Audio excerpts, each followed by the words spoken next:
natin. Meaning, ito po, kumbaga naka-range po tayo sa vertical. Ito po yung 41.04, 22.79. Ito na po yung actual na turnaround time po on that particular year. Umabot sa ng 41.04 and bumaba sa ng 22.79. In the year 2019, that is the pre-COVID stage, and umakyat po siya dahil nasa COVID stage po tayo. And post-COVID po, dahan-dahan na po siya na bumaba naman until sa 2024 po na operation na pinipilit po ng korporasyon na ibaba pa yung turnaround po ng pagbayad ng claims sa ating mga hospitals and facilities po. One follow-up lang po para maintindihan lang po ng talagang taong bayan. Itong 41.04% is present ba ito o number of days? Number of days po. Average number of days po sa pag-process ng claims. So lahat yan number of days. On the vertical arrangement on the left side, in that of the bottom figures, are all number of days. It does not represent any percentage of Yes an po. actual. Okay. Yes Thank po. you. Sa other slide po, makikita natin yung numero at saka yung percentage po, Mr. Chair. Thank you. Para mas klaro po. Thank you, Mr. Lim Siaco. Mr. Chair. Thank you, Kong Jinky. Mr. Chair, Yes, PCO, ma'am. just a quick interjection, no. So, lahat po 'yan average number of days, Mr. Chair, no. Now, just to give an idea, PhilHealth kasi sa dami pong claims, we process roughly 10,000 claims daily, no. So that number would be very good kasi at least may sense, parang average po 'yan per year. So, parang may sense, 'yan yung number of days. So, that's just, I hope that explains it better, Mr. Chair. Thank you, Mr. Chair. Mr. Lim Siaco,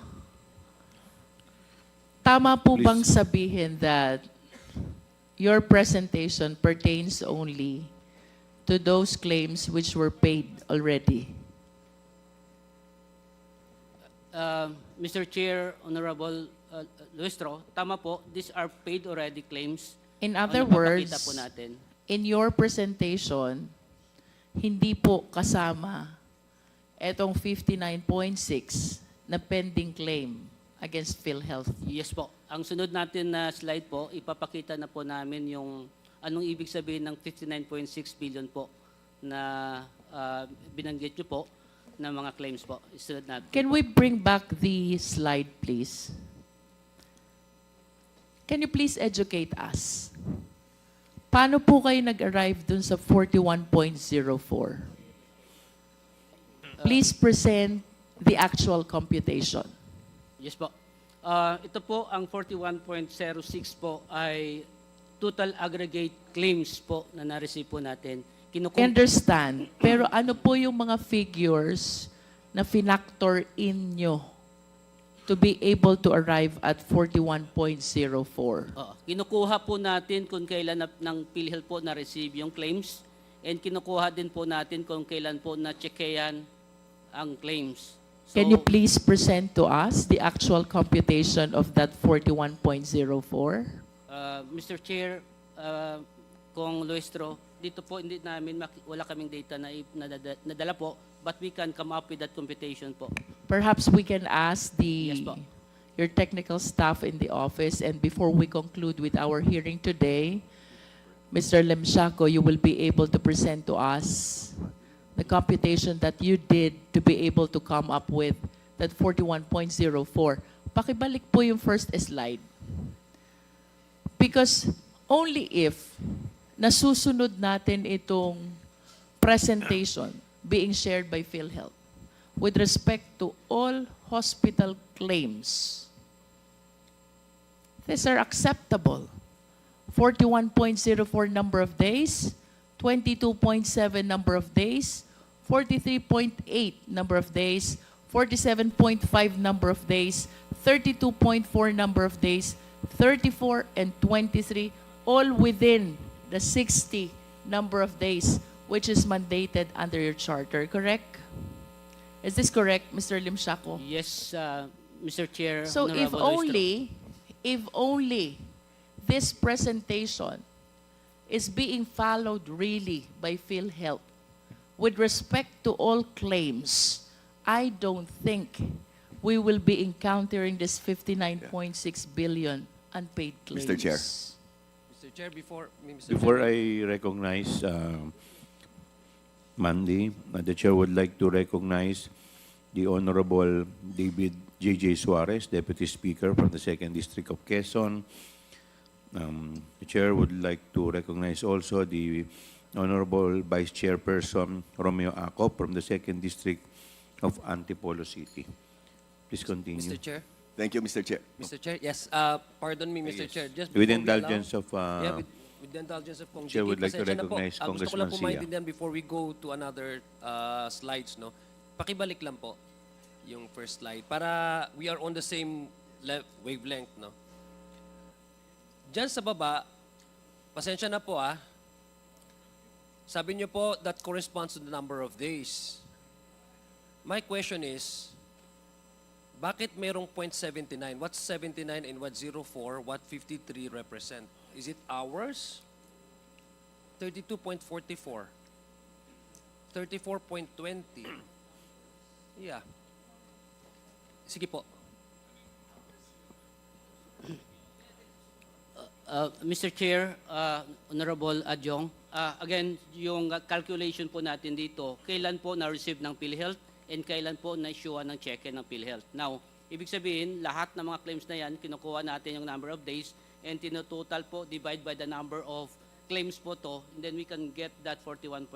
Meaning, kasama po siya sa calculation natin na talagang may butal po na lumalabas po.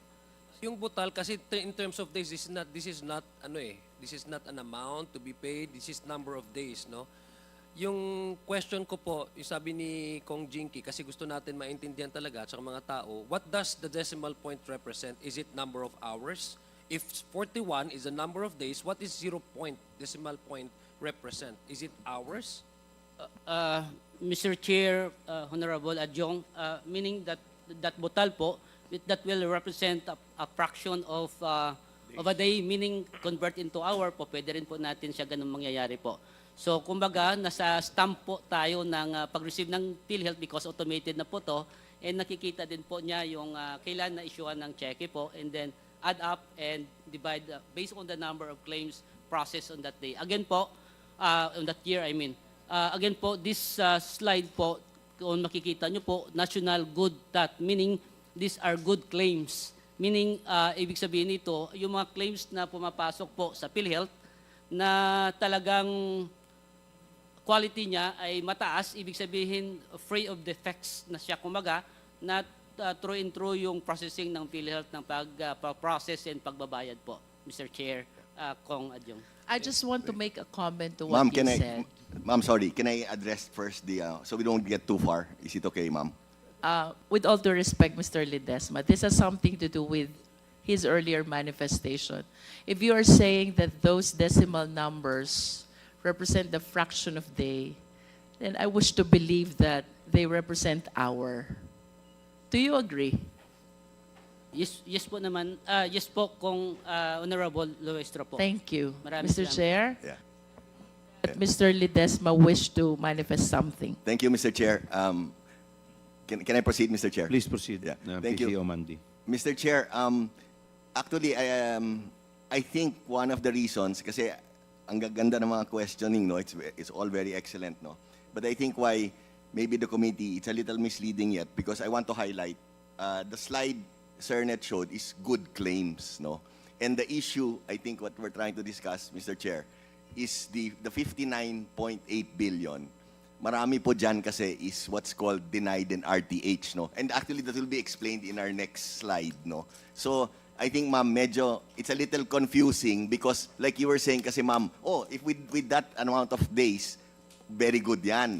Pero, I want to highlight, ma'am, good claims po yon. Yung 59.8, majority of that are anyway, Sernet will elaborate more, no? Are what's called RTH, returned to hospital, and denied claims, which don't fall under good claims po. Kaya doon medyo may konting, yes po. I understand, Mr. Ledesma. However, if our intention is to make the presentation chronological, I think you should have started your presentation with the total claims. including both the good and the bad claims.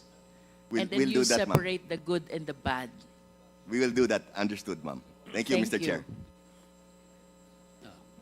Mr. Chair, permission, Mr. Chair, that we will be showing Yes, our slide, Mr. Chair. but before you proceed with your presentation, may I know, ang sinasabi po ni Congressman Luistro na 29 billion, yun po yung nabayaran natin. Mr. Chair, the Tama one ba? mentioned 59.6. Parang 59.8 ata, Mr. Chair, Hindi, yung sinasabi niya yung unpaid 59 Oh, 59.6. Tama ba? Oo. Unpaid yung pinakikita ninyo, 59.6 billion unpaid. So yung pinakikita po ninyo, magkakano po yun?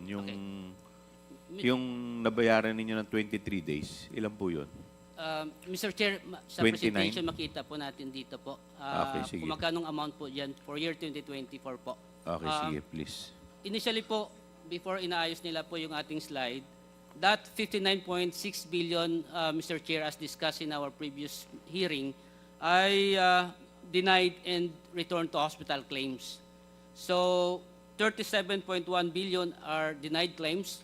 When we say denied, talagang may reason tayo. And we will be showing that one, Mr. Chair. And 22.5 billion representing return to hospital. Ito ay for compliance, kulang mga dokumento. Of course, meron din tayong presentation slide.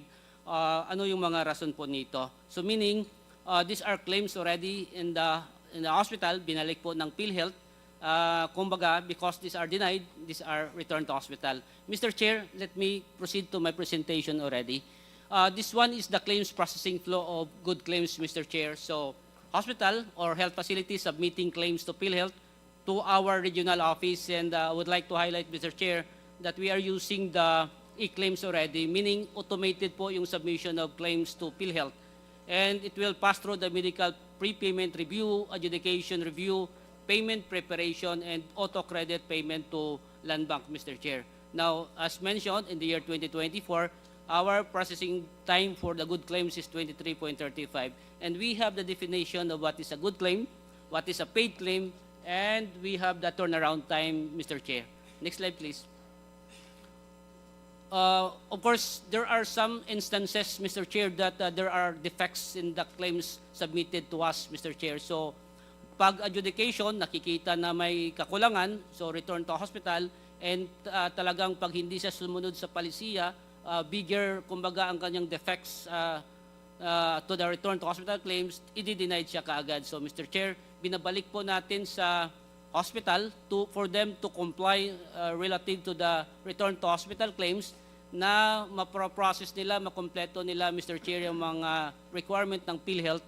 And on the part naman po ng denied claims, they can submit naman ng motion of reconsideration for them, for PhilHealth to process that one and then i-review if pumasa na, okay na yung claims batay sa requirement ng ating mga adjudicator at the regional office, ay ibabalik siya sa claims processing po natin para mababayaran.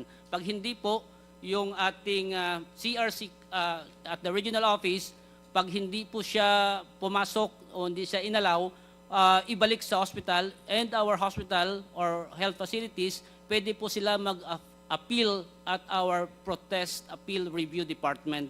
And if it will be allowed, ibalik sa hospital and ma-file sa regional office po natin, it will be processed and paid. Pero pag hindi po siya pumasok sa quality o sa qualification ng PhilHealth, talagang final denied na po yung claims na ito. So yun po yung proseso po natin. Next slide po. Sa next slide po, makikita na po natin dito yung availment and If utilization. I may interrupt, Yes, Mr. Limshaco, so just so we don't get lost, you mentioned about denial of claims. Opo. Can you please give us a quick rundown? Ano bang nagiging cause ng denial of claims? Mr. Chair, Honorable Luistro, mayroon po tayo reason po dito sa slide po natin. The succeeding slide. Mga succeeding slides po. Alright. Maraming salamat po. In this slide, Mr. Chair, this is the processing po ng PhilHealth for the past year 2017 hanggang sa 2024 po. And makikita po natin that average of 93-94% po of claims received by PhilHealth nababayaran po natin. Year 2024, mababa lang po siya sa 85% because ito po ay yung claims ng November and December na babayaran, pinaprocess po ng PhilHealth sa January. Ganun po ang scenario po natin. So meaning, 94% of the claims makikita po natin talagang nababayaran po na binayaran ng PhilHealth sa ating mga health facilities po. Yun ang ibig sabihin nito po. Next slide please. And Mr. Limshaco, Yes po. since ang ganda nung average ng payment of claims mo, I just wish to be clarified. Ito bang 59.6 billion unpaid? What year does this represent? Yes po, ma'am. Mr. Chair, it will be shown on the next slide po. All Meron the pa po. answers are on the next slide. Yes po, nandyan Thank po you. siya. Bilisan ko lang ng konti po para more or less maabot natin yung slide na yun po. Next slide please.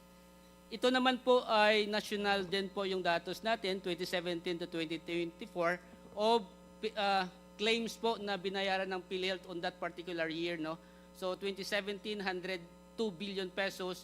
And of course, makikita po natin na tumaas siya ng 146 billion in the year 2024. These are claims received in 2024 and paid in the year 2024 po. So tumaas na po siya dahil sa ating 30% na increase that was implemented by the corporation in February 2024 po. Next slide please. Ito naman po yung claims lang po ng 2024 po natin, received in process, meaning 85% of the claims bayad na po tayo and in process po ay 9.3% representing 19.9 billion and we have that RTH of 2% and denied of 3.3%, Mr. Chair. So meaning, again, as I mentioned, 85% of the claims received in the year 2024, nabayaran po in the year 2024, Mr. Chair, Honorable Luistro. Next slide, please. Ito po yung ang figure as mentioned kanina po na 59.6 ay 2018 to 2024 po siya. Pero ito po yung slide po natin, dahil meron na kaming available slides na 2017, in-add up na po namin dito. And ito po yung status of the claims po. We receive a total of 101 million claims from 2017 to 2024. Meaning, in the year 2024, we have 16 million claims po. And out of that 16 million claims, 176 million ay ang katumbas na pera ng claims po na yan. Now, out of that 16 million, 13.7 million or 85% na bayaran po as presented a while ago, 146 billion po siya, yung amount, money value of that 13.7 claims. Now, on the next sa ilalim po, that is the RTH po natin. Kung makikita po natin, isama po yung 2017, that's 2.1 billion po, million claims po na return to hospital representing 23.5 billion pesos. Again, ito po yung claims na binalik ng PhilHealth sa hospital for them to process, to comply, in ibalik dapat sa PhilHealth. Now, that represents 2% po of the total. Now, we have the denied. Ito naman po yung mga claims na talagang outright dininay na po ng korporasyon, but of course again they have still the chance to request for appeal. May proseso din po tayo sa pag-appeal po nito. So that's 3.8 million pesos, that's 39.8 million pesos. So ito po yung 23.5 at saka yung 39.8, again 2018 to 2024 po yung 59.6 billion natin. Now, dinagdag natin, again, may available kaming slide po na to para mapresenta po natin dito na isama namin po yung 2017, kaya po yung total na yan. Meaning, yung dalawa ng account po na ito, the RTS and denied, nasa hospital po to, hindi po siya considered namin na utang dahil po yung claims ay nasa kanila po. Ang aming kinoconsidered na utang po dito, ito yung in process. Meaning, we received that one, but pagdating ng December 31, 2024, naabutan po kami ng cut-off date and nasa position po ng korporasyon yung claims na ito and umaabot po siya ng 19.9 billion sa year 2024 and kung kukunin pa po natin, may mga previous years pa na mga maliliit po na claims ay umabot siya ng 22 billion, Mr. Chair. Again, bulto ito or more than 99%, 98% of the claims na sa in process po ng PhilHealth ay nasa 2024 po. And for the information of everyone, Mr. Chair, marami po na-receive si PCO Ledesma na letter of commendation, including the PHA, dahil na-experiensyahan po nila, obserbahan po nila ang bilis ng pagbayad ng claims under sa leadership ni PCO Ledesma, Mr. Chair. Next slide, please. Mr. Limsiaco, before you proceed to your presentation, Yes po, ma'am. I'm not a number person. So, the data you are presenting, the table below, are they representing also data from 2017 to 2024? Mr. Chair, yes po, Honorable Loistro. I believe that these are the data which are responsive to my question. The question, what year does 59.6 billion represent? Yes po. However, I could not tally the amount. Can you please illustrate to us where is 59.6 billion in your data below? Yes po. As I mentioned kanina, Mr. Chair, Honorable Loistro, that 59.6 billion representing 2018 to 2024. 2018 to 2024 po na RTS. Can you please cite the and amount? denied. Kung sa 2018 to 2024 ang ating denied ay nasa 37.1 billion. Again, Mr. Chair, naisama namin yung 2017 po dito. That's the reason why naging 39.8 po siya. Now, ang sa RTS naman po, ang figure po natin sa RTS ng 2018 to 2024 ay 22.5 billion. Ang dito po ay nasa 23.5 because naisama po yung 2017, year 2017 Mr. po. Limsiaco, paano mo kaya palalabasin yung 59.6 billion from those figures? I tried adding Miss, the totals of RTH, denied and in process, remove in process, or remove RTH and denied. Still, they do not tally with 59.6 billion. And this figure is indicated in your audited financial statement. So please illustrate to us. Mr. Nasaan Chair, po dyan yung 59.6 billion? Mr. Chair, Honorable Luistro, ang 59.6 billion again composed of RTH and denied minus the year 2017. So kay 2018 to 2024 po yung datos po natin na ibigay last time. Kaya nagtotal lang siya ng 59.6 billion, Mr. Chair. Mr. Limsiaco, kanina po tinanong ko kayo if the data below likewise represent the data for 2017 to 2024, similar to the table above. Sabi niyo po, yes. Yes po. You still confirm that? Yes po. Kukunin lang po natin ang 2017 po. Kung titingnan po natin sa RTS po, may 119,000 po. Kung kukunin natin ang 2017 Wait, where's po, 119,000? RTS column po, Mr. Chair. RTH? Opo. Yung column po na yan, na 2017 po, kung tatanggalin po natin yan, ay 2018. Sandali po, Mr. Limsiaco. Help us understand. Gusto ko po makita itong 59.6 billion because this amount is indicated in your audited financial statement. We are now discussing return to hospital, denied and in process. I believe that this should be reconciled to the data which are being presented right now. Mr. Chair, Mr. Chair. Yes, PCO Mandy. Yeah. Thank you, Mr. Chair. Mr. Chair, I think there's a slight confusion, no, if I can clarify. No? Yes, Sir Net mentioned that the 59.8 is in the data. No? But ma'am, I think we should be clear that the 59.8 is from 2018 to 2024. The data in the screen includes 2017, ma'am. So, yes, it is correct the data is all there. Pero ma'am, para hindi nakakalito, kailangan bawasan yung 2017. Dahil 2018 to 2024 lang po. Kaya atap po kayo nalilito kasi pati yung 2017 nadagdagan nyo po. No? Just wanted to So- clarify that po. Thank you, Mr. Chair. Are you referring to the total amount of RTH, total amount of denied? Ganun po ba yun? Mr. Chair, Kong Nuestro, tama po, ma'am. So that 59.6... So which amount should I deduct from the total of 23 billion and the total of 39 billion to come up with 59.6 billion? Mr. Chair, interjection, most respectfully. Yes, Congressman Gutierrez. Mr. Chair, just to clarify po, I think I understand the point ni Congresswoman Luistro and also the point of Senior Vice President Shaco. So you're saying ito 2017 to 2024. Yes po. However, the cited data is 2018, but to 2024 also. But I agree po siguro po kasi if we take a look at the chart again, please, the table.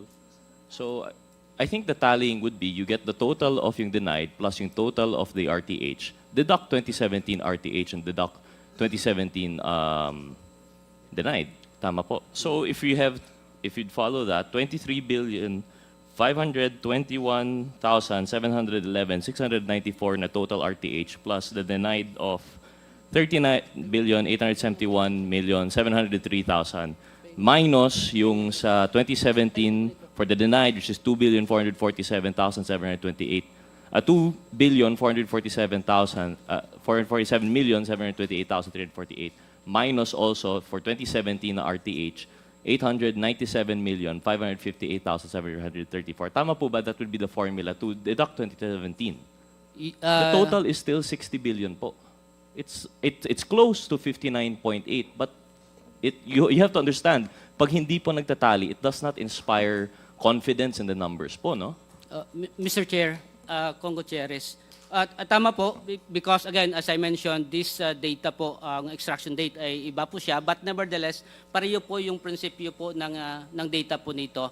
Meaning, that 59.6 billion po natin, composed of RTS and composed of denied po. Now, magka-diferensya po siya na konti na lang immaterial insignificant na po siya. But the composition I'm of... sorry, I refuse to accept that is immaterial and insignificant. When you're presenting numbers, we assume them to be accurate. Mr. Chair, I can give you the figure, Mr. Chair, in one table that represents already the 59.6 as presented in the I think previous that would be meeting. better because that was the point of the good congresswoman from Batangas. She wanted a breakdown. Bakit? It took us, when we finally looked at the table, ngayon nyo lang po linalabas. I hope you understand the frustration po, no? I mean, we can't call this insignificant. When there is kahit minor differences po, it does not inspire confidence in the data presented to this committee. Duly noted on your comment, Mr. Chair. Thank you very much, Mr. Chair. Just for the information of the committee, the exact amount showed in our report is 59.6 billion and not 59.8 billion. So if the Honorable Gutierrez was able to compute the total unpaid to 60 billion, then there's a difference of like 400 million.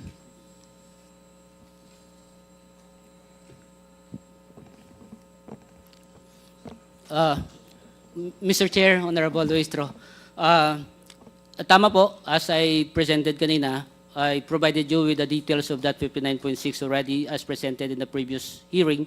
And then our data here ay na-ready po natin for presentation composed of 2017 to 2024 po. So more or less the composition again of 59.6 ay returned to hospital and denied claims po siya. So meaning if looking into the definition of is this payable of PhilHealth to the hospital, again the figure presented a while ago, the in-process claims, these are claims that we considered as talagang utang ng PhilHealth, meaning these are claims received by PhilHealth under process and it will be paid once it will complete the process of the claims processing and of course preparation of the check, Mr. Chair. Again, 19 billion out of that 22 billion ay coming from year 2024 and November, December claims po ito. Ang majority of this one ay November and December claims, Mr. Chair. Thank you po. Can you please state once more which part are you acknowledging as unpaid or obligation? Mr. Chair, Para Honorable- kasing the way I heard it, you're trying to distinguish the nature of your obligation Yes with po. respect to RTH, denied, and in process. May nabanggit po ba kayo na which category do you really consider as obligation and which you do not consider as obligation? Before you answer that, the Chair would like to recognize the Honorable Janet Carin, Vice Chairperson from the 1st District of Iloilo. Hindi. 400. Please respond to the query of Congresswoman Luistro. Maraming salamat, Mr. Chair, Honorable Luistro. Again, on the part ng PhilHealth, Mr. Chair, we have here the in-process claims. These are claims na received ng korporasyon and pinaprocess po siya. And that's amounting to 22 billion from year 2017 up to year 2024 po. And specifically in the year 2024 po, we have 19.9 or 20 billion na in process po. So, meaning these are claims received ng korporasyon and pinoproseso ng ating mga regional offices hanggang mababayaran po siya. So ito po yung ang payable talaga o kaya ay, claims na talagang inaasikaso ng corporation para mababayaran, Mr. Chair. As I mentioned kanina, the RTS and the denied claims, these are claims that we return to the hospital in the accumulation and from year 2017 hanggang sa 2024 po, Mr. Chair, Honorable Luistro. Thank you po. Mr. Limsiaco, ito bang RTH na sinasabi mo, return to hospital? Ito ba'y may prescriptive period when they are supposed to comply with the insufficient requirements? Mr. Chair, Honorable Luistro, ang ating prescriptive period, pag hindi nila na-comply yung 60 days, batay sa existing na palisiya po natin, ay pumapatak siya kaagad as denied claims na siya. Itong return to hospital naman, ito ay may mga kakulangan sa dokumento, kakulangan sa pagpirma ng mga dokumento galing sa ating mga healthcare facilities that na-submit po nila sa corporation po. So did the PhilHealth bother to identify how many of those claims have prescribed already? Mr. Chair, Honorable Luistro, on the part of the prescript 160 days at 60 days, mayroon po tayong analysis on this one. And mayroon akong slide dito po, pwede siguro papunta na tayo doon para makita na po natin ang rason. I felt quite disturbed, Mr. Limsiaco, when you said that the obligation that you consider of PhilHealth is the one in process represented by the figure 19 billion. I wish to believe that those in the RTH and the denied, for as long as the period has not prescribed yet, should be considered still as obligation of PhilHealth. In fact, I wish to ask further, after the remedies within the PhilHealth office, what other remedies are available to the hospital in the court, like the Court of Appeals and the Supreme Court? Because my humble submission is, for as long as all these remedies have not yet been exhausted, all these obligations remain as obligations of PhilHealth. Mr. Chair, Honorable Luistro, again, the RTH and denied claims ay, particularly return to hospital muna tayo. These are claims at the position of the hospital. So nasa kanila po, dahil binalik ng corporation, dahil may kakulangan po siya, and we are expecting that within 60 days, maibalik siya sa corporation para ma-process po. Meaning, Mr. Chair, Honorable Luistro, if makikita po natin in the year 2017 down the line, ito po yung mga claims na naibalik pero hindi na po siya bumalik sa corporation. Hindi po siya na-refile sa corporation. Hindi po siya na-request for payment ng ating mga health facilities. So you have a graph presentation as well about the RTH which were never returned to PhilHealth. Ito, Mr. Chair, Honorable Luistro, ito po siya yung mga datos po natin in terms of the RTH po, Mr. Chair, Honorable Luistro. Meaning we are encouraging them actually na ibalik dahil for compliance lang po to. May we know the reason why they refuse or they fail to return to the corporation?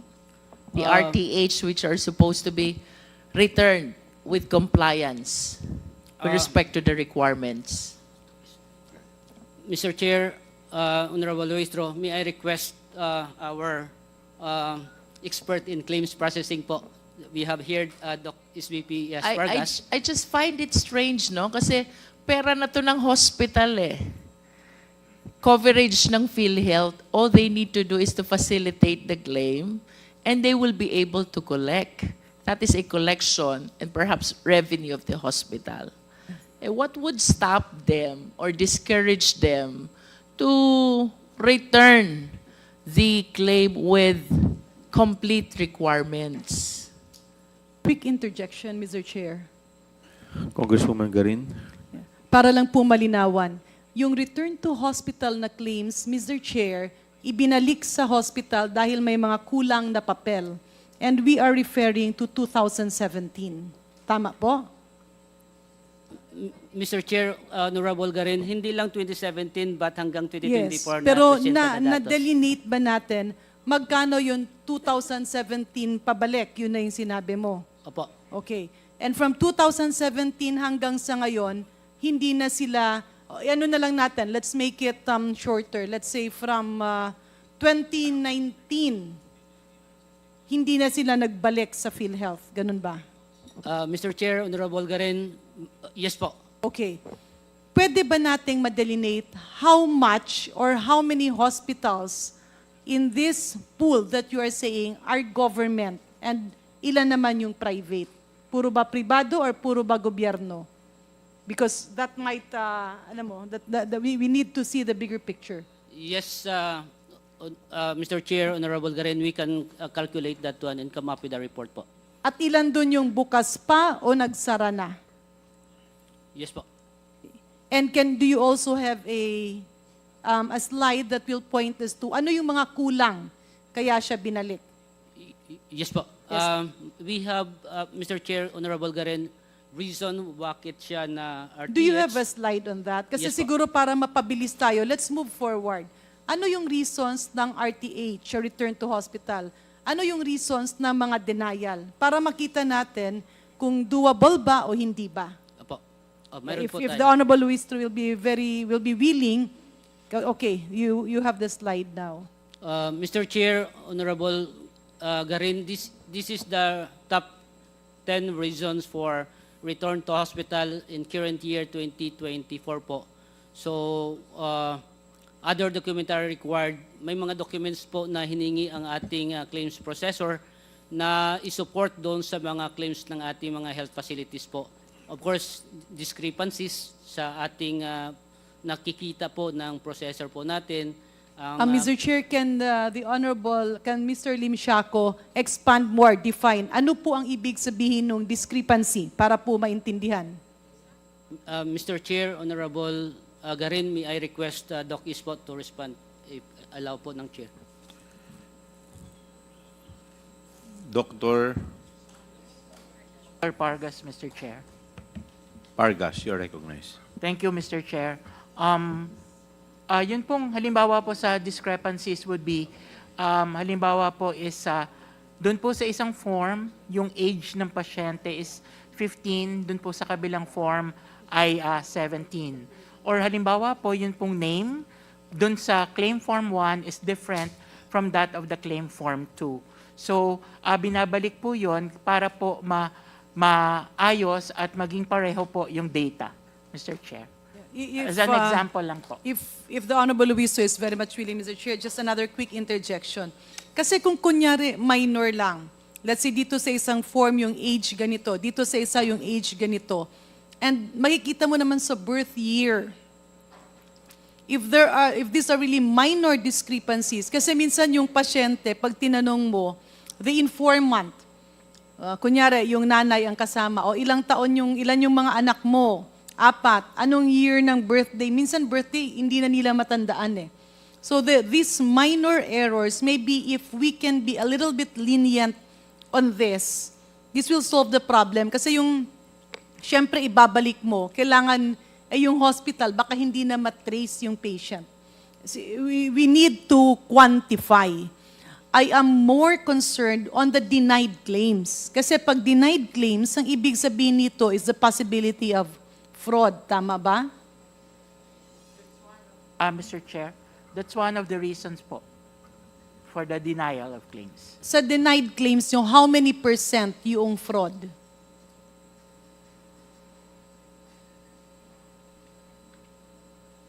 We don't have the data, Mr. Chair, but we can provide. Yes, yes. So Mr. Chair, in addition to what the Honorable Luis is saying, kunyari konting discrepancy lang sa edad, kasi especially if the patient is not that educated, or minsan if the patient is already old, yung informant, kasi usually hindi pasyente ang ini-interview eh. Maybe we can be lenient on this, unless these are really major errors. Mr. Chair. Yes, Mr. Ledesma. Thank you, Mr. Chair. Mr. Chair, just want to highlight, we hear you, Kong Janet, loud and clear. However, we're really trying to be as lenient as possible. But just want this honorable committee to note that we also have to deal with the other issues, especially like a very, very strict commission at COA, no? Talagang tinitignan nila yan, every little detail, or possible fraud, no? So yes, it's actually a very difficult balancing act for us because we hear all these stories of the hospitals closing and all that. But I think it might be good for the committee to note that we also have to deal with all of these other agencies, no? And ang daming, historically, PhilHealth, ang daming findings, ang daming negative. So we're also, we have to weigh everything, no? I just wanted to mention that, Mr. Chair. Thank you, Mr. Chair. Quick interjection lang, Mr. Chair, if with the indulgence Congressman of... Lee.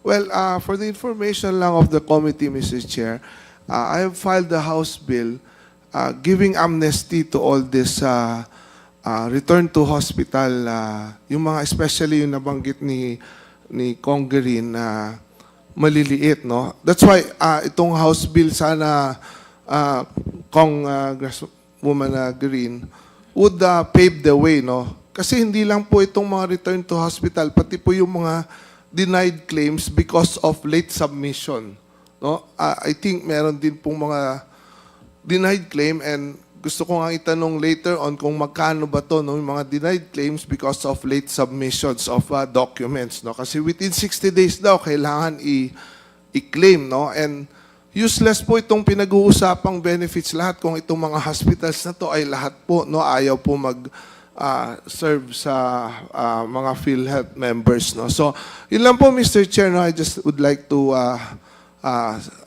give the information to the committee na meron po akong final na ganung House bill, no, giving amnesty to these denied claims because of late submissions and return to hospital because of ito pong mga maliliit na mga discrepancies. Thank you, Mr. Chair. Thank you. Very quick interjection, 1 minute interjection, Mr. Yes, Chair. with the indulgence of Congresswoman Luis. Yeah. Chair Of would like course, to we recognize laud the Congressman proposal Darin. of the Honorable Lee, but coming from PhilHealth before, I think it is somehow untenable. Kasi it's okay to give an amnesty if the deficiency is, ang amnesty kasi is meron kang dapat bayaran. Tapos let's say sabihin natin, hindi mo na bayaran, nagkaroon ng mga penalties, then you can give an amnesty. But in this case, it will be very difficult for PhilHealth to do that because they will now be the subject of a lot of cases. So yan ang magiging problema. I believe the solution is not an amnesty. The solution here is the IT system. Because if you have PhilHealth claims, andun yung birth year, pag hindi naman tugma ang birth date, ang age na nalagay, makakapture ng computer yan eh. So it's the IT system. That's the solution, not the amnesty. Maraming salamat, Mr. Chair. Sorry, Mr. Chair, just very quick answer to the Honorable. Yes, with the indulgence of Congresswoman Yes. Luistro. Please proceed, Congressman Lee. 1 minute. Well, tama po kayo, Honorable Green. No, but ang tinitingnan ko kasi dito sa amnesty yung mga dati, no. Moving forward, of course, the solution is the IT system really, no. So ang tinitingnan ko kasi dito is yung mga denied claims to hospital which affects their services, no. Denied claims because of yun pong late submission, no, of documents, no. Kasi reimbursement daw is within 60 days should be reimbursed, no. Marami po tayong hospital na na-deny yung claim, automatically denied because of late submission, no. That is the information I gathered from the last meeting with the group of PHA, no, and PhilHealth also, no, have confirmed this during the last committee hearing on health, no. So that was one of the reason. And then yung isa pa, ito pong mga small discrepancy that you have mentioned nga, no, na kung maaari itong mga na-return to hospital na tama kayo, hindi na nila mahanap yung mga pasyente, no, hindi na nila matrace kung nasaan na to, no, paano nila ito aayusin, no. So ito po yung sentro, no, nung House Bill natin na yan, no, na sana mabigyan po itong mga hospital kasi totoo namang naibawas nila ito dun sa mga billing ng mga pasyente, no. So yun po ang sinesentro. But again, I submit that tama po kayo na yung pong IT ang talagang solution po dito. Yun lang po, Mr. Chair. Thank you. Thank you. The Mr. Chair would Chair, like to very quick recognize- input to the denied claims, Mr. Chair. Ang problema kasi nung dati, maraming in-enroll na double or triple na enroll yung isang tao. And there were also situations where names were actually fictitious. So in fairness to the people manning this before, they had to deny the claims, especially if fictitious yung tao. Ibig sabihin, napaka-imposible na yung isang hospital ay magkaroon ng ganitong number of operations. So, granting an amnesty will actually mean relieving them of their responsibility. So, I believe that will apply, your proposal can be considered on RTH, but definitely, Mr. Chair, on denied claims, it will send a wrong signal. Kasi dapat alagaan natin, tama naman, marami ang benepisyo, but it should go to the real people and those in need. No fraudulent claims. Maraming salamat, Mr. Chair. 30 seconds, Mr. Chair. Congressman, Mr. Chair. siguro pwede po natin i-tackle yan once your Yes. Mr. Chair, bill is hindi ba filed. Yun na pwede- po yung tamang committee po Mr. na... Chair. Yes, the Hindi Vice... po ba yung issue na yan pwedeng pag-usapan pag nandun na sa proper committee? Ayun na po. Yun Thank na you, po Mr. yung- Chair. I submit. Nagtataas pa ako ng kamay kanina rito pero parang nagdidebate na tayo sa Kaya isang nga po. issue na hindi dapat nandito. Yes. Thank you, Mr. Chair. I submit, Mr. Thank Chair. you. Please proceed, Congresswoman Luistro. But before you proceed, the Chair would like to recognize the Senior Vice Chairperson, the Honorable Bienvenido Abante, Senior from the 6th District of Manila. Please continue, Can we Congresswoman please Luistro. put again on the screen the last slide? I will be concluding my interpellation on this slide, Mr. Chair.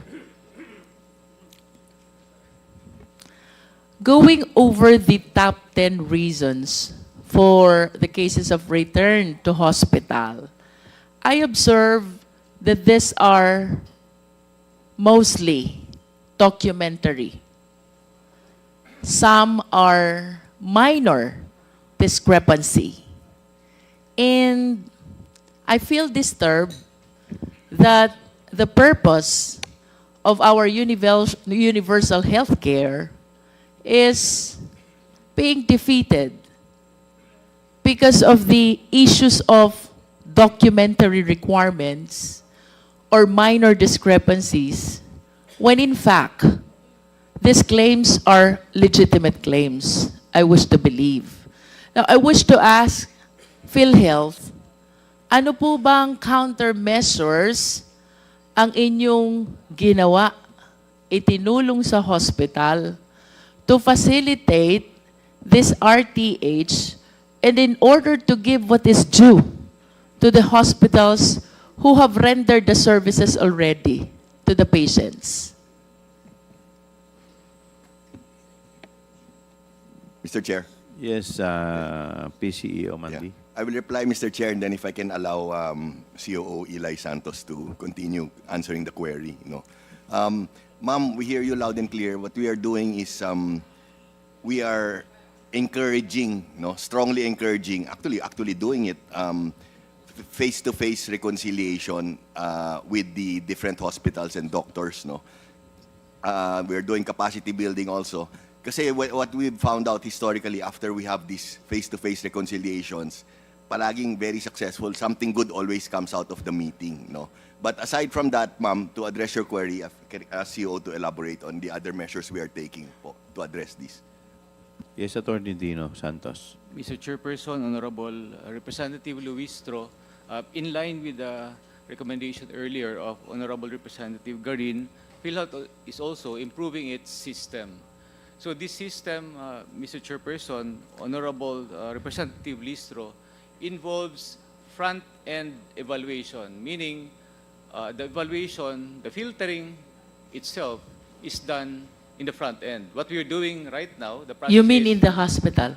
Yes, Mr. Chairperson, meaning when PhilHealth fully implements that system, the evaluation now is front end. So in that case, all claims that enters PhilHealth will only be good claims, ready for processing and for payment.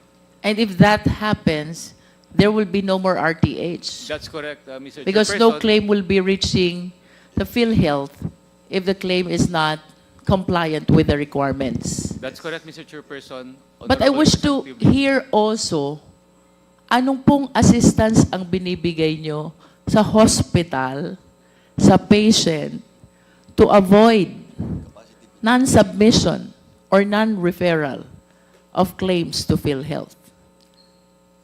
Kasi yung statement natin na no claims will be reaching the PhilHealth unless they are complete, compliant, medyo disadvantageous po yun sa part ng patient, sa part ng hospital, na baka kaya compliant lahat ng nakakarating sa inyo is because walang assistance naman na nare-receive ang patient at ang hospital to make their claims compliant.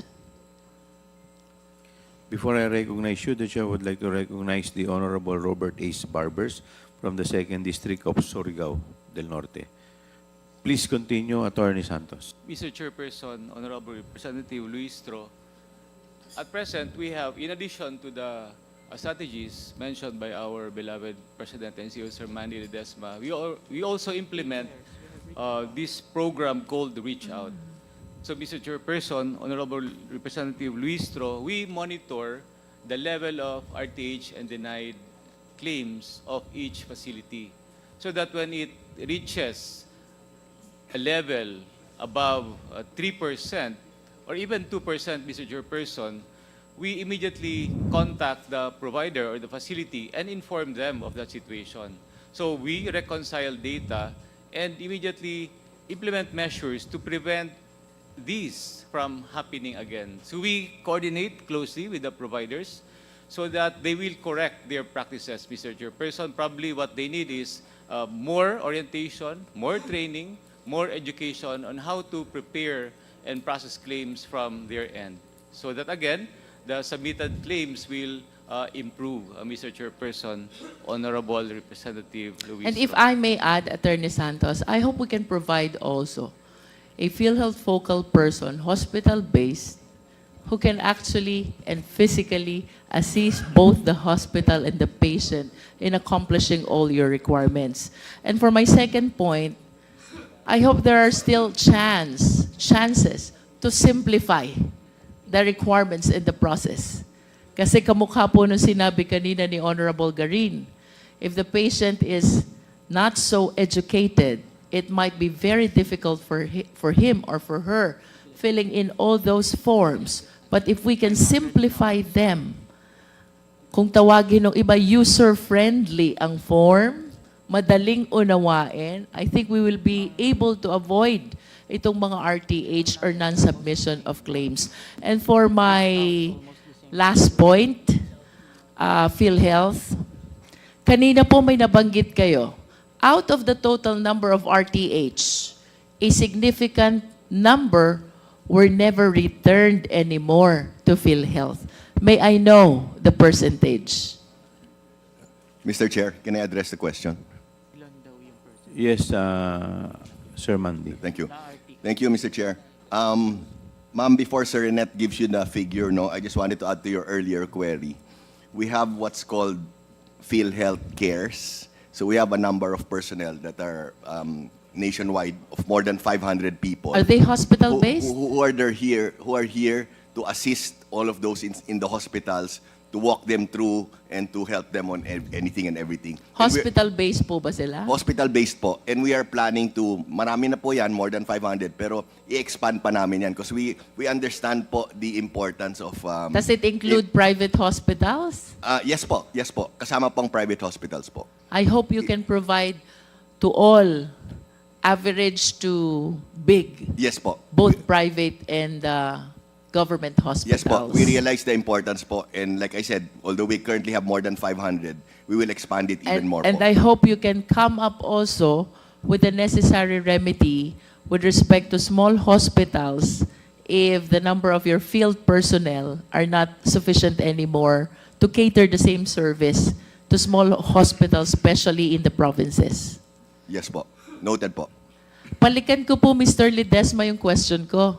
Sabi niyo po kanina, out of the total number of RTH, marami ang hindi na talaga ibinalik sa PhilHealth. May I know the percentage? Mr. Chair, Honorable Representative Luistro, the figure that we presented kanina, these are mga claims, RTS claims na hindi bumalik sa PhilHealth. Because once it will be refiled, it will now be received by the corporation and will be, it can be nasa in process siya or nasa paid po siya para hindi magdo-double counting po tayo. Meaning, No, the context of what I heard kanina, hindi na ibinalik sa PhilHealth dahil hindi na ipinursu ang compliance with the requirements. How many of the total number of RTH were not actually returned anymore? Please do not change the context. I understand your point. Mr. Chair, Honorable Representative Luestro, again, yung figure na pinapakita natin kanina, ito po yung numero ng mga RTH claims na hindi bumalik sa PhilHealth. Because pag ang RTH claims po na ibalik po sa corporation, it will be In process. in process pag hindi pa siya bayad or nasa paid na po siya kung nababayaran po natin ng claims para po hindi po magdo-double counting po yung claims po natin. If that is the case, then that leads me to my next question. Are there cases of RTH pinalik sa hospital, kulang ang requirements, pero hindi na bumalik sa inyo?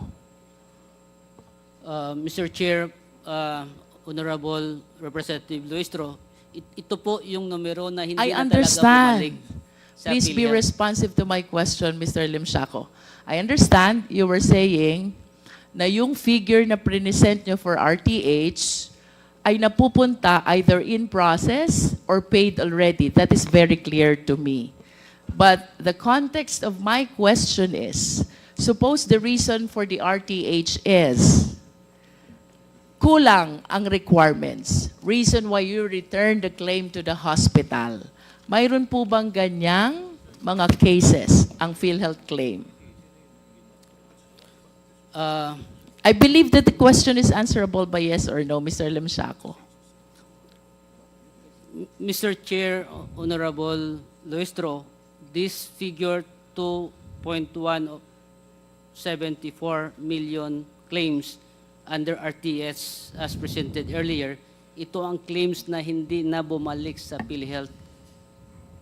Hindi na refile na sa PhilHealth. Alam mo, Meaning, Mr. sa Limsiaco, kanila na po. medyo confusing yung statement mo kanina. You even asked us to add up RTH and denied. And now you're giving us the impression na itong RTH either dininay, napunta yung figure sa denied. Either in process, napunta yung figure sa in process. or nabayaran, napunta yung figure doon sa paid, lalo tayong mawawala doon sa 59.6 billion na ipinapatali namin kanina sa PhilHealth. Are you following me, Mr. Limsiaco? Mr. Chair, Honorable Luistro, as discussed kanina po, as presented po, again, itong figure na napakita po natin dito, these are still return to hospital claims na hindi na bumalik sa corporation, meaning hindi na po siya na-refiled sa PhilHealth as of December 31, 2024 po. Can we bring back this slide? Yes po. Please. If you're saying that, Mr. Lemshaco, then that is my question actually, no? Pakibalik po yung RTH, denied, and in process na slide.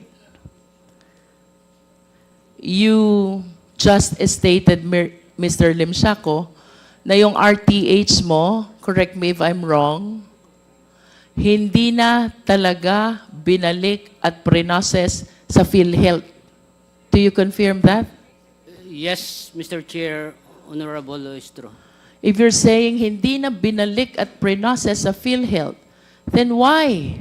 Earlier you said, itong RTH, kapag binalik sa ospital, napupunta sa in-process. Okay.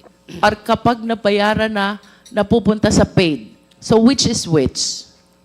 Mr. Chair, Honorable Luistro, as of December 31, 2024, nasa RTS po siya.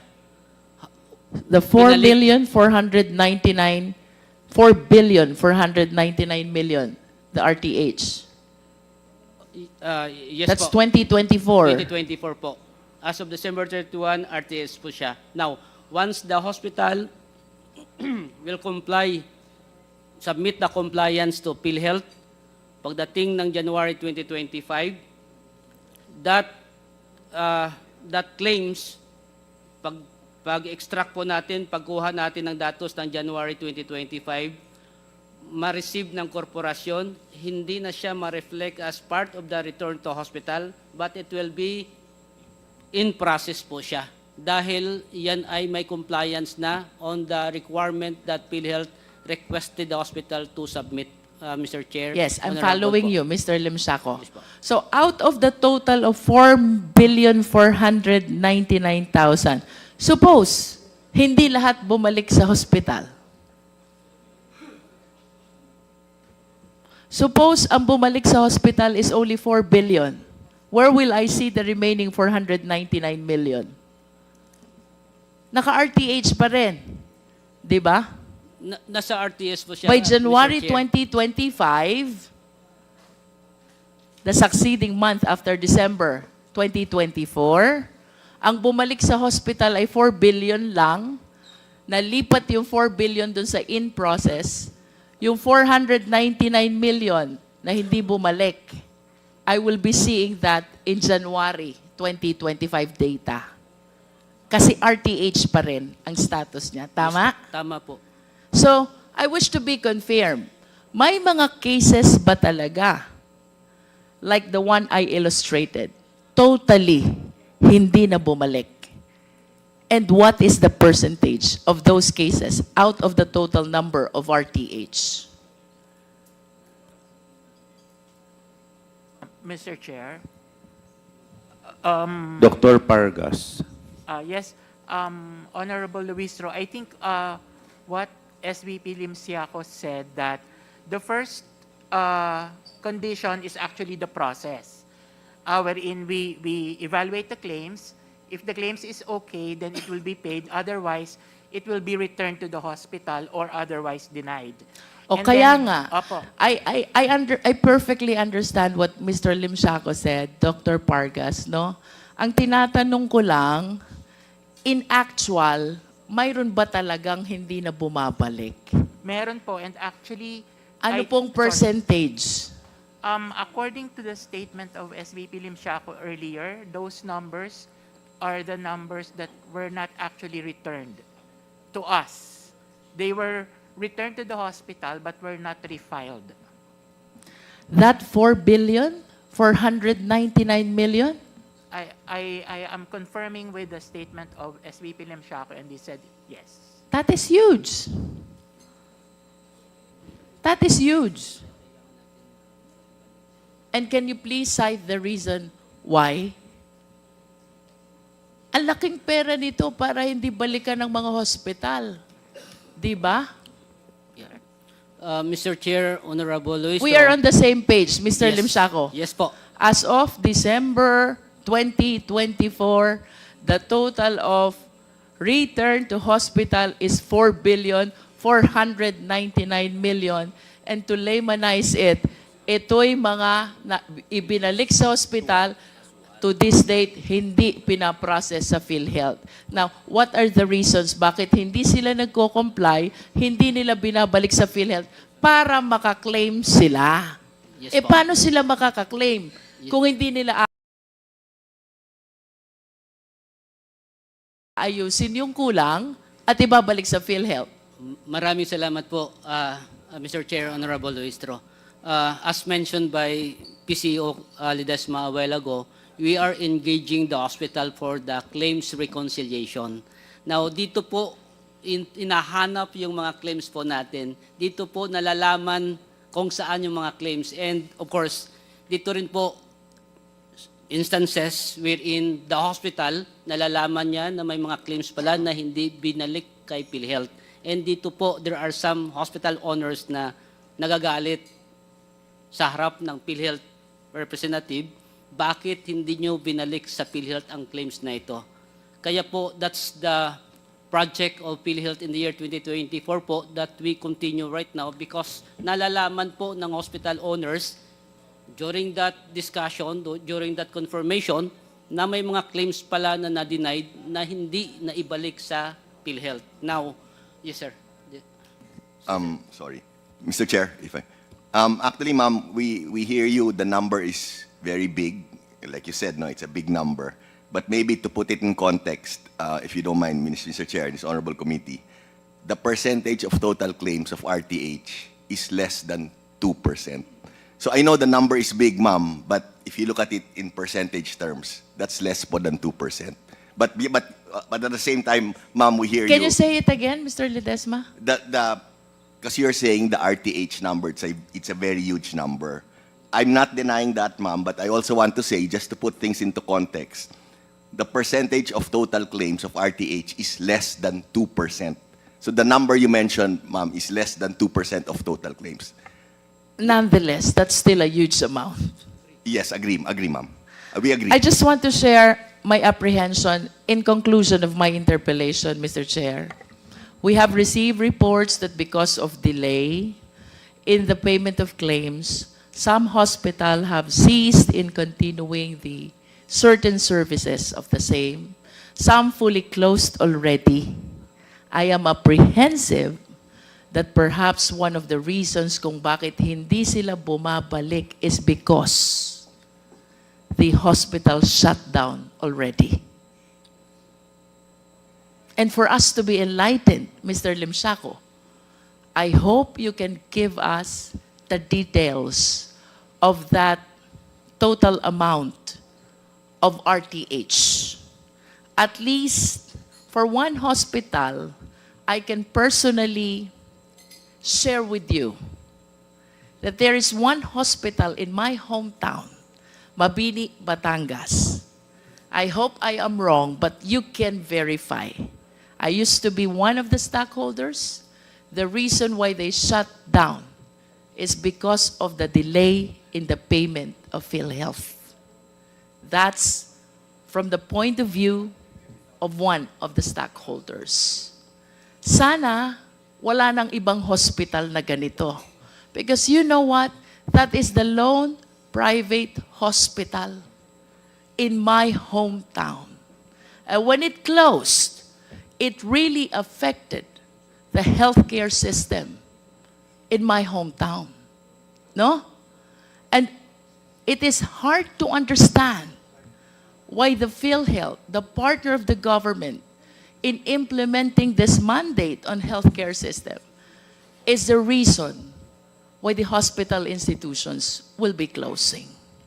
Thank you, Mr. Chair. That ends my interpellation. Thank you. Maybe we can request the DOH to provide us with the list of hospitals na mga nag-shutdown due to same reason na sinasabi po ni Congresswoman Luistro.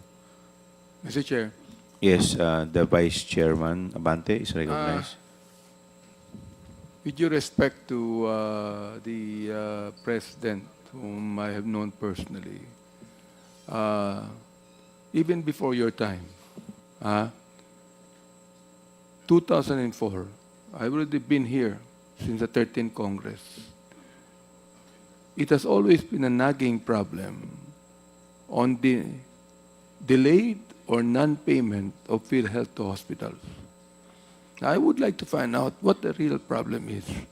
Because look, we could be able to investigate that today. The problem is still there. Oo. Next year, budget hearing na naman. Oo. Ngayong year, budget hearing na naman ng August. Yun na naman ang pag-uusapan. So we would like to find out what the real problem is when you have all the money. When you have all the money. Ang iniisip ko, are the minds of the PhilHealth officers are all business, or is the PhilHealth? PhilHealth is not just business. PhilHealth is healthcare. So we would like to find out what the real problem is. Why until now some hospitals are not being paid, and that the payment is delayed. Mr. President. Thank you, Mr. Chair. I think there are a number of reasons, no, Mr. Chair, on honorable committee, no. The first is, I entered PhilHealth around 2.5 years ago, no, and what I found out immediately was, number one, there's a shortage of personnel across the board on all departments. So, Mr. Chair, kulang po Personnel saan? Sa inyo o sa hospital? sa PhilHealth po. Sa PhilHealth? Sa PhilHealth po. So, for example po, kulang po kami ng mga abogado, kulang po kami ng mga finance people, kulang kami ng mga... That's why we have a pending reorg with GCG, which is about to be approved and implemented, wherein we will increase our personnel po by around 30%, no? Ang current personnel ng PhilHealth ngayon, we're around 10,000 employees, no? So may increase yan by 30% po. That's the first. Second po, yung 10,000 employees, lahat na yan, from mula sa presidente hanggang sa baba, o yun lang mga sa baba? Hindi, lahat na yan po, all 17, we cover 17 regions po. How many lawyers do you have? I think, estimate number of lawyers, maybe around 40. All over the regions, more than 50 lawyers po. How many doctors do you have? Sa personnel po. Yes. Doc-ish? Same po, mga over 50 doctors po, all over the region. Your offices, do you have separate offices from the hospitals, or your offices are in the hospitals themselves? We have separate offices po. Separate hospitals? Yes po. Okay. Yes, In Mr. every region? Yes po. Okay, go ahead. Continue on, Mr. So Chair. po, another reason po is yung digitalization po ng PhilHealth medyo backward, no? That's why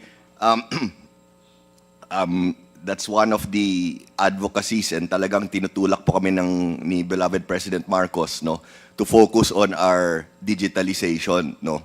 Actually, our head of IT, Ma'am Jovi, can update this honorable committee on how far we are going and how fast we are going on our digitalization process. Sir, once that is, Mr. Chair, excuse me, once our digitalization process moves forward, a lot of these issues, especially the payments of claims to hospitals, will be addressed, no.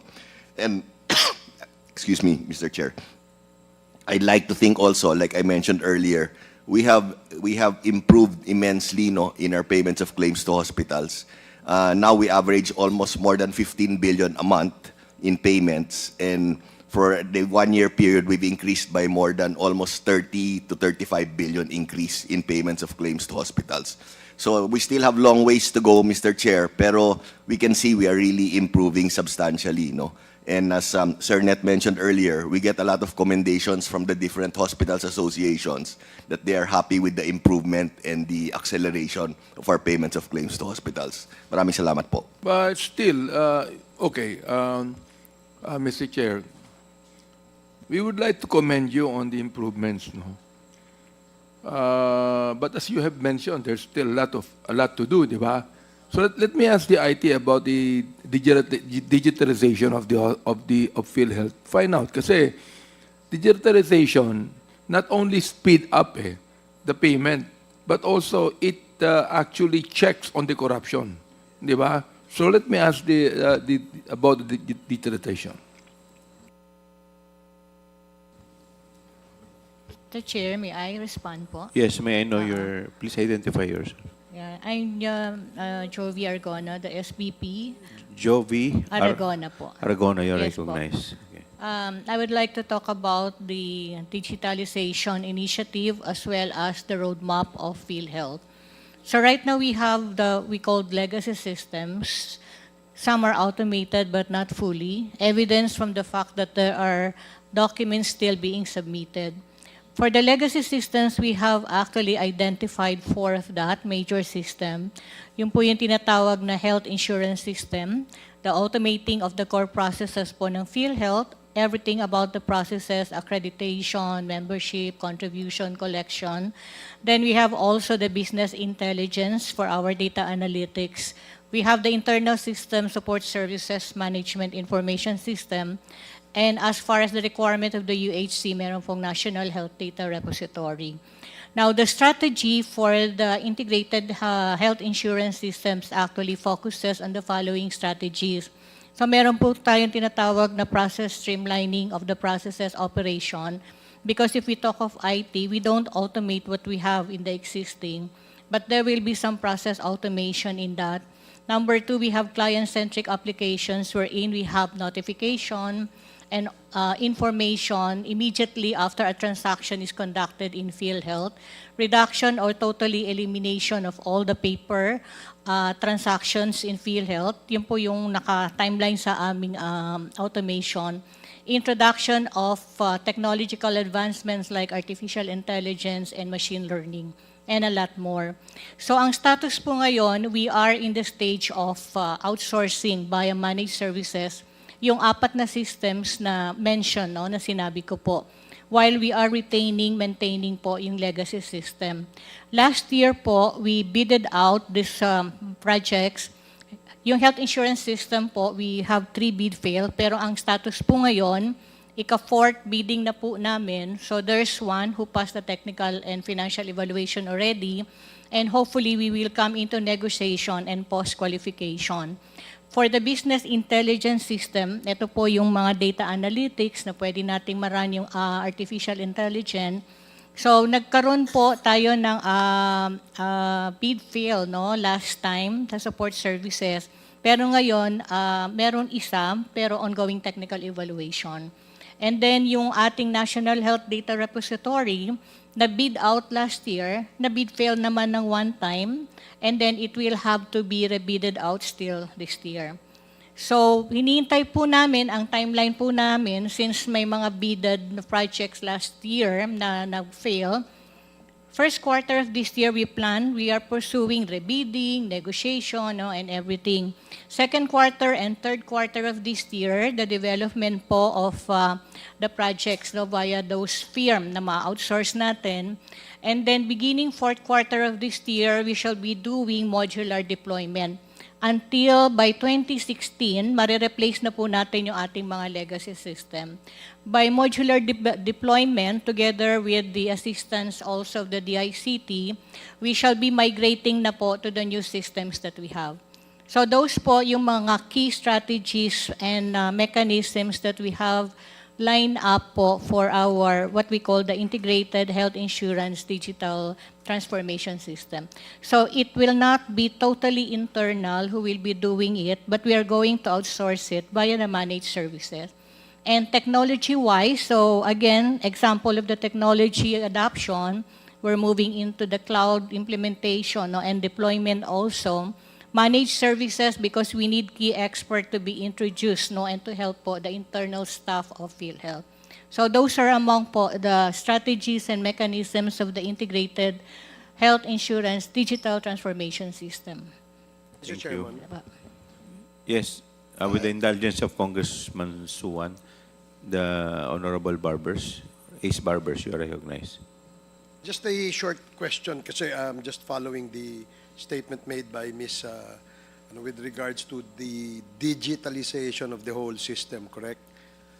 Yung pong cyber security I remember that if it's not last year or 2023, there was a hacking that happened in the system of PhilHealth, di ba? What have you done after the incident occurred? Sir, Madam, after po the Medusa, that's called the Medusa attack, no? Although we are strengthening already the systems, more strengthening happened, and there are different tools, mechanisms that are already lined up for procurement, like the bigger managed security operations center. So we will be procuring and having that for this year.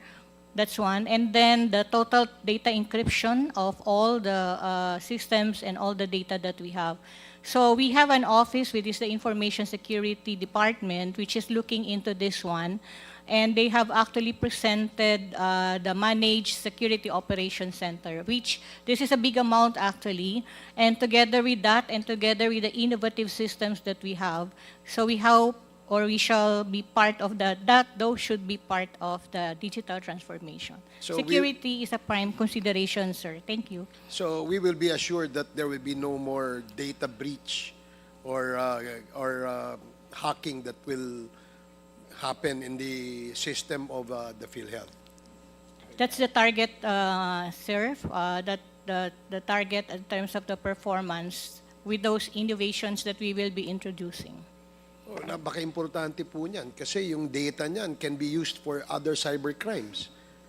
In fact, it's not just the PhilHealth who's a victim of these hacking. A lot of government agencies which store data related to information to our people have also been breached and have also been hacked. So, dapat pinakamahigpit na sistema ang ating i-implement, protect all the data that is being stored in your system. Kasi yun, all walks of life, all members. Practically, you're talking of a significant percentage of the population. So, I think it's not just one of those strategies to PhilHealth. It should be the strategy to protect this data from And if this would entail cost, ang dami nyo naman pera eh. So, kayang-kaya nyo yan. Thank you, Mr. Chair. Thank you, Congressman Thank you. Chuan, too. The Chair would like to recognize the Honorable Warden Suwan. Thank you, Mr. Chair. Before we proceed, may I just manifest that we should remember that this inquiry is not just about systems, policies, or even institutions. It's about lives, including the sick and vulnerable who are relying totally on our hospitals, and the nurses and doctors who work tirelessly on their behalf.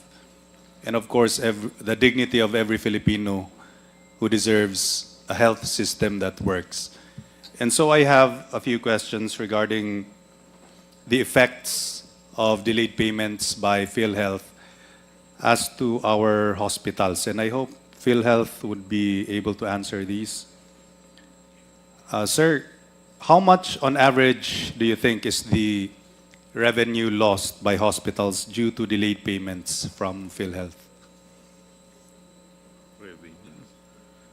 Mr. Sino Chair, po sasagot? Yes, PCE Omandi. can I ask Sir Net to address the question? Mr. Mr. Chair. Lim Siaco, you are Yes po, recognized. Mr. Chair. Honorable Suwan, we do not have the data as of this time, Mr. Chair, on the study on the hospital for the delayed payment.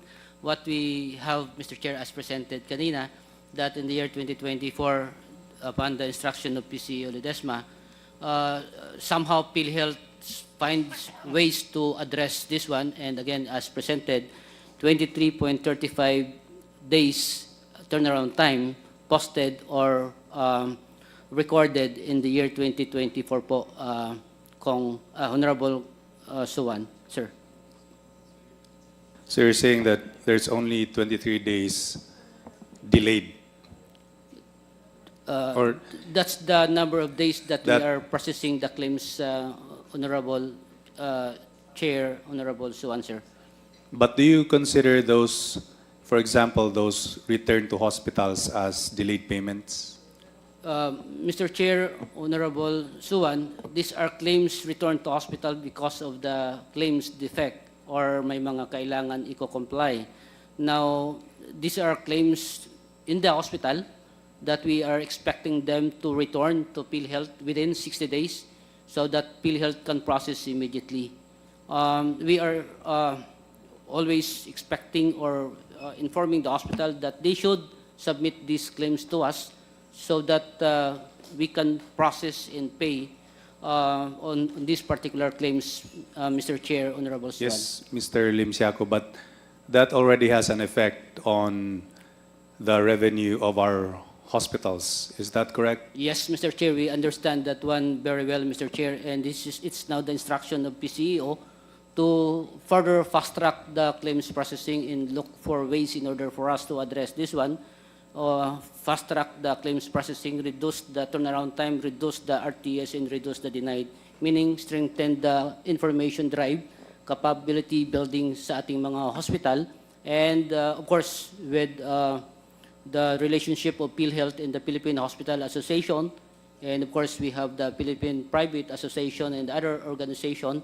Ito po ay pinag-uusapan and ina-address po ng korporasyon in collaboration with our major stakeholders of the corporation po, Mr. Chair, Honorable Suwan.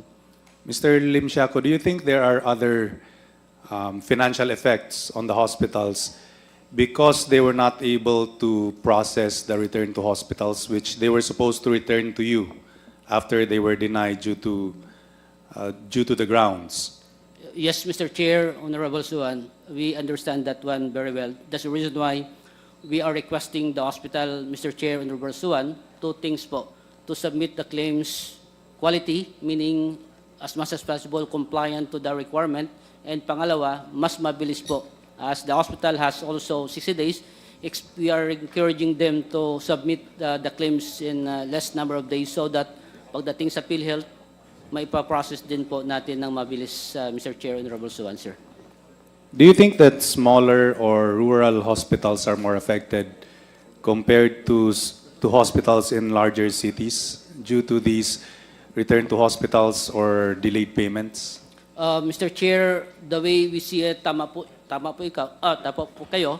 As ang ating mga big hospital has the information system, then may mga tao sila to process the claims and make sure that the submitted claims are free, more or less free of defects, Mr. Chair. Of course, that's the target of the corporation right now, particularly our LG Hospital, Provincial District Hospital, Mr. Chair, that kailangan po natin matulungan and mapapaayos po yung claim submission po sa atin. Again, on the part of PhilHealth, the submission of claims is automated na rin po. In other words, through system na rin siya. That's the reason why somehow na-address yung mga submission ng claims natin na dati nakamano-mano pa ang pagpapadala sa korporasyon po. Mr. Chair, Honorable Suwan, sir. So you're confirming that the return to hospitals and those that we consider as delayed payments really have a huge impact on those in rural hospitals. Yes, Mr. Chair, Honorable Suwan, sir. And especially in rural areas where the nearest hospital may be hours away. So what does a financial crisis mean for the availability of basic medical services for such hospitals?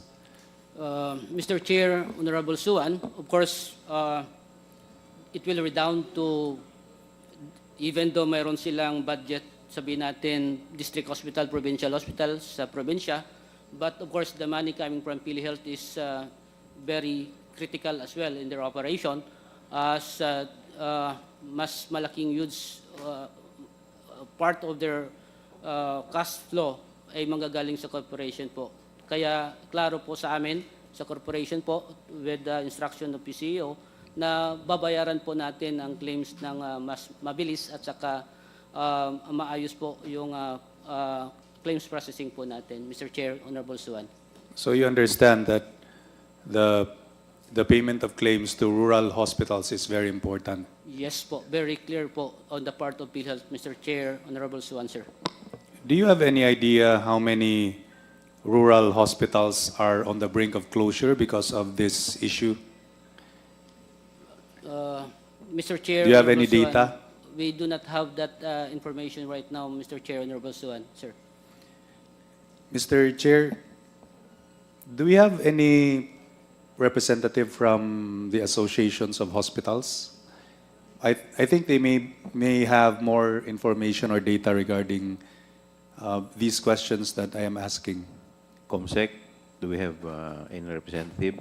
Except from the DOH, Non-invited, Your Honor. not invited. Mr. Chair, may I request that we invite someone from the Association of Hospitals so that we may be able to determine the real effect of return to hospital and late payments of PhilHealth as to the operations of these hospitals. COMSEC, please take note of the manifestation of the Honorable Suwan. Noted, Chair. Mr. Chair. Mr. Chair. Yes, PCO Yes. Ledesma. Yeah. We like the very, very good suggestion of Your Honor. At the same time, Mr. Chair, we will try to furnish the data ourselves on the percentage of rural hospitals. And as soon as we put it together, I'm confident we'll be able to get the data. We will submit it to your honorable committee, Mr. Chair. Thank you. Thank you, PCSO. Another question. What percentage of a hospital's budget relies on reimbursements from PhilHealth? And how does this dependency impact their ability to provide continuous services? Mr. Chair, can I address the question? Yes, please. Apologies, sir. Mr. Chair, I don't think we have that data. Doc Ish, do we have the data? I don't think we have that data available, Mr. Chair. Yes, all the more importance for us to have. If I may, mag-interject lang po ako ng tanong. I've noticed since 2017, medyo marami po yata yung counts ng RTH. 2017, we have 119,286. 2018, 277,499, so forth and so on, until 2024, 316,557. Now, my question is, ano po ang ginagawa ninyo para maiwasan po natin itong RTH? Considering na alam naman po natin na napakahirap po ng sitwasyon, lalong-lalo na po ng binabanggit ni Congressman Suwan, na yung mga nasa rural halos nagsasara na because of this. Ano pong mga remedies na ginagawa ninyo para maiwasan itong RTH? Mr. Chair, ako muna. Thank you for the question, Mr. Chair. No? It's a very, very valid, interesting question.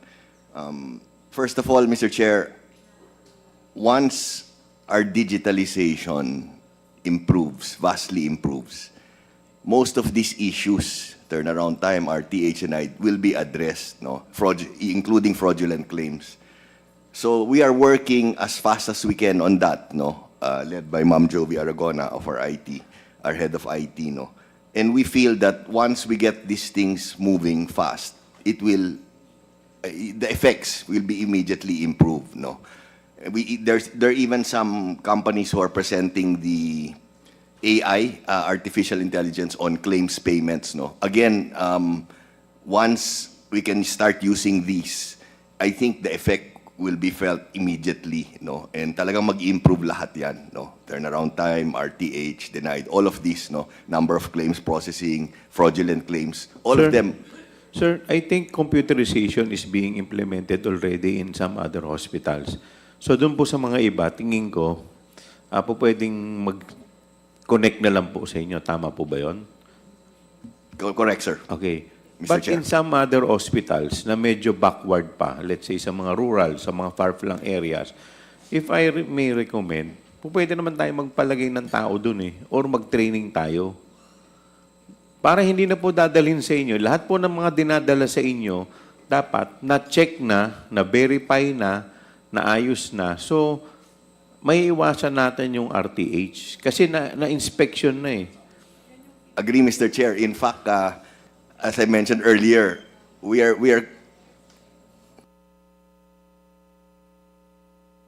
sinabi ni Kong Janet yung PhilHealth cares. So we have more than 500 already, and dadamihan pa namin po yan. We hear you loud and clear, Kasi Mr. po Chair. pwede naman po i-prioritize natin yung mga hospital na, let's say, alam natin na mga nasa far-flung areas.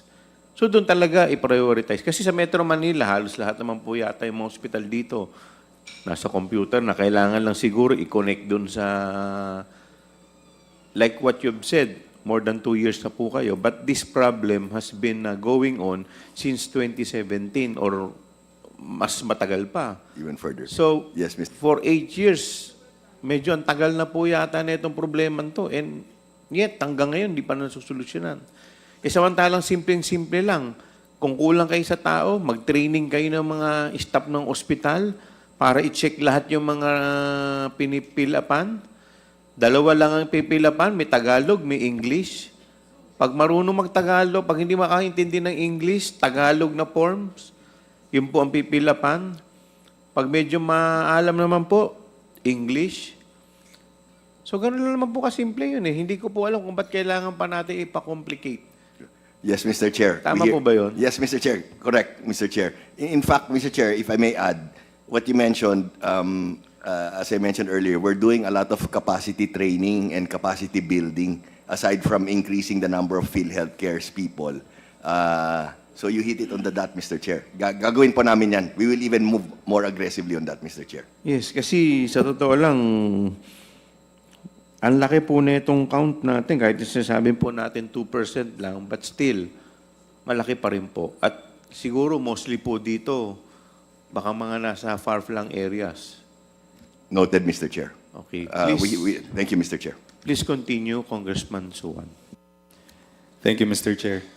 I still have other questions as to the effect of the RTH and other delayed payments and even denied payments as to all kinds of hospitals, but I think they would be better answered by the representative of the Association of Hospitals. So, may I move to my next set of questions, which are addressed to the representative of the Department of Health? ASEC, I think the situation is getting untenable. Hospitals are struggling to keep their doors open, and healthcare workers are unpaid, and some patients are even being turned away. So, how has the DOH stepped up to help these hospitals and even these patients? What measures have you taken in order to address this situation? Asek Domingo, you are recognized. Thank you, Mr. Chair and Honorable Suan. In the health financing of our healthcare, sa pagbayad po ng singil ng mga ospital sa pasyente, ayon po sa ating datos, simula 2014 hanggang 2023, ang pinanggagalingan ng bayad ay ang mga sumusunod. Yung out-of-pocket, meaning yung ating sariling kabayaran, yung national government, which is the DOH, ang PhilHealth po, ang National Health Insurance Agency, ang local government, tapos ang mga health maintenance organizations or private healthcare institutions.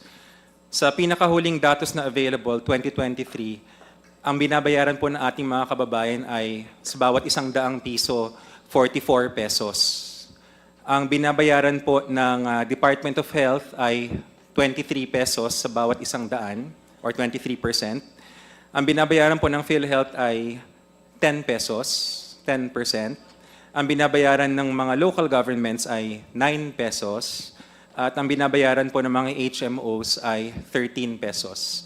Para masagot po ang katanungan ng ating butihing Congressman na Suan, yung tulong po ng DOH ay nasa mga sumusunod.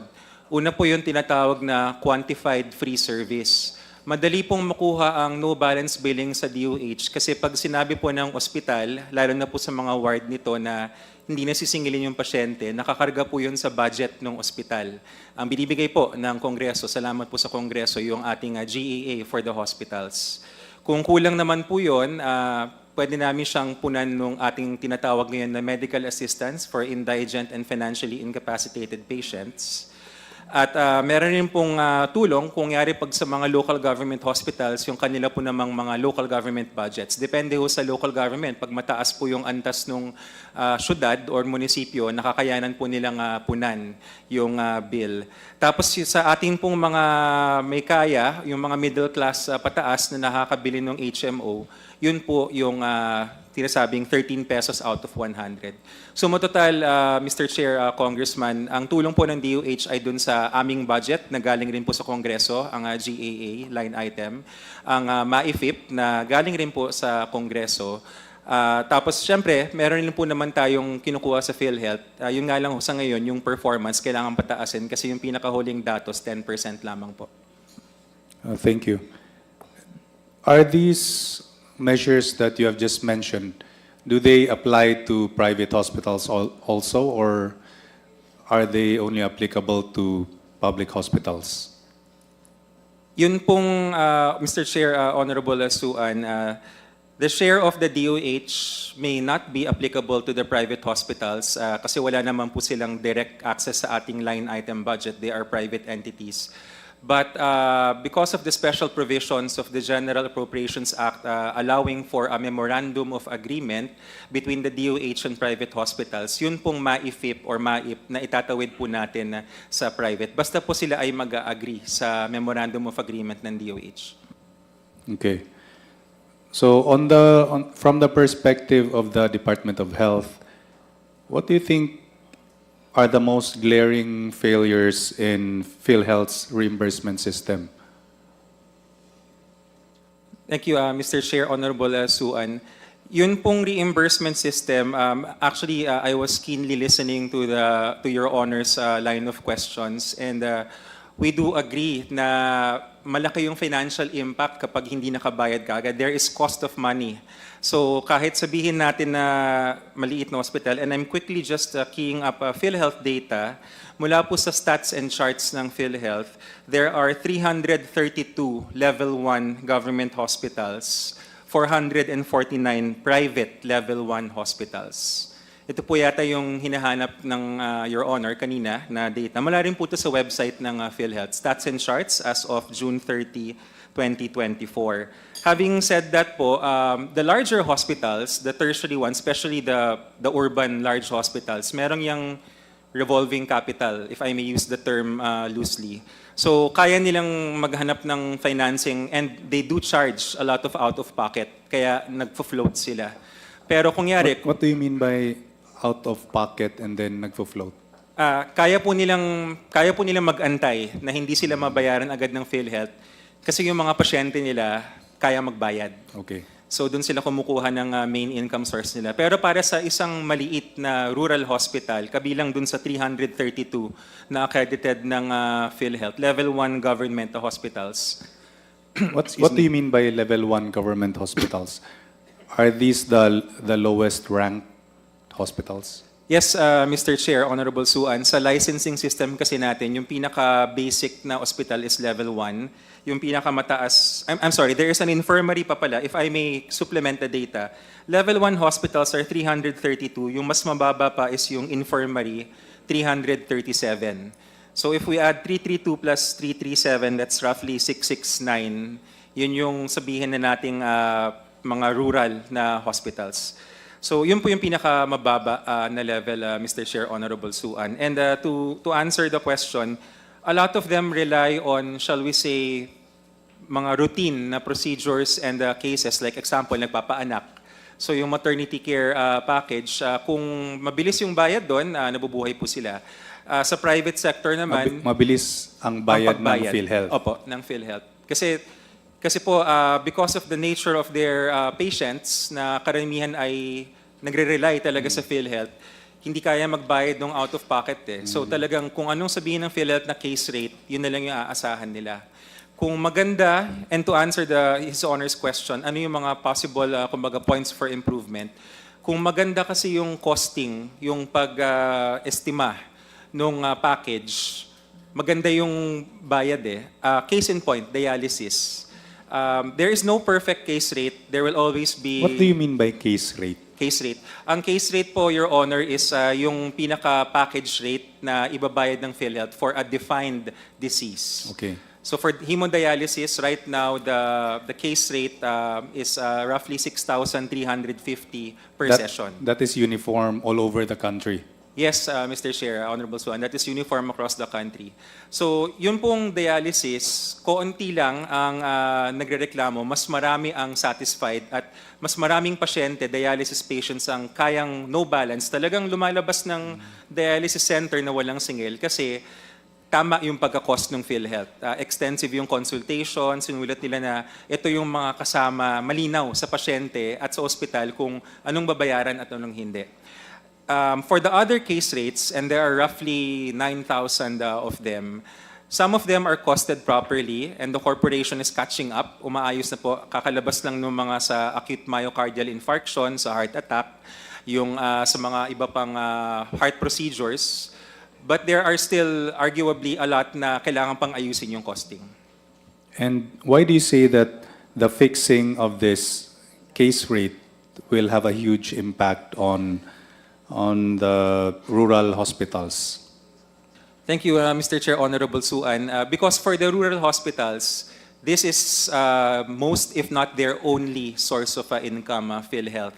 So if, for example, they will determine that a certain disease costs 100 pesos, for example, and then PhilHealth costing is only at 10 pesos, which is the rough average right now, then malulugi ng 90 pesos yung ospital. Or gagawin niya, sisingilin niya yung ating kababayan. Kaya umiiyak ang ating kababayan. And then DOH steps in through our MAIFIP or the line item. So if the 10 pesos costing of PhilHealth for a 100 peso disease is increased to example 50 or even 60 pesos, then yung kukunin dun sa DOH mas maliit. And also yung kukunin lalo na sa ating kababayan mas maliit pa. Yun yung dapat mangyayari sa universal healthcare. Okay, salamat po. So, yung DOH ba, have you tried to engage with PhilHealth to try to fix these issues? Yes, Mr. Chair, Honorable Suan, we are very happy to work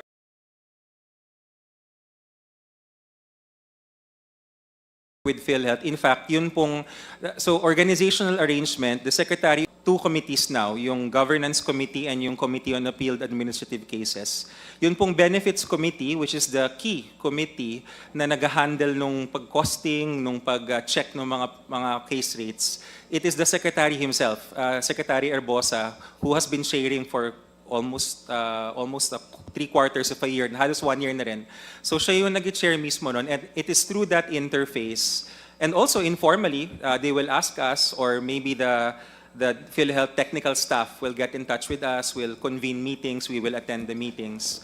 Yun po yung nangyari dun sa mga recent packages na magaganda yung costing.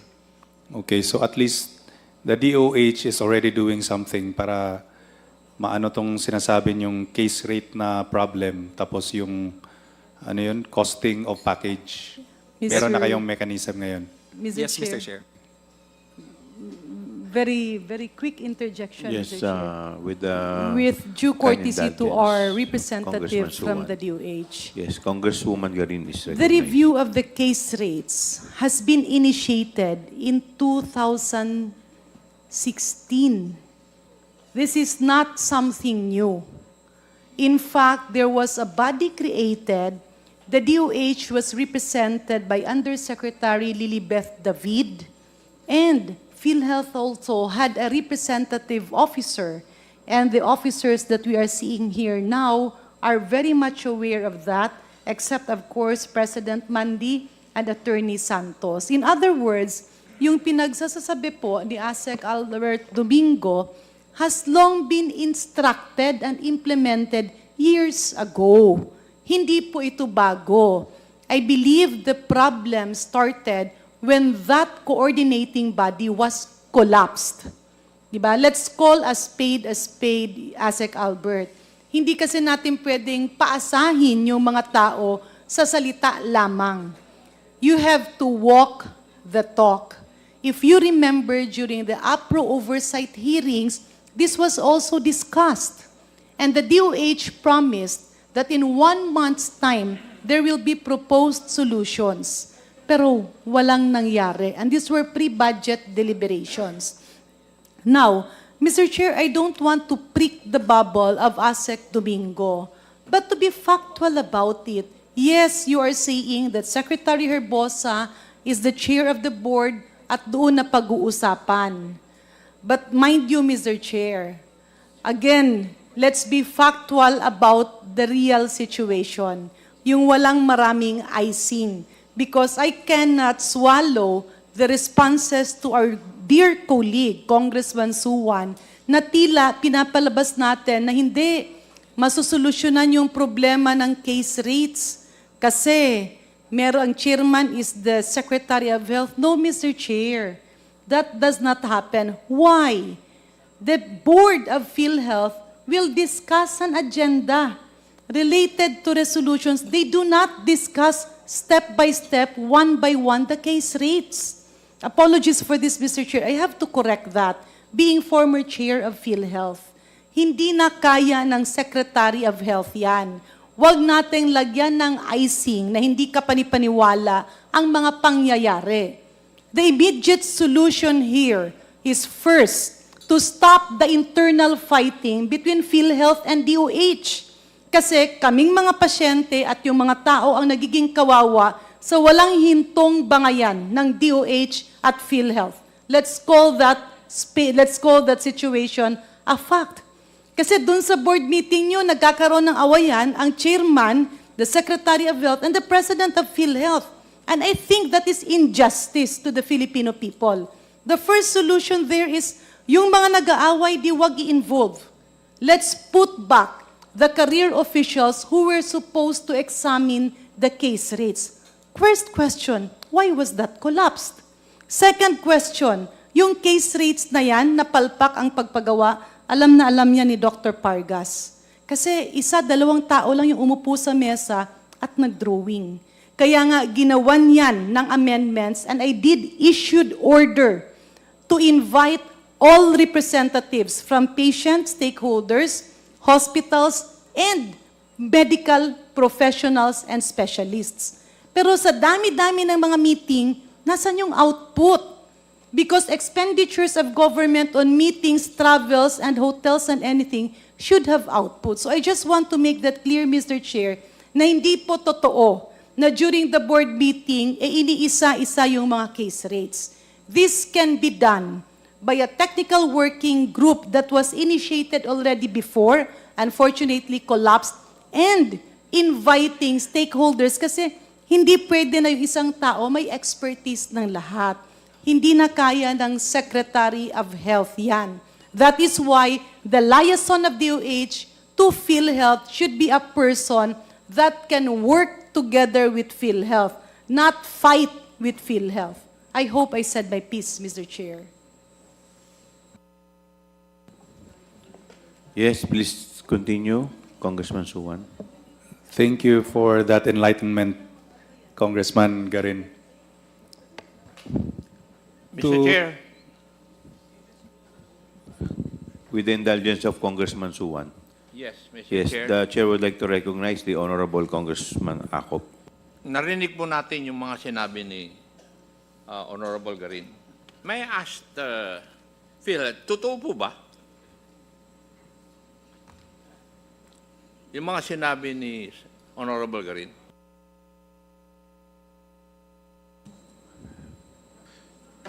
PhilHealth po ba? PCO Mandy, would you like to respond?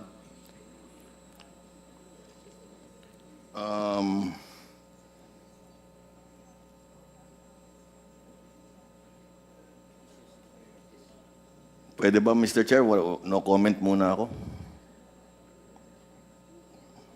Or maybe we can ask the ASEC from the DOH if he wants to respond. Mr. Chair, Yes, Congressman Acop. basahin ko man yung minutes in the previous meeting.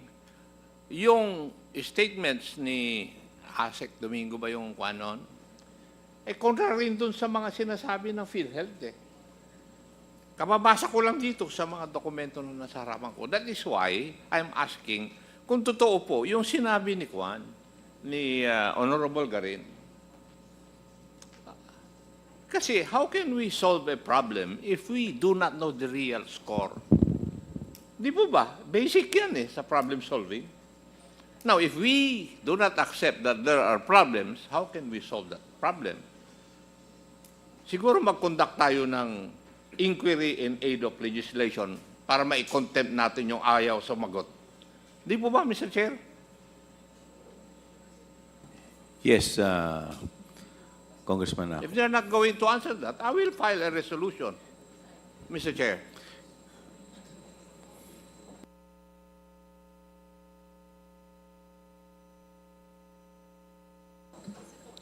The Chair would like to recognize the Honorable Stella Kimbo.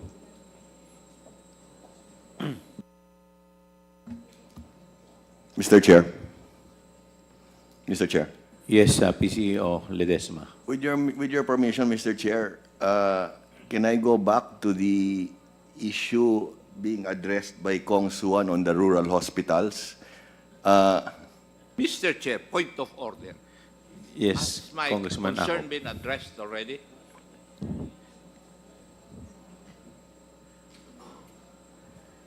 One minute recess declared by the Chair.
Committee hearing resumes.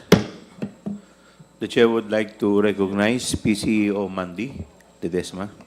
Thank you, Mr. Chair. So going back to the question of Honorable Congressman Akop, I think like any normal, happy family, PhilHealth as an attached agency of the DOH, no? So we are like one family po, no? Like any happy family, we have disagreements, we have issues, we have different points of view. And I'd like to think, since we have very close coordination with the DOH and PhilHealth, no?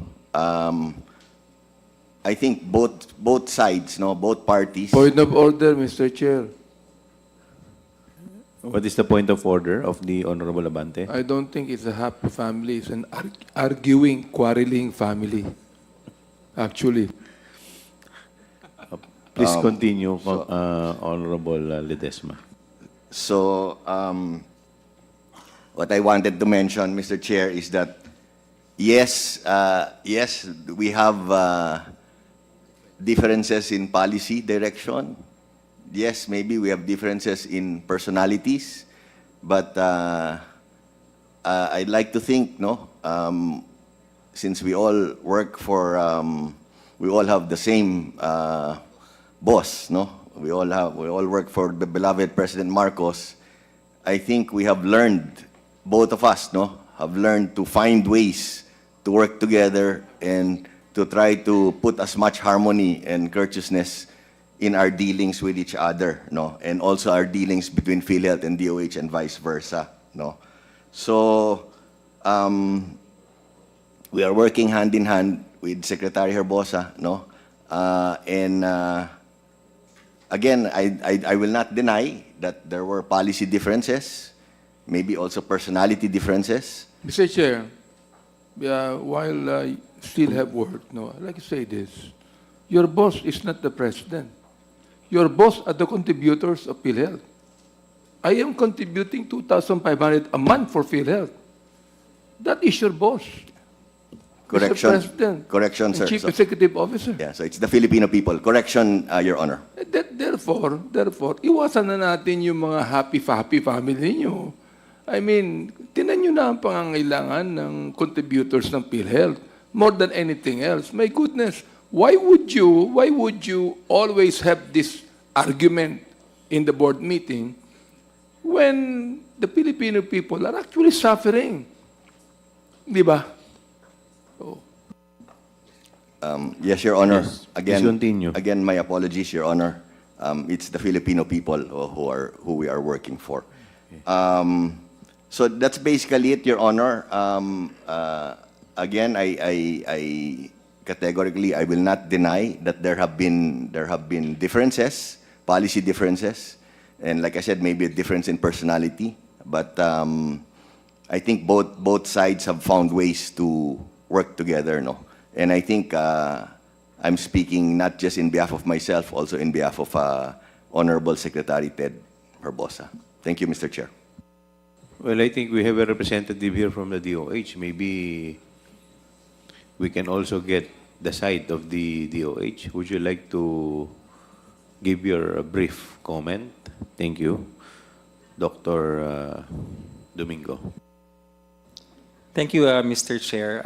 I cannot speak on the person of Secretary Urbosa, but I am witness to the healthy debate in the board meetings. There are a lot of questions and answers. Tagalogin ko po, nagkakaroon po ng sagutan. Ngunit ito po ay para rin sa mga debate na naririnig natin kapag hinahanap po natin yung pinakamagandang benepisyo, pinakamagandang solusyon sa mga problema. And at the end of each board meeting, nagkakaroon naman po ng resolution. Kaya lumabas po yung ating mga bagong benefits, Mr. Chair. Okay, Congressman Acop, does that satisfy you? Or Mr. Chair, yes, Congressman Acop. I asked that question when I heard the comments of the Honorable Garin. Kasi nandito po sa akin, may constituent ako na nagsabi. Nagre-request lang. Also, is it possible that they align with DOH when it comes to providing a license to operate from DOH and accreditation from PhilHealth, given that the two institutions should be working hand in hand and not adding another layer to it? Marami pong duplicity na nagaganap which could be addressed more effectively if only both look at their objectives and align with one another. Magaling yung nagsabi sa akin nito. And that is why this is proof na hindi kayo nagkakaugma ng kilos. Mr. Chair. Kasi yung tao nagre-request na nga na mag-align kayo towards your objectives. That is the reason why I asked that question, Mr. Chair. Marami pong salamat. Mr. Chair. Yes, Honorable Ledesma. Yeah. Thank you very much, Mr. Chair. Thank you very much, Honorable Acop. I would also want to add, no, yes, we do have policy differences. Nagde-debate po kami sa board.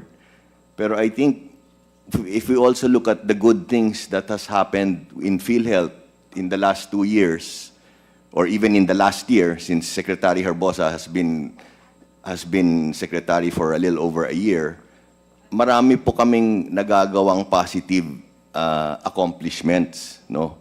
So, yes, there are debates, yes, there are disagreements, differences in policy, but the fact that we're able to increase the case rates by 95%, we are able to enhance so many of the benefit packages, we've been able to increase the payments of claims to hospitals, we've been able to move forward in our digitalization process. We have done so many positive things. So, there are always two sides to a coin po, no? Pwede natin tignan yung hindi masyadong maganda, pero marami rin po tayong magandang accomplishments, no? But thank you very much for all of your inputs po, Honorable Acop. Thank you, Mr. Chair. But could you imagine what you could accomplish kung align kayong dalawa? Eh, yan pala, hindi pa kayo meron pa kayong konting misunderstanding, and yet, you are telling us na marami kayo nagiging accomplishment. So, could you imagine kung lalob na kung align pa kayo? Diba? Duly noted, Mr. Chair. Mr. Chair. Total, bagong taon na naman na po. Magcha-Chinese New Year na. Yes, the Honorable Janet Guerin, you are recognized. Again, with due courtesy to Kong Suwan, because I can see Congresswoman Stella Kimbo, who was actually one of the referees when Secretary Herbosa erupted and was saying all words, and President Mandi also was somehow responding, but later on apologized. Parang siya na nga ang nag-give way. Pero ganyan talaga eh. But then, Mr. Chair, let me reiterate the question addressed to DOH. Are you sincere and bent on having a ceasefire against your personal tirades against PhilHealth? On your personal tirades against PhilHealth? Mr. Chair, it's not a personal tirade, but yes, we will work to our Then best what it with is if PhilHealth. it's not personal? Kasi ang nakikita namin, I believe, wala kaming pakialam kung gusto nyo magpalitan ng official or whatever, pero ang trabaho, trabaho. Dapat nakaseparate yung politika doon sa trabaho. And while the President is still there and the President is still Mandi Ledesma, kung pwede sana magtrabaho muna. Kasi sayang yung oras eh. Every hour, every day should be dedicated to the Filipino people. And I don't want to see our Senior Vice Chair again being, sa dami-dami ng ginagawa niya, yung oras niya nauubos doon sa pagre-referee. So, Mr. Chair, may I repeat the question? Can the Honorable ASEC relate to the whole department to have a ceasefire on these nuances between DOH and PhilHealth? Mr. Chair, just a very, very germane to the question Honorable of... C. Adjong, you are Yes, recognized. Vice Chair Janet Garin. I think the good lady from Iloilo wanted to know exactly categorical answer from DOH. So just to put the perspective into its right context, right? Currently, we have ASEC Domingo, which, by the way, when he responded to the question, already intimated to the committee that he cannot, or he is not authorized to speak on behalf of Secretary Herbosa, because the question really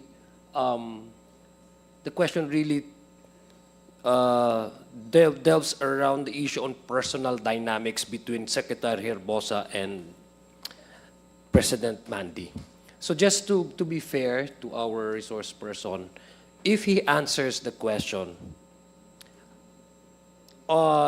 his capacity as an assistant secretary, is he authorized to speak on behalf of the entire department? Or if he answers positively to the question of Vice Chairman Janet Garin, is he answering only sa kanyang sariling opinion? Kasi ang alam ko, kanina, there was a reference on there was a sort of like hindi pagkakaintindihan during the budget hearing.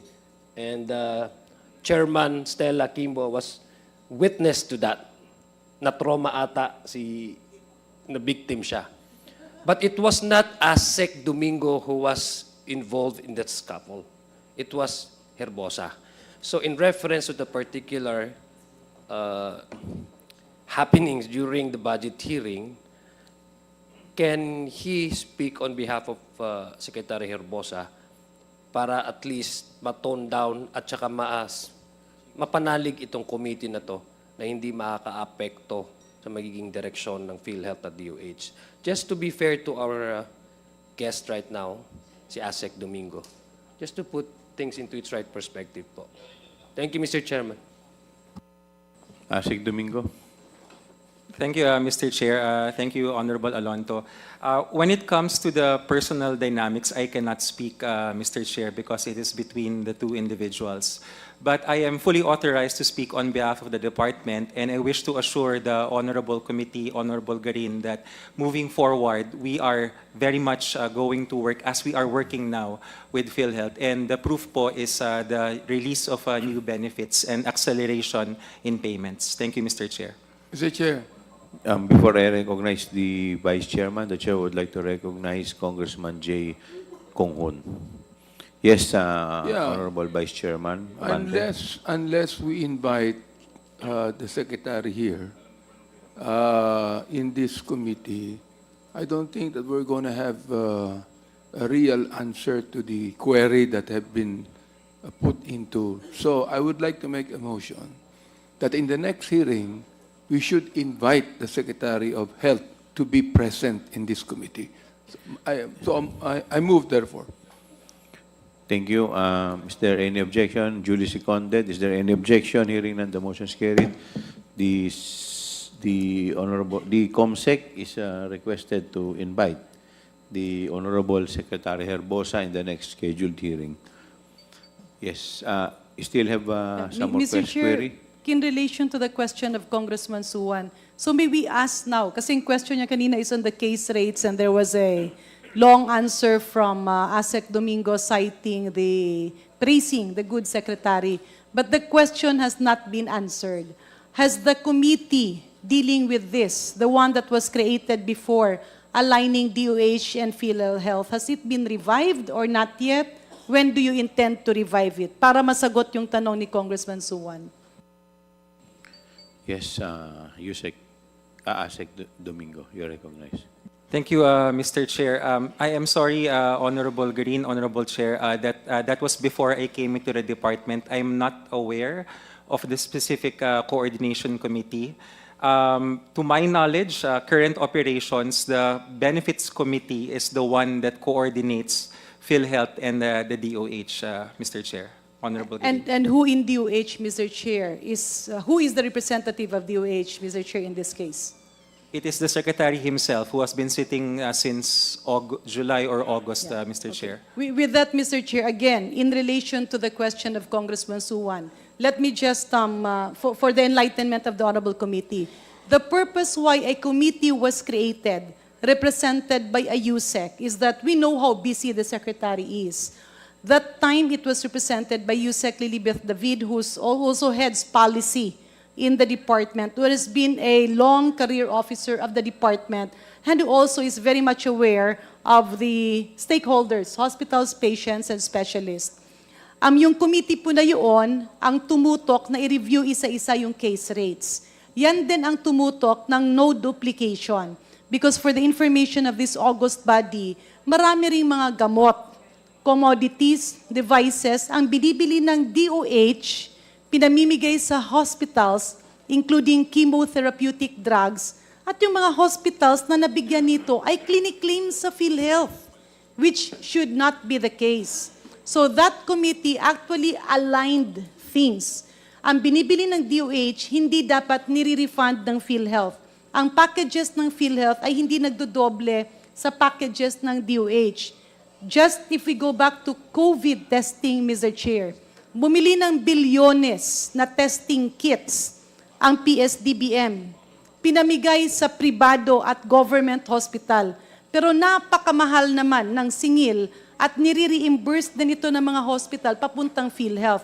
sino ang kawawa? Taong bayan. So with that, Mr. Chair, let me reiterate what was mentioned during the preliminary budget briefings and budget hearings with the DOH. Revive that committee. Kasi maski sa pinag-uusapan dito, ang dami kaninang mga proposal on wheelchairs, walkers, pero binibili rin kasi ito ng DOH. How sure are we na yung binibili ng DOH na pinamimigay sa hospitals at pinapa-reimburse naman doon sa PhilHealth ay hindi ulit mangyari? We were able to trace that, Mr. Chair, specifically on chemotherapeutic drugs, on some antibiotics, and even on supplies being used for dialysis treatments. That's why, habang dinidiscuss natin dito na palawakin ng PhilHealth yung kanilang mga ginagawa, hindi natin maipagkaila na kapag binalik yung malaking gap dun sa dalawa, magkakaroon ng waste of resources and waste of money. Maraming salamat, Mr. Chair. Thank you. Yes, Asek Domingo. Thank you, Mr. Chair, Honorable Green. We gladly accept, and I will personally look into the nature of this coordination committee because, Mr. Chair, Honorable Green, it happened before my time. So I will get an update po from the historic. You admit that the case rates are still up for review, di ba? They are continuously being reviewed. Okay, and ma'am. who is reviewing it? It begins at the technical level of PhilHealth, the HFPS, the Health Finance Policy Sector, and then elevated to the board for approval. Yeah, Mr. Chair, balikan lang natin yon. Yung doon kasi sa board, ina-approve, and Congresswoman Stella Kimbo is very much aware of this. Ang nandoon na kasi sa mga resolution, saan ba nagkamali? Nung ginawa ang case rates na ikinalugi ng maraming pampublikong hospital under the LGUs. We have colleagues here who are former mayors and governors. Nung ginawa kasi yun, warang consultation. So kung bumabalik kayo again, doon na finance lang ang titingin, hindi kasi kinausap yung specialty society, yung doktor at yung stereotype. You have to balance. Yung sinasabi mo kasi, Asek Domingo, na sinasubmit sa board, yan na yung final. And sometimes it becomes ministerial kasi if you craft the packages, you call the specialist commensurate to the topic being discussed. Kunyari, nag-opera, doon sa case rate nyo, tinanggal yung anesthesiologist. Sa lahat ng case rates, walang anesthesiologist. So, sino ang magbabayad ng anesthesiologist? Di ba kaya yung ibang mga ospital na sinasabi nilang nagsara, kunyari, case rate ng pneumonia, isang kaso lang doon, hindi naman quinantify, mild ba ito, moderate ba ito, severe ba ito? Andun yun ang pinaka-importante. That's the heart of the case rate. Yung tinanong nyo yung specialty society, kung sa pagpanganak ba yan, o kung cesarean yan, may pedya ka, may OB ka, may anesthesiologist ka, ano yung mga kailangan gastusin? Ito naman yung ospital, ito naman yung pasyente, ito naman yung DOH. Ano yung binibigay ng libre, ano yung binibigay na may bayad? So walang duplication. So when you submit it to the board, it's a done deal. We have to stop all the nuances. Hindi pwedeng may gap ang DOH at yung PhilHealth dahil ang sambayan ng Pilipino ang nagiging kawawa. So again, Mr. Chair, to reiterate, let us bring back the joint committee between DOH and PhilHealth, not only to address the case rates, but to also avoid duplication. Na yung pinamimili ng PhilHealth at ng iba pang ahensya ng gobyerno on health-related medicines, vaccines, and devices will not be charged to PhilHealth. Kasi uulitin natin, bilyones na test kits na inutang at ngayon binabayaran ng sambayan ng Pilipino na binibili through PSDBM ay pinamigay sa private and government hospitals. Ang tanong, ni-reimburse ba ito sa PhilHealth? Yes. Bakit babayaran ng PhilHealth yung mga bagay na bilhin ng gobyerno, na binili ng DOH? So that's a very important committee to bring back that was removed by the previous administration for a reason that we cannot explain. At kaya nga nagkaroon ng problema, nagkaroon ng interim reimbursement mechanism, yung illegal na IRM that Attorney D.L.E. Santos is very much aware of. Ibig sabihin, yung pera ng PhilHealth nung nakaraang administrasyon, pinanggawang kapital. Bumili ng mga sasakyan, nagpagawa ng mga building. Bakit ang PhilHealth magiging kapitalista ng mga pribadong ospital at pribadong clinics? That's why this happened. Kaya nga, the solution here is not to sweet talk the legislators. And I'm referring this to DOH. The solution here is to put back concrete measures that will really address the problem. And let's stop blaming PhilHealth, let's stop blaming DOH, let's buckle down to work because that's our obligation to the Filipino people, Mr. Chair. Thank you. Congressman Suwan, please continue with your interpellation. Thank you, Mr. Chair. So going back to the measures that the Department of Health is taking up to try to help these hospitals survive, as we are still on the determination of the impact of delayed payments of PhilHealth as to the hospitals. So what else is the Department of Health doing in order to help these hospitals stay afloat, aside from the MAIP and aside from this benefits board regarding the case rates? Mr. Chair, Honorable Suan, so those are the levers. The way that we approach it is, kung kailangan pong taasan yung budget as Congress has given for the hospitals operations in GEA 2025, yun po yung financial intervention. Kasi yung tinatawag po na yung line item, we call it internally quantified free service, yung sweldo ng mga doktor, yung pagbili ng mga commodities. Another one I'd like to add to the discussion, Mr. Chair, Honorable Suan, and also this is where Congress can help us. Yun pong Philippine National Drug Formulary. Yung Philippine National Drug Formulary po, it was established by the Generics Act of 1988. But there is a 1993 executive order. The number escapes me now, Mr. Chair, but we can provide it this specific EO number. It's a 1993 EO that requires that all government procurement of medicines has to be found inside the Philippine National Drug Formulary. That is a sound concept, Mr. Chair, Honorable Suan, except that the speed by which new molecules are included, mga bagong gamot po, new molecules are included into the formulary, yun po yung nagiging challenge. So the approach that Secretary Erbosa, this current administration is doing, yun pong Formulary Executive Council na nawala for quite some time, nire-reconstitute na po para bumilis yung pagpasok ng mga new molecules. The reason being, Mr. Chair, the current interpretation of the Health Technology Assessment Council is everything has to pass through them, which the department respectfully disagrees with. And we think there is a role for the Formulary Executive Council to accelerate inclusion. So matotal, Mr. Chair, Honorable Suan, pag wala kasi sa formulary, hindi siya mabayaran ng PhilHealth, hindi siya pwedeng i-procure ng DOH hospital yung gamot. Kaya ang nangyayari po yung pasyente, bumibilis sa labas. Nagkakaroon ng out-of-pocket charge. Okay.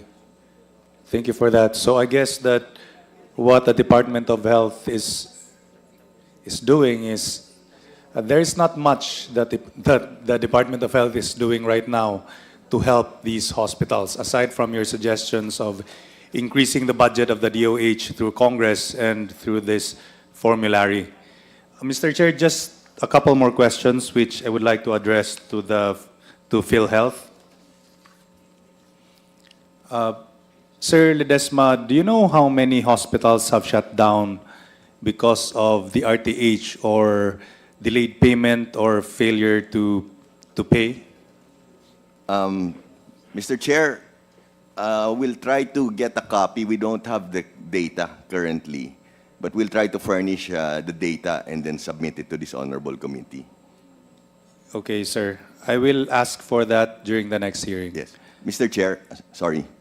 Mr. Chair, Yes, President Ledesma, you're recognized. in relation to Honorable Kong Suwan's earlier queries on the rural hospital, if I may be allowed, Mr. Chair, I have with me a copy of a General Assembly resolution which was signed by the League of Provinces of the Philippines, mainly Governor Dax Cua and Governor Ray Tamayo.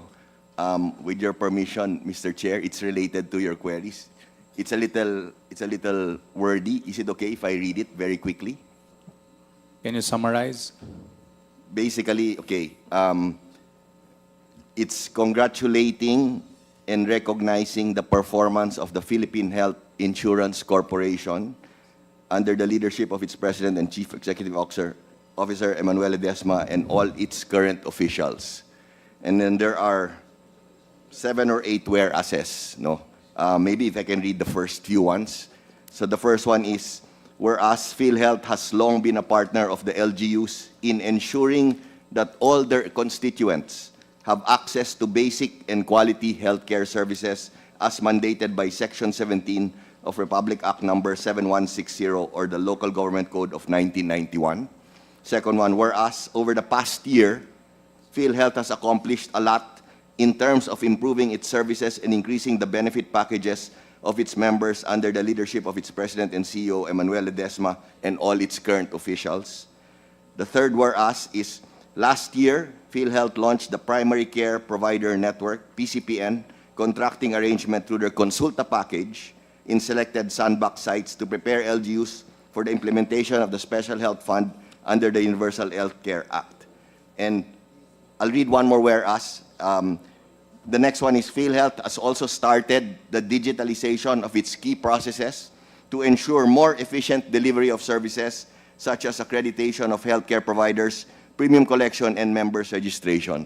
So basically, what it's saying, and it's signed by all of the national officers, sir, Mr. Chair, is that PhilHealth is trying its best to do its part in improving the healthcare of the rural services. Thank you very much, Mr. Chair. Thank you. One last question, Mr. Chair.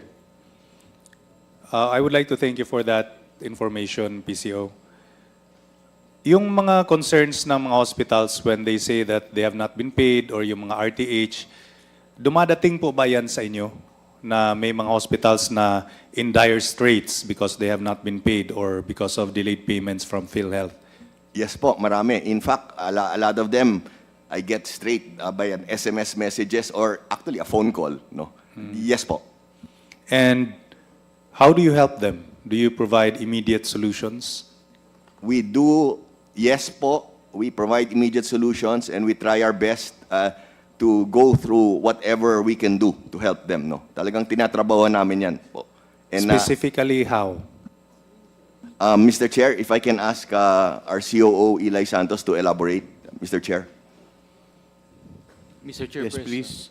Mr. Chairperson. Tony Santos. Honorable Representative Suwan, so when the Office of the President and CEO directs us to coordinate immediately with these hospitals, we schedule a meeting immediately and reconcile whatever data we have regarding the status of the claims that they have submitted to PhilHealth. Most of the time, Mr. Chairperson, Honorable Representative Suwan, we are able to resolve these issues on payment. If there's a need to accelerate the payment, then we inform and even direct the regional offices to fast track, not only for a particular hospital, but everything, all of facilities, Mr. Chairperson, Honorable Representative Suwan. So how do these hospitals reach PhilHealth?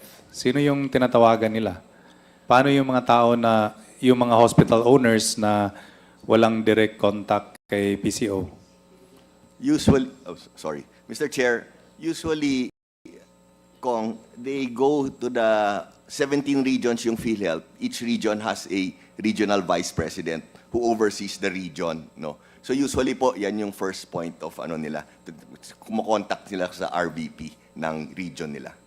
So, or the LEO head po. okay. So there are cases where hospitals who are on the verge of closing are being helped by PhilHealth.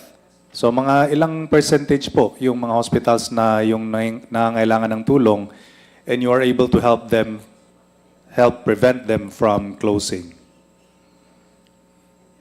Mr. Yes, Attorney Santos. Mr. Chairperson, Honorable Representative Suwan, when on a yearly basis, the providers, partner providers, apply for accreditation. So for a given year, if we do not receive any application for renewal of accreditation, we contact these providers, partner providers, as to the reason why they have not submitted. So if the issue is on the PhilHealth side with respect to compliance to requirements, we help them comply with these requirements, Mr. Chairperson. So on our side, we proactively communicate and meet with our providers, especially those that What about those cases where yung hindi sila nabayaran or late payments from PhilHealth tapos nag-close sila? Paano nyo sila tinutulungan? Mr. Chairperson, Honorable Representative Suwan, when we are not immediately informed or given information that the reason for their non-submission of application, probably for renewal, is due to non-payment of claims or probably delayed payment. What we usually receive, Mr. Chairperson, Honorable Representative Suwan, are non-availability yet of requirements before they submit their application. As to this reason that they do not submit their application for renewal on a given year because of non-payment, personally, I have not yet received such information or such reason for non-submission. Usually, the reason that, but I'm not saying, Mr. Chairperson, that it's not happening. Probably it happens. The situation is probably true. But usually, the reason for non-submission of application for renewal is the non-availability yet or incompleteness of the requirements, Mr. Chairperson. So you're saying that these hospitals closed not because of the non-payment of PhilHealth, but because of the lack of requirements? Mr. Chairperson, Honorable Representative Suwan, no, I'm not saying that. But what I'm saying is I have not received such reason yet that the hospitals did not submit their application for renewal. Usually, the reason that I receive is that they have not yet completed their requirements. Probably I do not have that information. Probably I need to dig deeper. Because But- what you're saying is basically there are no hospitals which are closing or on the verge of closing because of the late payments from PhilHealth. That's what you're saying right now. Mr. Chairperson, Honorable Representative Suwan, I apologize for probably conveying that message, but I do not, that's not my message. Mr. Chairperson, Honorable Representative Suwan, it's just that I have not received any information that the reason for closure or non-submission is the late payments. Yes, we admit that there are late payments, there are claims that are returned to hospitals, there are denied claims, but insofar as their application for renewal on a daily basis, I have not received the reason, that particular reason of non-payment. Mostly the reason is that they have not yet completed the documentary requirements for their application. But I'm sure that there are hospitals that are suffering from delayed payments or probably denied claims. It's just that the reason for non-submission is because of the lacking documents. Mr. Chairperson, Honorable Representative Suwan. What if they are no longer interested in submitting an application for renewal because they no longer exist due to the lack of payments? Paano nyo tinutulungan yun? Mr. Chairperson, Honorable Representative Suwan, that's why earlier I said that we do our best to help the providers. If the issue is on the claims, then we assist them, Mr. Chairperson, on how to, if it's denied claims, then we address the reasons for denial. If it's returned to hospital claims, then we address the reason for the return to hospital. So, based on my experience, Mr. Chairperson, we usually have meetings with these providers and address their problems and the reasons why they do not submit their application for renewal. Mr. Chairperson, Honorable Representative Suwan. Thank you, Mr. Chair. No more questions. Thank you. The next interpolator Mr. is Chair, the... before that, I just would like to make a manifestation here that Yes, I Vice filed- Chairman Abante. I filed a resolution on October 17, 2023, House Resolution number 1389, to conduct an inquiry in aid of legislation, especially on the data breach of Philippine Health Insurance Corporation.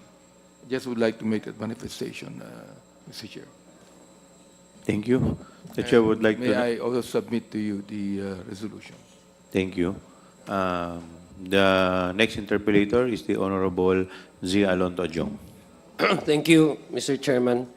Magandang hapon po sa ating lahat. Isang mapayapang bagong taon sa ating mga bisita from PhilHealth and DOH. Bismillahirrahmanirrahim. Assalamualaikum warahmatullahi ta'ala wa barakatuh. Mr. Chair, perhaps this question that I am about to ask PhilHealth were already discussed extensively in the previous committee hearings.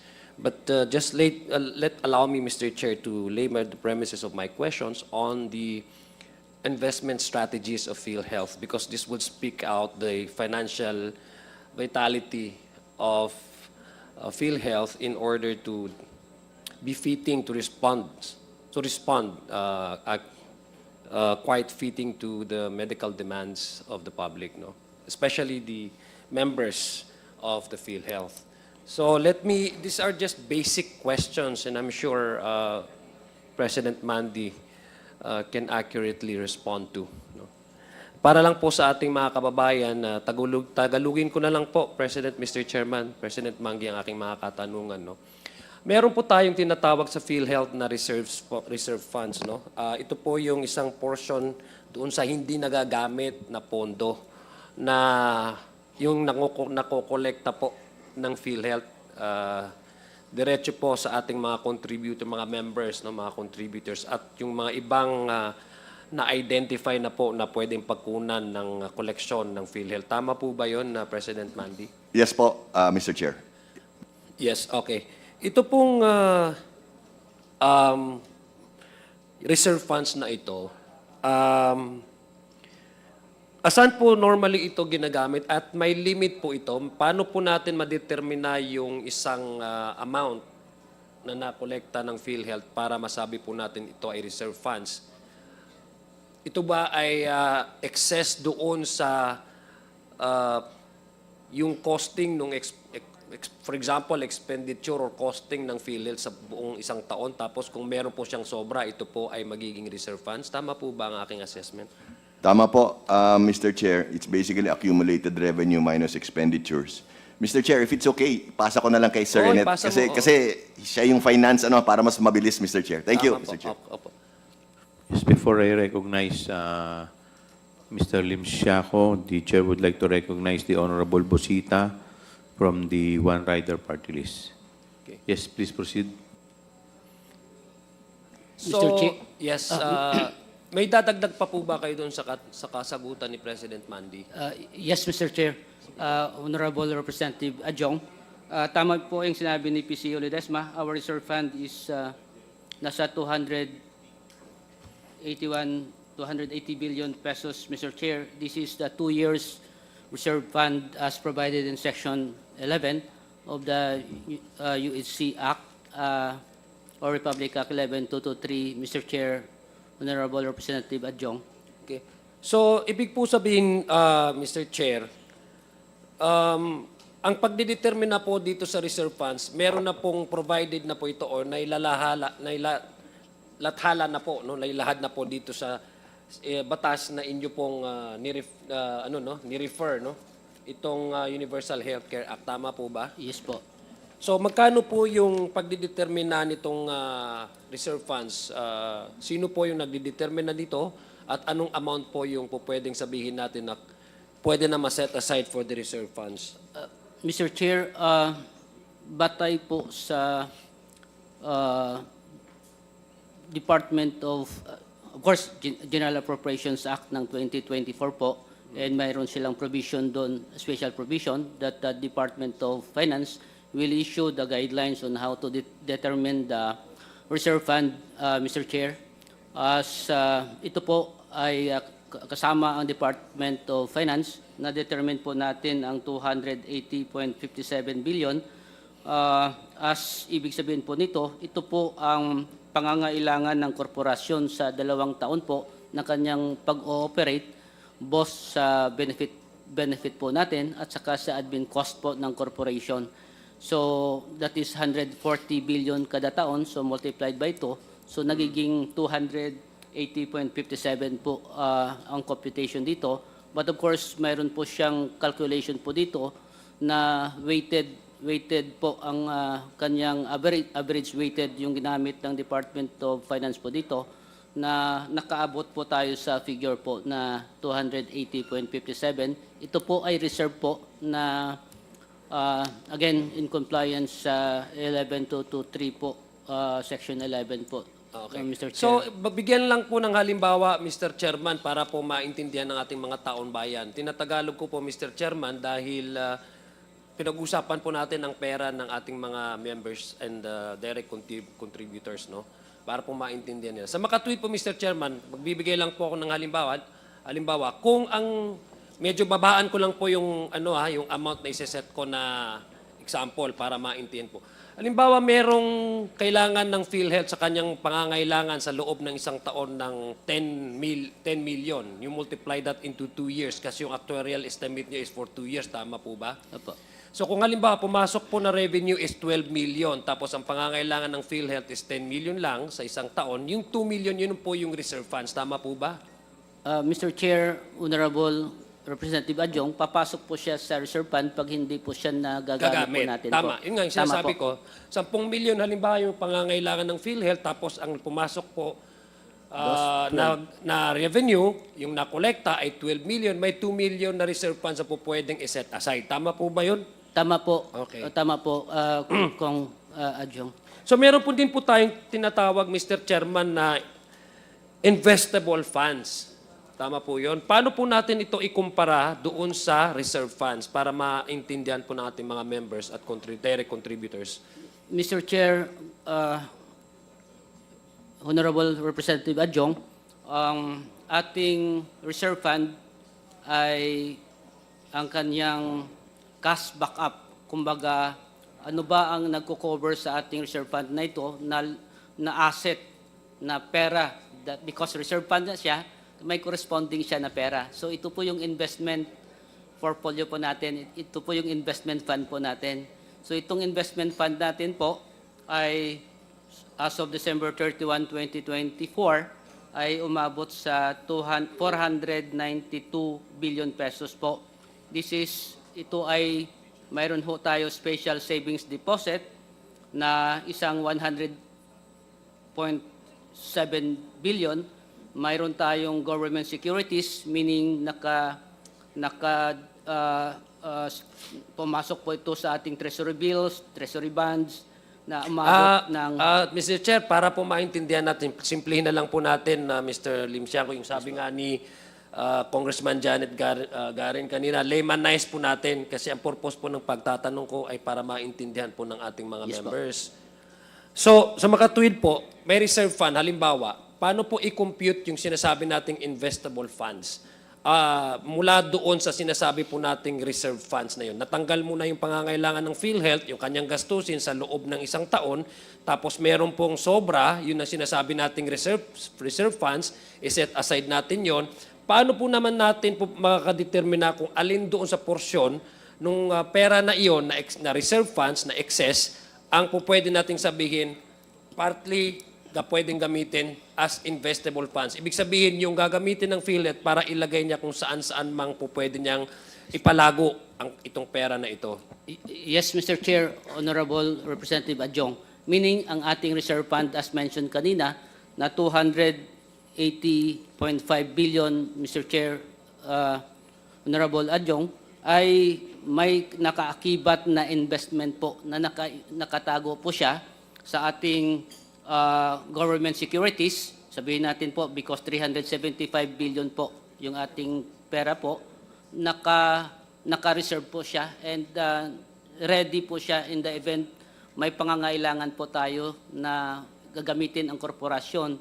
in the benefit expenses o pambayad natin po sa ating mga hospital. Nakatala din po yan sa Universal Healthcare Act o sa IRR po ng PhilHealth, doon sa computation ng investable funds. Kasama din po siya, cause nakasaad po sa ating batas, lahat na pera na hindi gagamitin ng korporasyon sa kanyang operation ay ilagak niya po sa investment para naman po kumita kahit papaano po yung ating investment na comparable sa merkado po.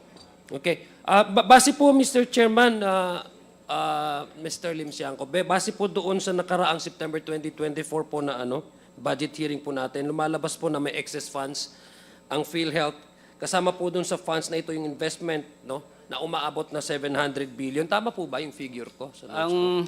Ang lumalabas po sa ating datos po, Mr. Chair, Honorable Representative Adjong, again, mayroon po tayong reserve fund na 280.5 billion, more or less 281 billion. Mayroon ho tayong surplus na 150 billion, that is October financial report po. That's 430 billion pesos, Mr. Chair. Ano yung 430 billion pesos? Ito yung the investment, the 280.5 billion na reserve fund plus the surplus of 150 billion pesos po. So we have 430 billion pesos po na kumbaga investable fund, Mr. Chair, Honorable Adjong. That is part of our members' equity actually, pero masyado technical siyang na terminology. Gusto natin simplihin ko po, no, ba? Pero kanina po na nag-refer po kayo sa Universal Health Act. Actually, yung section na yun na binasa niyo po kanina sa amin, yung sinasabi po dito sa Universal Care Act, ang natitira pong parte ng reserve fund, and please correct me if I'm wrong, I'm just basing it on my records based on also the previous discussion that you had with this committee.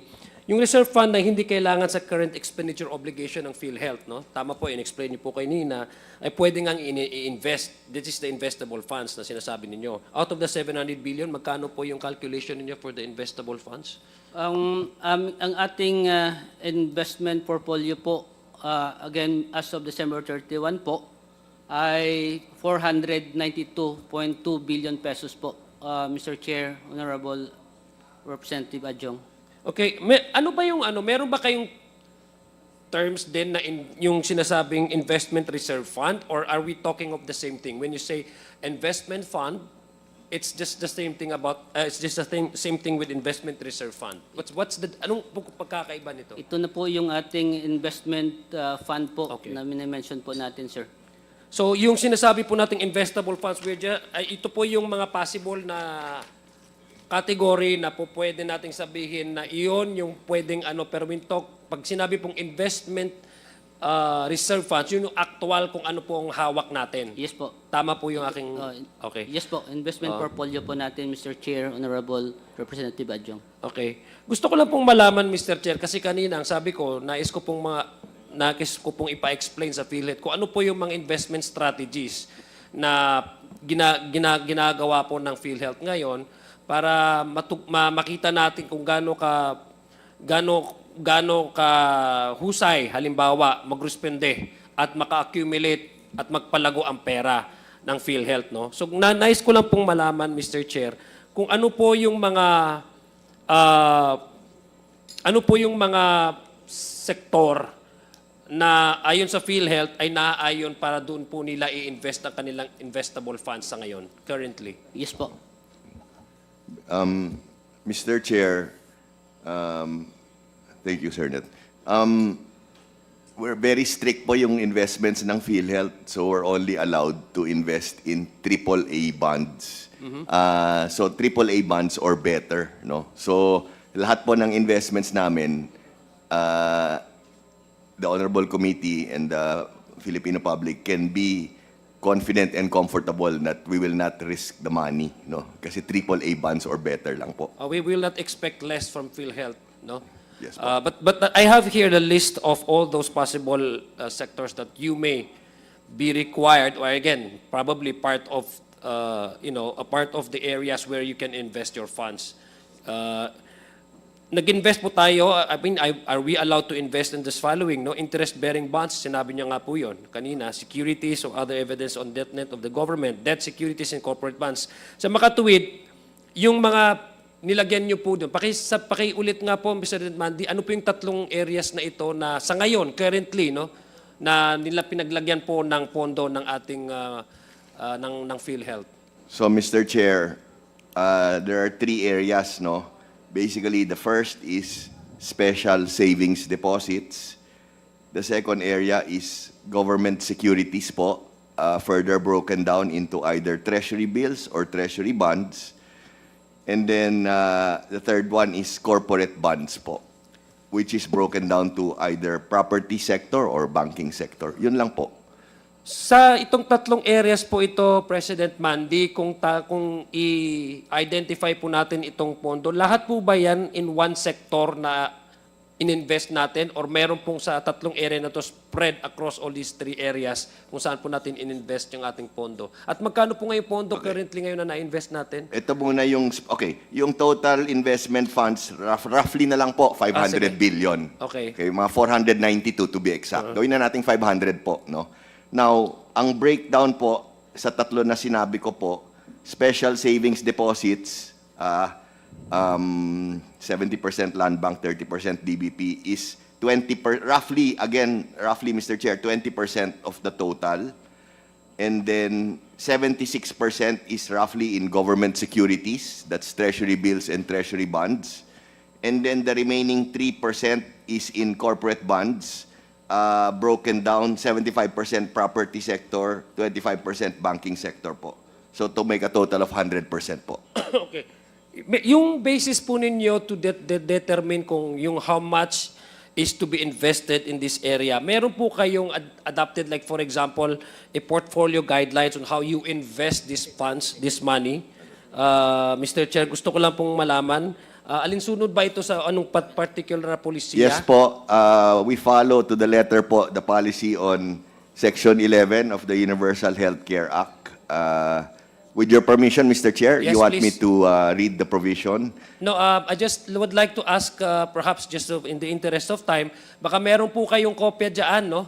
Doon sa breakdown po ng na-mention ninyo, maybe we can also request, Mr. Chair, the PhilHealth, kung I'm sure you already have an investment portfolio and plan on where did you invest all the funds and the breakdown in which areas Yes. have you invested? Actually, meron kami. We can submit to you Yes, please. within the day po. Complete breakdown po. Okay. So, yung ilang percent sa treasury bonds and then sa government securities, lahat po yan. Magkakapare-pareho ba ito ng interest, commercial interest rate doon sa lahat po ng pinag-investan ninyo? Hindi po. Just to give you an idea po. So, ito yung yield percentage to return on investment, no? For the special savings deposits, again po, roughly, Mr. Chair, if you don't mind, mga 6%, no? Yung sa government securities, treasury bills, also 6%. And then yung sa treasury bonds, 4.7%, no? So yung days to maturity sa treasury bills is roughly 78 to 100 days po. And then the treasury bonds, the days to maturity is around 1 to 6 years po, no? And then sa corporate bonds, the yield percentage to the return on investment is 6.2% po, slightly higher. And the yield days to maturity is ranging from anywhere from 0 to 6 years po. So, ang total investment portfolio yield percentage to return on investment is around 5.13% po. 5.1. 5.13. Of what, how much amount? Of the total amount is 25 investment, no, the total amount invested is 492 billion po. To be exact po, 492,205,964,751.74 po. Okay, thank you. Mr. Chair, Pres Mandy, tama po ba ang aking notes? Noong July 6, 2015, nagkaroon po ba kayo ng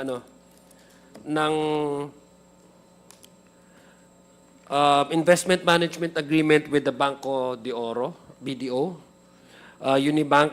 Tama po ba based on I'm sure you were not still the president at that you were not the president at that time, but in 2016 based on my records there was a investment management agreement entered into between PhilHealth and Banco de Oro, Unibank. Mr. Chair, for smoother flow, if I can allow... Please. Kasi thank they you. were Yeah, I allowed, know. no? You Para were mas not part madali, of- Mr. Chair, if yeah, it's okay. you were not part of PhilHealth that time. So just, I would like to ask anybody from PhilHealth.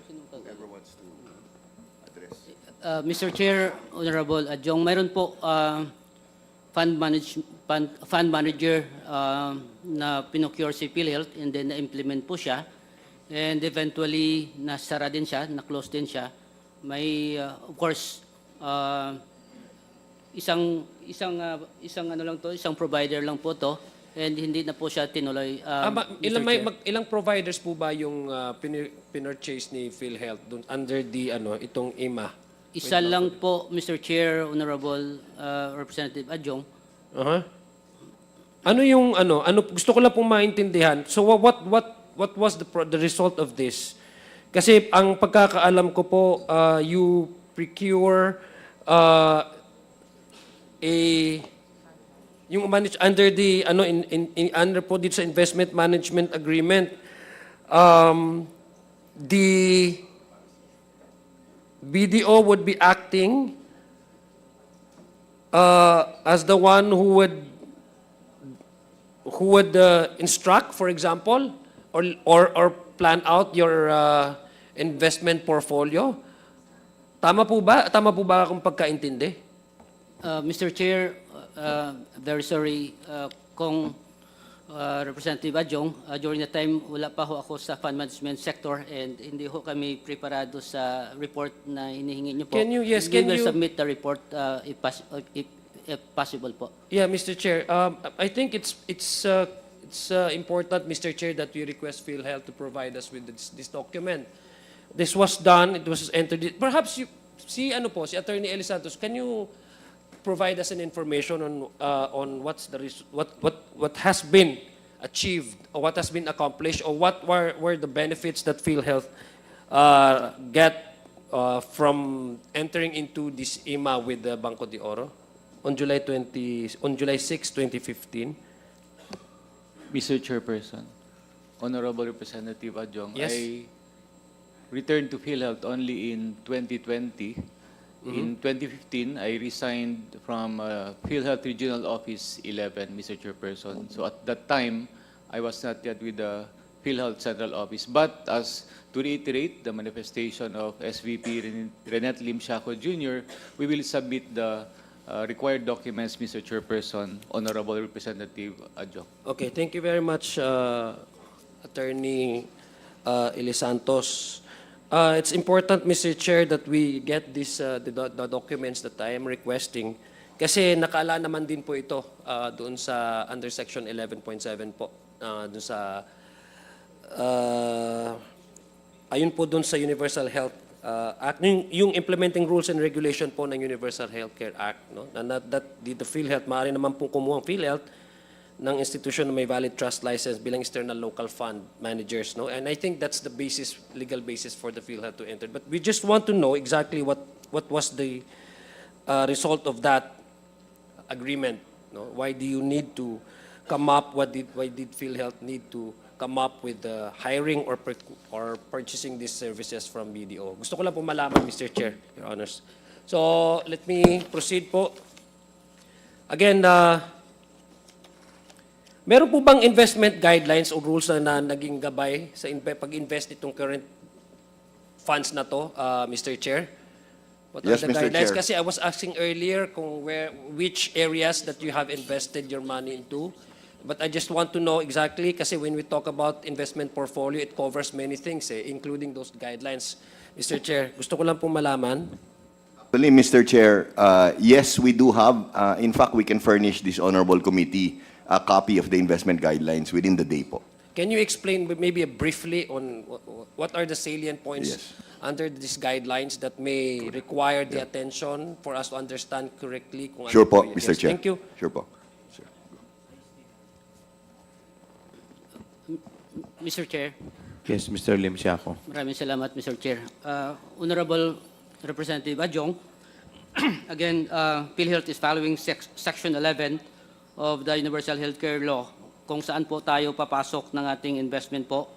Again, it's defined here, interest-bearing bonds, debt securities, interest-bearing deposits and loans, prepared stocks of any solvent corporation, common stocks, in bond securities and in debt securities.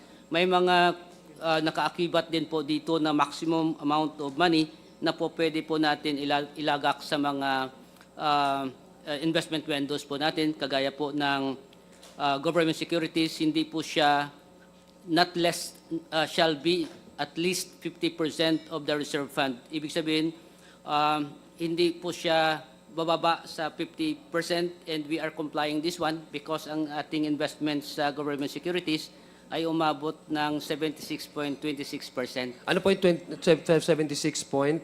76.26% of our investment portfolio ay pinapasok po natin sa government securities because ang sinasabi ng guidance po natin ay dapat hindi bababa sa 50% ang ilagay po natin sa government securities po. Okay. But this guidelines that you're talking about, investment guidelines, dumadaan naman ito ng approval ng board, I'm sure of that. No? Yes po, Mr. Chair, Honorable Representative Adjong. May Yeah. detalye pa po itong specific guidelines kada Okay, bawat isa po. Pwede Mr. po. Chair, yeah. Yes, Press Mandy. Sorry. Mr. Chair, just quickly, no, just wanted to add. So, kanina diba binigay ko yung breakdown.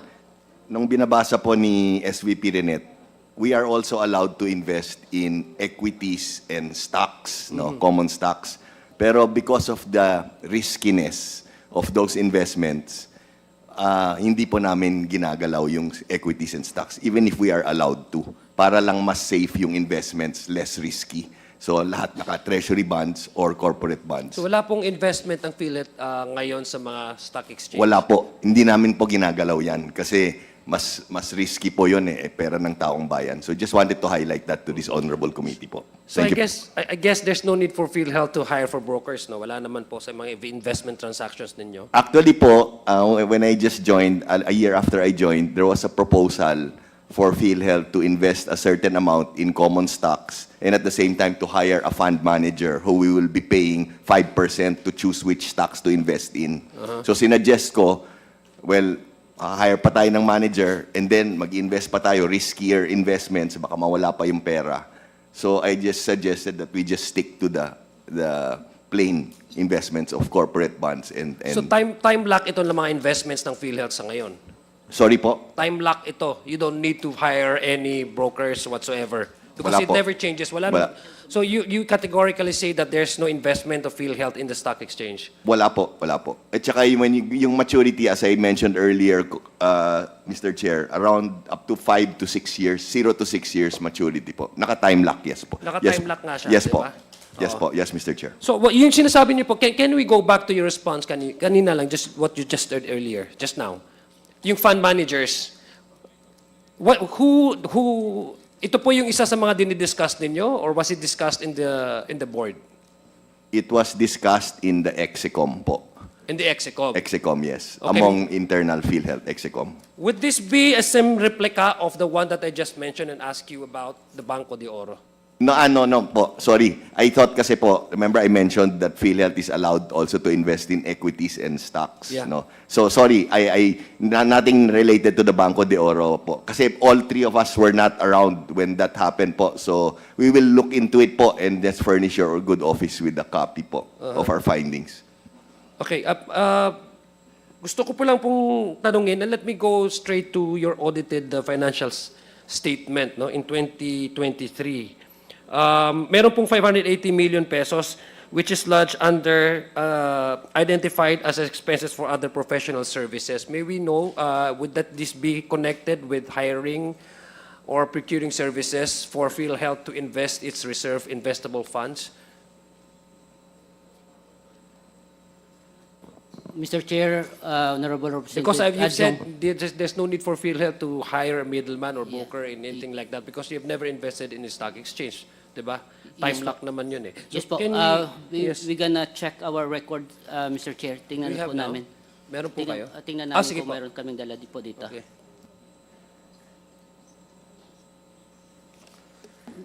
Mr. Chair, if I can suggest, Mr. Chair, pwede balikan lang po natin. Pinapahanap ko lang yung record po namin.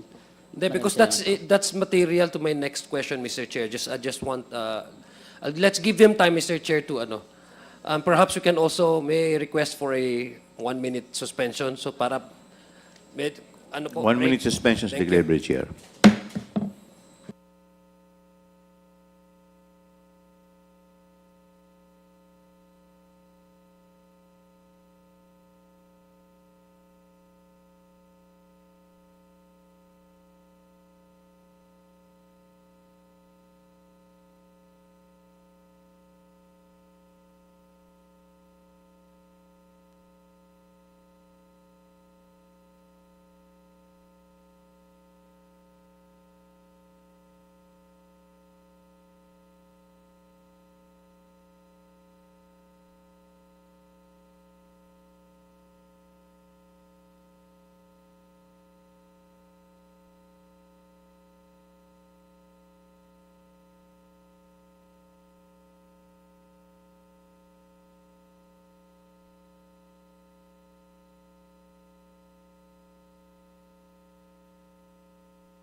We are ready, Mr. Chair. Committee hearing resumes. Again, may I again ask if there's a copy of that, the one that I requested. Para ibangga ko lang po, Mr. Chair, dito sa notes na meron ako, sa datos na meron po ako. Yes, Mr. Chair, pwede po natin kilalanin si Limsiaco. Okay. Mr. Chair, Yes, Mr. Limsiaco. opo, nakita po natin yung figure that Honorable Representative Adjong mentioned. Mr. Chair, this is the other professional services. Breakdown po siya ng MOE in the year 2023 in the amount of 580 million pesos, I mean. So ito po ay ang expenses po na incurred ng corporation in the hiring of job orders po. Okay. JO po. Okay. Personnel Okay. na tumutulong sa ating corporation, our regional offices at sa head office in delivering the services po. Gusto ko lang malaman, so this has nothing to do with how we manage our investment funds, no? Yes Just po. categorical lang po. Gusto ko po Yes malaman. po. We don't hire other extra service personnel to help us with how do we manage our investment funds. Tama po ba? Yes Tama po, ba yan? Mr. Chair, Honorable Adjong. Gusto ko yun lang PhilHealth po lang po. Okay. Treasury Department po ang mahawak po. Okay. Kanina po, Press Mandy, you also mentioned about the investment po dun sa I'm sorry, Ed, na-disrupt ko po ata yung nyo. Yung pag-invest niya sa time deposits, no? Nag-invest po tayo sa mga time deposits or dun lang po sa mga... Yes po, Mr. Chair. yeah. We have, to give you the complete details, so we have special savings deposits sa land bank po, roughly around 64 billion. That comprises around 20% of our total investments. And the days to maturity ranges from 2 to 155 days po. Mr. Chair, kasi meron din po ako ng kopya. Gusto ko lang po ipa-confirm sa PhilHealth. Yes po. Kasi basically, ang purpose naman ng hearing na ito is to brief us, no? So we would like to know the exact amount of each of the PhilHealth's funds, no? Yung investment funds. Gusto ko lang po malaman if it really coincides with the figures that I have. Anyway, ito naman po ay galing po naman sa audited financial statements po ng PhilHealth noong 2023. May na-invest po ang PhilHealth, no? Dito po sa datos ko, sa time deposits, no? Both local and foreign time deposits po yung natin. Ang na-investan natin, nagkakahalaga. Dito, 135,604,790,55,000 pesos. I don't know if this is a deposit, time deposit. Yes. Sorry, Mr. Chair. No, pinapako ko. Kasi, Mr. Chair, the These are all, I think these are both foreign in Yeah. foreign currency. And No, understood, currency. Mr. Chair. The thing is, what the figures I'm giving you kasi, Mr. Chair, is as of December 31, 2024. So Kaya that's hindi more- tayo nagmamatch eh. Oo. Kaya that's Hindi- a more updated. More updated, Okay, more sige. recent po. Better. Yes. Oo. Actually, maybe, Mr. Chair, we can give you a copy. Yeah, please. Oo, We'll give para you a mas- copy now, Mr. Chair, kasi this is more recent naman. And Yes. it's all Okay. explained. It's just a one-pager. Yeah. Paano po yung nyo, yung how do you arrive into deciding how much percent of the reserve funds that you will invest? May nagkakaroon po yan ng bidding in terms of which one offers a much higher rate, because I guess magmamatter po yung rate niyan di ba? Kung sa may bidding din po yan kung sino po pwede mag-offer the best na mag-benefit ng PhilHealth. So in terms of rates, how do you decide on that and how do you arrive into putting up this certain amount? Meron po kayong guidelines dyan or is it Yes po. decided by the Meron by po. the board? Sige po. Yes po, number one, yung guidelines po, Mr. Chair, kung Representative Adjong, ay set up po siya and approved by the board yung ating palisiya. And ang pinalagakan po ng ating investment ay government securities. Kung may available po na po pwede po natin papasukan na investment sa government securities, yun ang pinapasok po natin because number one, sigurado po tayo because gobyerno yung pinapasukan po natin. On the part naman ng special savings deposit po, araw-araw po kumukuha kami ng quotation sa bangko. So dalawang bangko po to, government man ito, Land Bank at saka DBP, kung saan ang mas mataas na offer po sa atin, doon po natin pinapasok yung ating pondo. Yung special savings deposit po ay ang importante po to because any time of the day, kung may pangangailangan tayo pwedeng magbabayad, automatically yun po yung pambayad natin sa ating benefit payment po. Sa information po ng lahat po, this week po, 4.8 billion pesos po ang ating pinapalabas na pondo. Last week po, nasa 4.6 billion po yung pondo na pinapalabas po natin pambayad sa ating mga health facilities po. Okay, ganito na lang po, Mr. Chair, para mapapabilis na po ang ating hearing. No? Anyway, briefing naman po ito. Nais ko lang pong mag-request nung nasabing mga dokumento. I think mas updated po yung kanila dahil kaysa may datos ng hawak ko po ngayon. Yung sa investment and time deposits, pwede pong paki-furnish ang committee na ito. Meron din po kayong investment securities, no? At yung sinabi niyo po kanina, Mandy, yung mga stock, yung bonds, treasury bonds, do you have also in the corresponding amount that you have invested? Yes. I can give you the corresponding amount now, then we can give you to follow the breakdown of Yes, each please. specific bond. No? Okay. Sa corporate bonds, Mr. Chair, the total investment amount is roughly 16 billion. That represents 3.28% of total. No?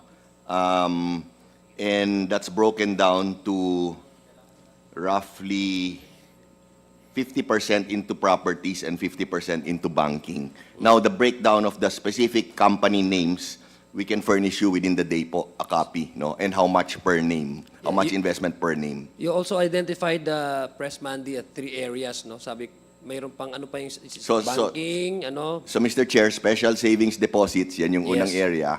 So, Land Bank tsaka DBP po. And then the second topic is the government securities po, broken down into treasury bills and treasury bonds po. Then the third one is corporate bonds, broken down into properties and banking po. Okay. So, thank you very much. Expect lang po namin itong mga documents Yes na ito. po, within the day po, Your Honor. Okay. Now, let me go to another topic po, Mr. Chairman, Press Mandy. Kanina po nakikinig po ako sa pinag-usapan kanina. Yung questions ni Congressman Suan. Hindi lang ho ito limited yung kanyang issue within his district, but it is being felt all over the country. In fact, yung na-mention yung out-of-pocket expenses ng mga ating mga pasyente, talagang gusto natin ang PhilHealth ay maging responsive.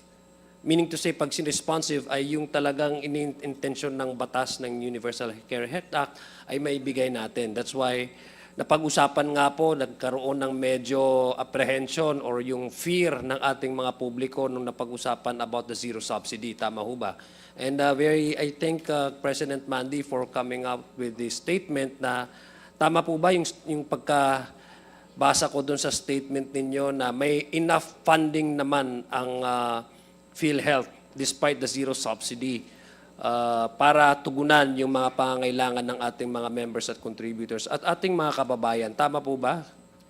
Yes, Mr. Chair, that is correct. And just to add to that, we are financially healthy. Yeah.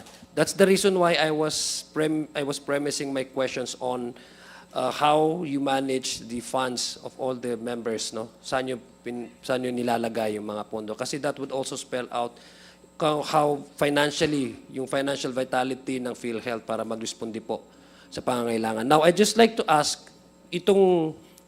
connect ko lang po kanina sa questions po kanina ni Congressman Suan.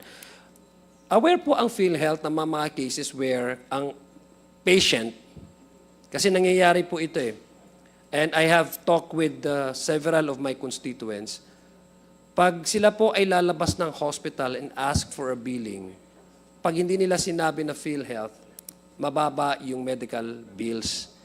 The moment that they mention that they are a member of PhilHealth, nag-iiba yung billing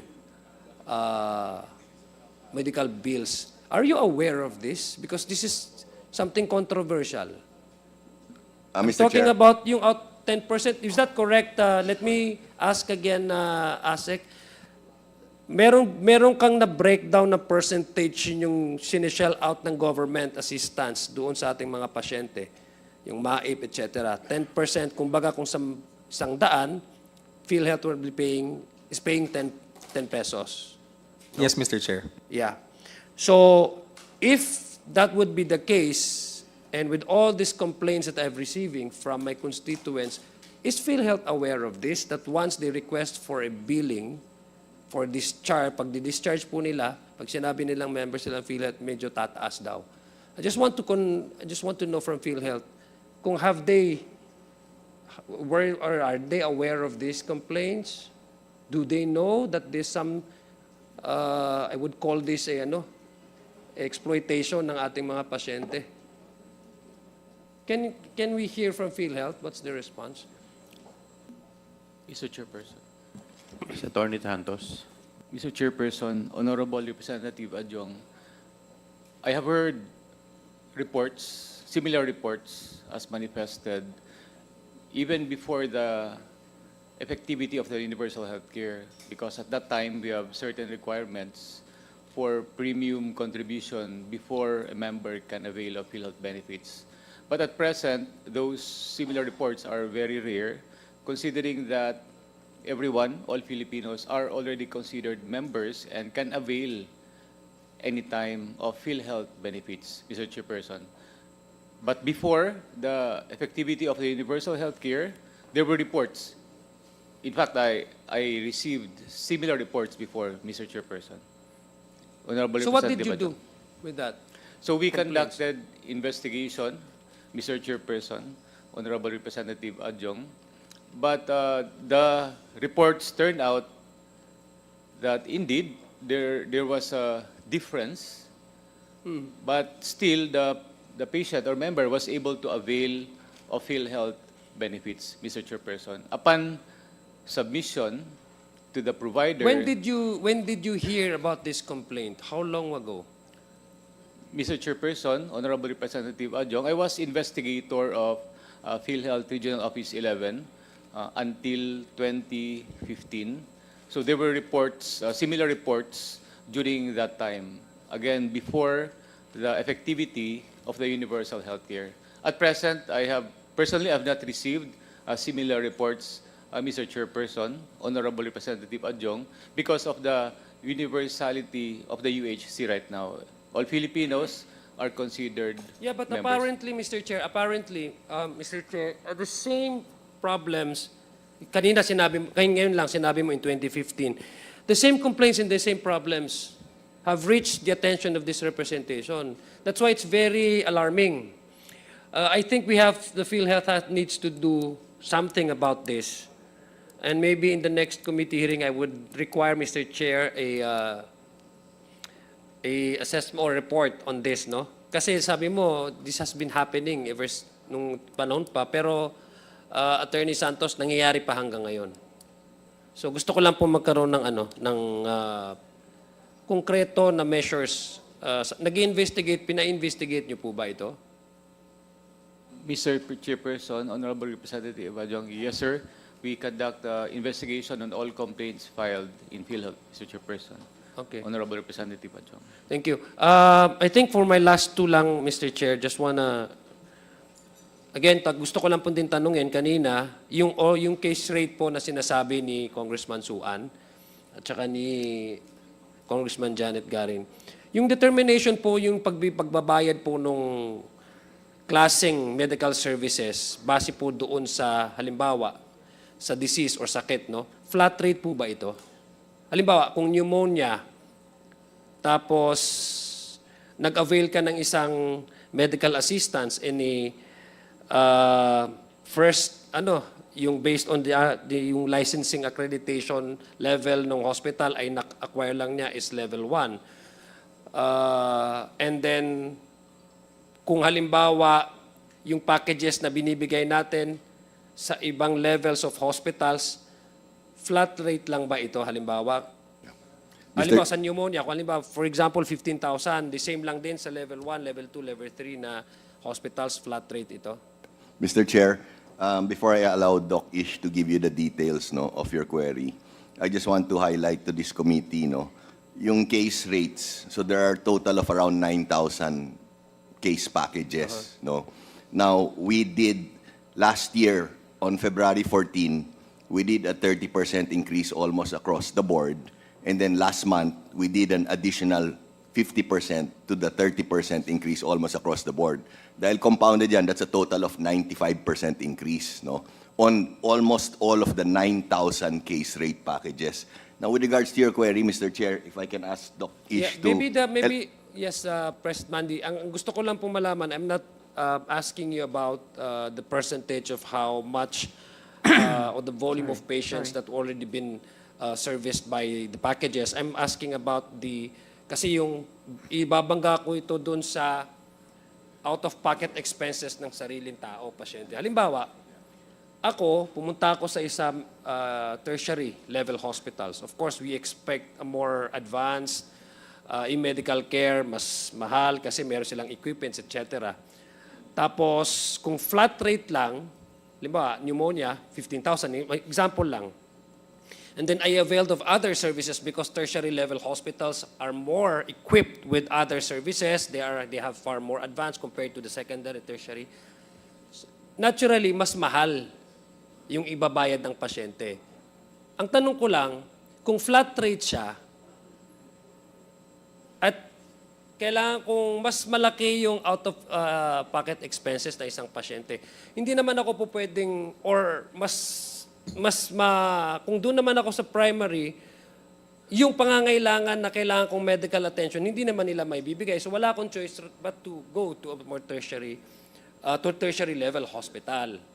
So gusto ko lang po malaman, what determines, for example, PhilHealth to decide on having a flat rate case? Kasi ang sa akin, naiisip ko, maybe we can rationalize it depending on the level of hospitals and the capacity of health facilities so that hindi masyadong malaki. Halimbawa, kung pupunta ako ng isang tertiary hospitals, di ba? Para maramdaman na yung ating mga members, yung pinibigay talaga na serbisyo ng PhilHealth, para ma-cover nila. Kasi kung ang sakit ko requires me to avail of a more advanced medical, say for example, assistance, kung kailangan ko ng mga oxygen, halimbawa, etc. Dahil hindi naman yan available sa primary, sa infirmary, sa secondary. Natural, doon ako pupunta.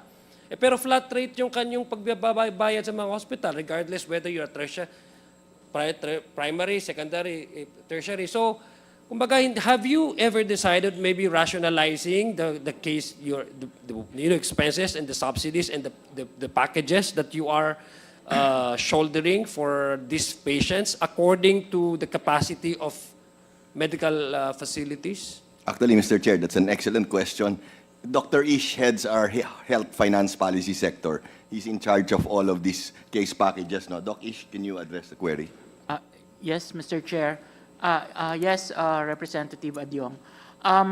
Our case rates po right now, as we rationalize, review, and expand, ang main dependency po natin would be the standard protocol and the standard treatment for any illness. Like what we did, for example, with the pneumonia, when we rationalized the rates for high-risk pneumonia, nakabase po siya doon po sa standard treatment and treatment protocols, kung ano po yung mga gamot na kinakailangan, kung ano yung mga laboratories na kinakailangan, at yun po yung kinost natin, and the costing came from the hospitals. Kung kaya't yun pong ating high-risk pneumonia right now is increased from 32,000 to 90,100. So what you're telling me Doc, what you're telling me is that yung pag-subsidize nyo, pagbigay ng mga packages nito para sa mga pasyente, ay hindi siya flat rate? Flat rate po siya, but ang basis po natin in coming out the rate but that's the point, the treatment guidelines. Yes, but that's the point that I'm trying to drive at. And kasi medyo mahal nga yung ibabayad na ating mga pasyente kung mag-avail sila ng services. Sino ba naman ang may sakit ng ayaw na mas magandang serbisyo, hindi ba? Kaya ka nga, kaya ka nga pupunta kasi some patients have no choice but to avail of the services offered by the tertiary level hospitals simply because infirmary and first level I cannot afford that. They don't have the necessary equipments and the medicines na kinakailangan ng pasyente. So that's why they have no choice but to avail of the services in tertiary hospitals. If it's flat rate, then go back to the question of out-of-pocket expenses. Mas mahal ang binabayad na ating mga pasyente. Hindi yun yung ma-rationalize na lang yun to also include possibly yung consideration ng mga capability ng mga health facilities natin para naman maibsan yung out-of-pocket expenses ng ating mga pasyente. Maybe you can, this is a recommendation. Maybe you can decide on that. Is that a fair assessment? Or is that a bad suggestion? Mr. Chair, it's not a bad suggestion. However, one of the principles under the social health insurance is, of course, the equity. And nakalagay din po sa batas that we should be paying for the minimum standards of care, of quality of Anong healthcare. batas po ito? Nasa atin pong UHC po. Okay, which specific provisions in the end so that we can review?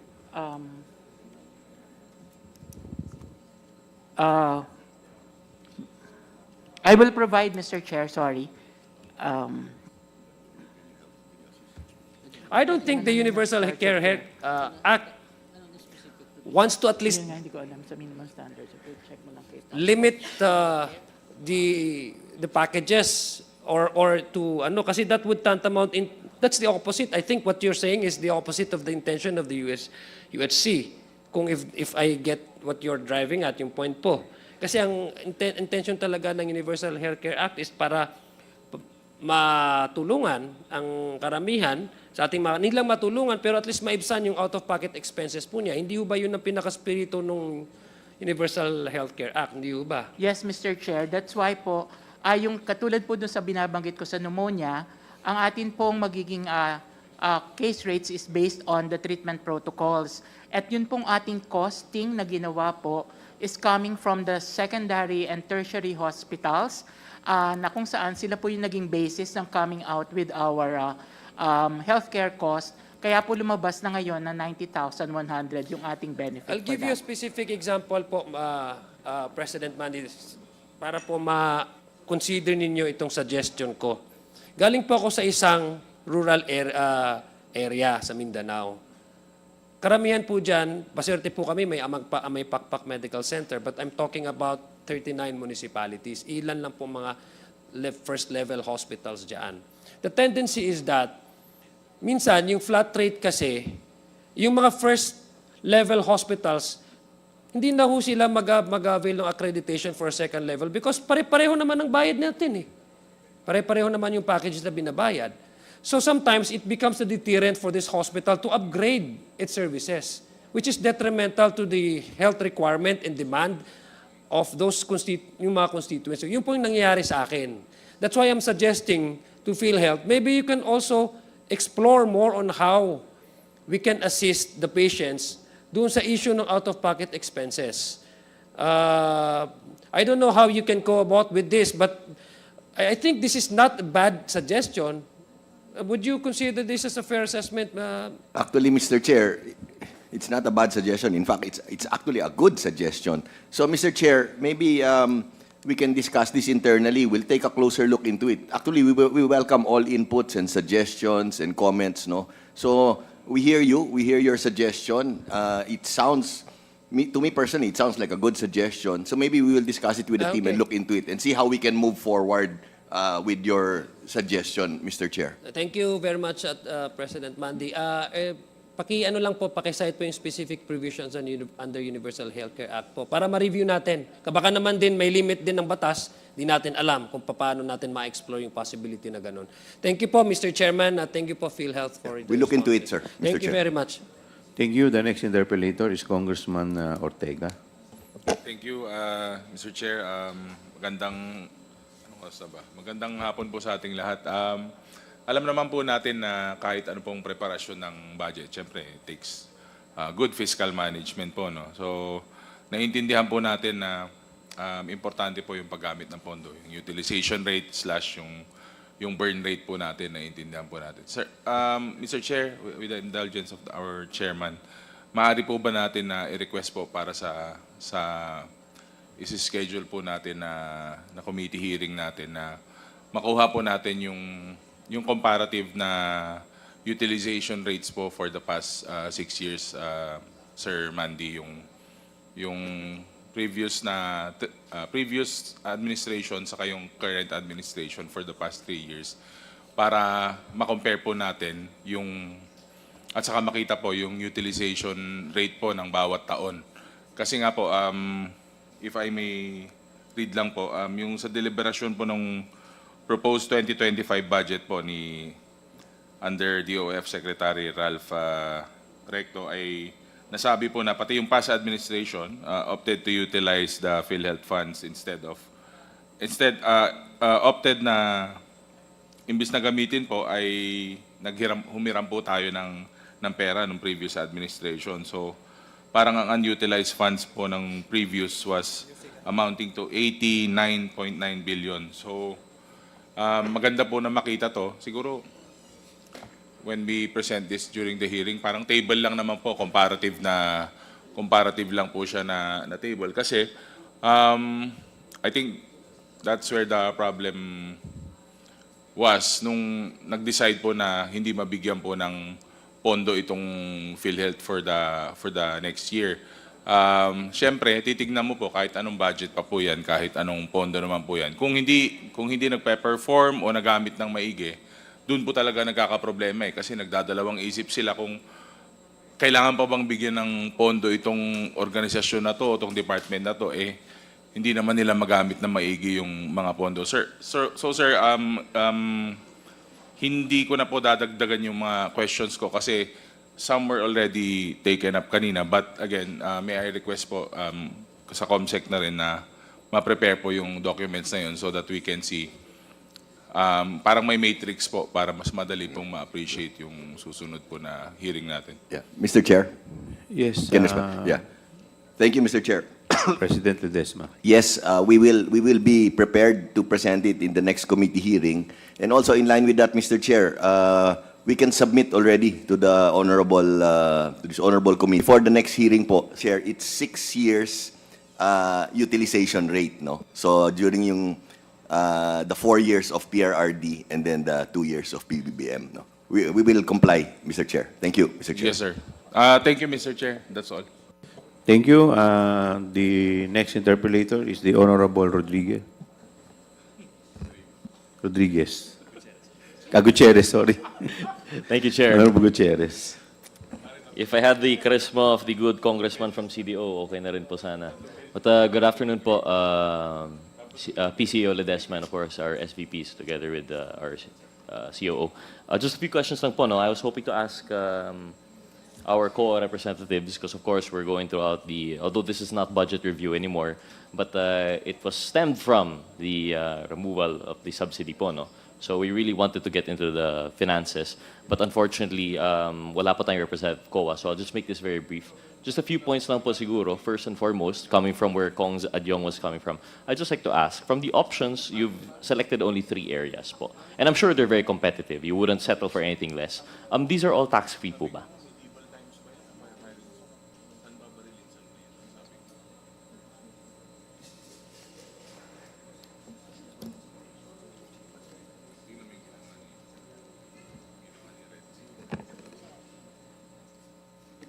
Mr. Chair, to answer your question, yes on all. However, on the corporate bond side, we're just double-checking. But definitely on the special savings deposits, on the government securities, treasury bills. Yun na po dapat yung investment fund.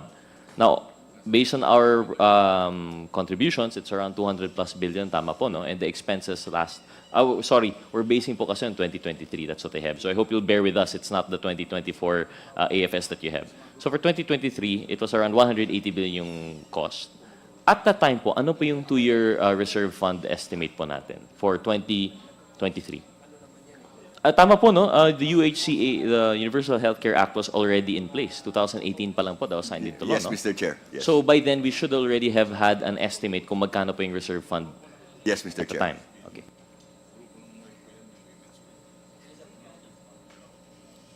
Mr. Chair, uh, our reserve fund actually December 31, 2023, we are using the provision of Section 11 sa UHC that the reserve fund is based on projection, 2 years projection. 2024, 2025. Tama po. If this is 2023, 2024, 2025. Correct. Now, the projection of our actuary, we have here our actuary, that's 560 billion pesos. So, Okay. 560 billion. So, our reserve fund na naka-reflect sa FS ay 464.3 billion pesos, Mr. Chair, Kong Representative Gutierrez. Apo. So 560 yung actuarial estimate nyo na 2 years. Yung reserve fund is 464. Yes po. Shouldn't it be equal to yung 2-year estimate po ninyo? Hindi pa I po mean, kami- although without granting that we agree with the 560 billion, kasi I remember very vehement reactions na mali po yung estimate po natin. We shouldn't treat this as life insurance. This is a pay and go, if I understand the terms last time correctly. So without assuming yet na correct yung actuarial, if 560 po yung estimate natin, the reserve fund should also be 560 po, no? Yes po, kulang pa ho kami, hindi pa kami umabot sa 560 Di kayo umabot. billion. So, your premium collections did not exceed the reserve fund. So, hanggang 464 lang. The reserve fund would come from premium collections only, or this also includes from investment? Premium income and investment income minus the benefit payout, benefit expense, admin expense, ay ang sobra natira, that would be go to our reserve po. So you deduct po muna before pegging kung magkano pa yung reserve fund? Yes po. But yung ceiling would have been 560 billion if Yes the po. actuarial was considered accurate. Yes po. So at the time po, for 2023, for 464, this was already premiums plus investment. May we know po magkano yung premiums na pumasok and magkano po yung investment? How do you call them? Profit po ba or return? Mr. Chair, for year 2023, our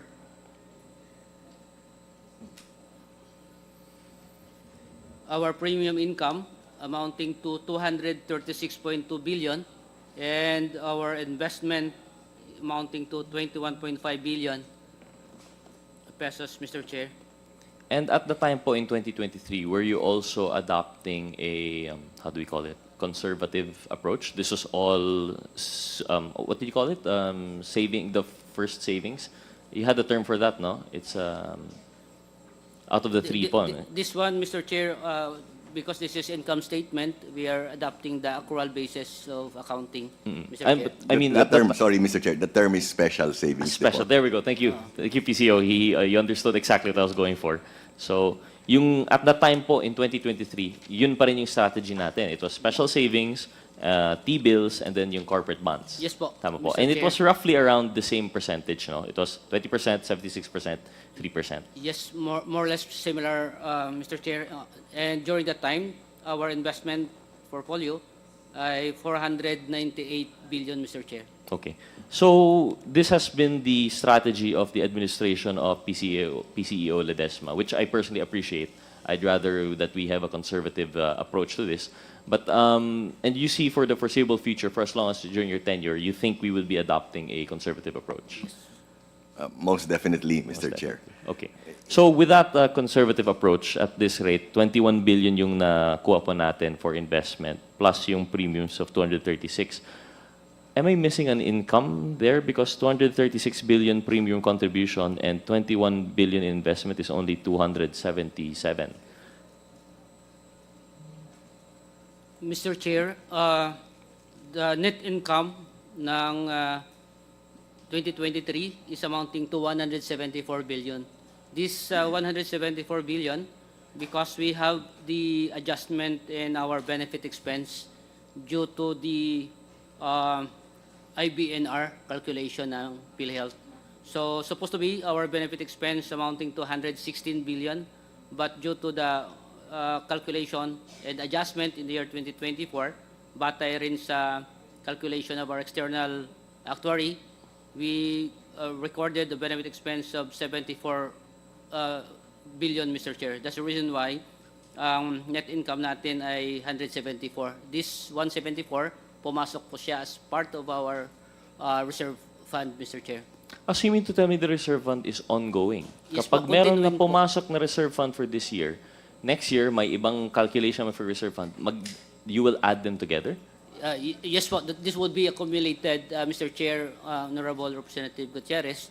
Ano po siya, nagko-accumulate po siya, depende on the results of the operation of the corporation.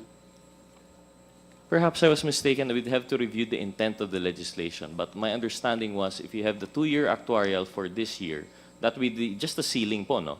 Then whatever you don't spend will be used in investment. I assumed it would be short-term investments, which come the next year would now be applied to the fund that you already have. Hindi na siya reservation. You have to apply under the ceiling ulit. That isn't what we're doing. Mr. Chair, At this point, Gutierrez, sorry, before I may train of thought is lost, this means eventually magsusnowball lang po yung investment po natin. Sir, ang sistema, year 2024, because of the special provision of GAA, we recompute our reserve fund to 280.5 billion pesos. So mayroon na siyang surplus ngayon that we are saying at 150 billion pesos by October. Now, on the side po ng investment po natin, meaning ang 280 na reserve fund, mayroon na siyang nakatapat na investment portfolio dito, same amount, and then the surplus natin na 150, mayroon rin siyang katapat na investment po dito because our investment as of December 31 nga, nasa 492 billion po. So now, kung with this calculation of our reserve fund, papasok po yung sobra ng income to our expenses to the surplus. Not anymore 150, but as of December 31, we are just completing our financial report. Doon po siya papasok ngayon. And the surplus beyond the reserve fund is supposedly what would be used to either reduce contributions or expand Increase. our packages, which, Yes. to be fair with this administration, is what you're doing. Yes po. This year, I heard you have expanded packages as Yes early as po. this month pa lang po, no? Yes po. Or January. So to be fair with it, but I think this was the point that was disagreed upon during our last hearing, no? With the computation po, no, ni Congresswoman Kimbo. But we'll leave that for next time once we have the actual numbers. Kasi ako rin po nalilito doon. But anyway, going back na lang to the principles po, no? So, the decision-making process of PhilHealth, you've already cut out the brokers. Although in principle, you can employ brokers. Tama po. Yes po. And brokers are purely for stock or do they apply for are there brokers rin po for these other 3 areas? For example, sa T-bills, sa corporate bonds?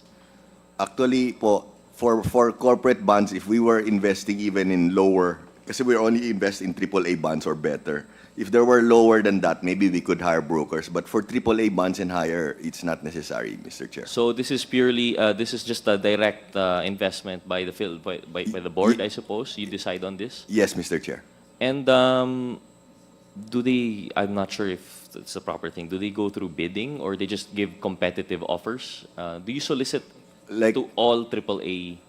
Yes, like what Sir SVP Renette mentioned earlier, we accept proposals from all of them, and then we determine it based on who gives the highest rate of return, sir. So both, whether it's deposits or bonds, yung pinakamataas na rate, dun po namin binibigay po.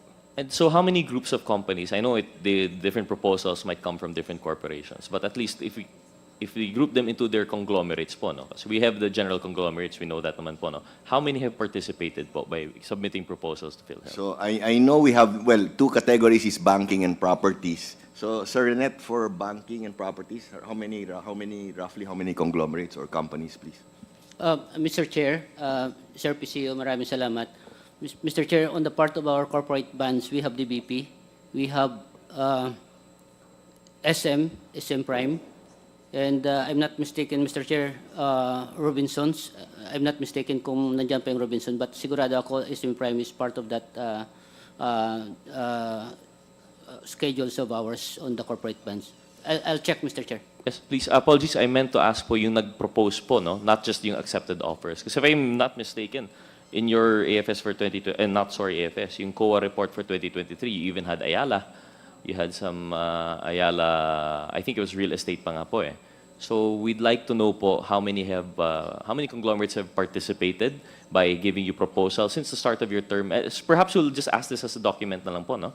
Actually, Mr. Chair, we will, sorry. Yes. Actually, Mr. Chair, yes, we will furnish with you that. But I just want to let you know, we have very good relationships with most of these conglomerates. So actually, the number is a huge number. But we will give you the exact number, Mr. Chair. Thank you, PCO Ledesma. We just want to make sure po na we have an idea now.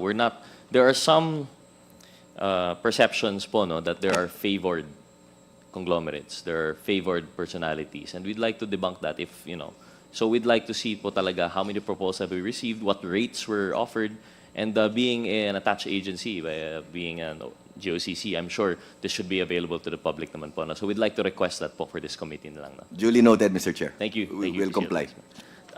My next question naman po would be in relation po na, a question by Congressman Adyong was yung investment guidelines as required by the UHCA.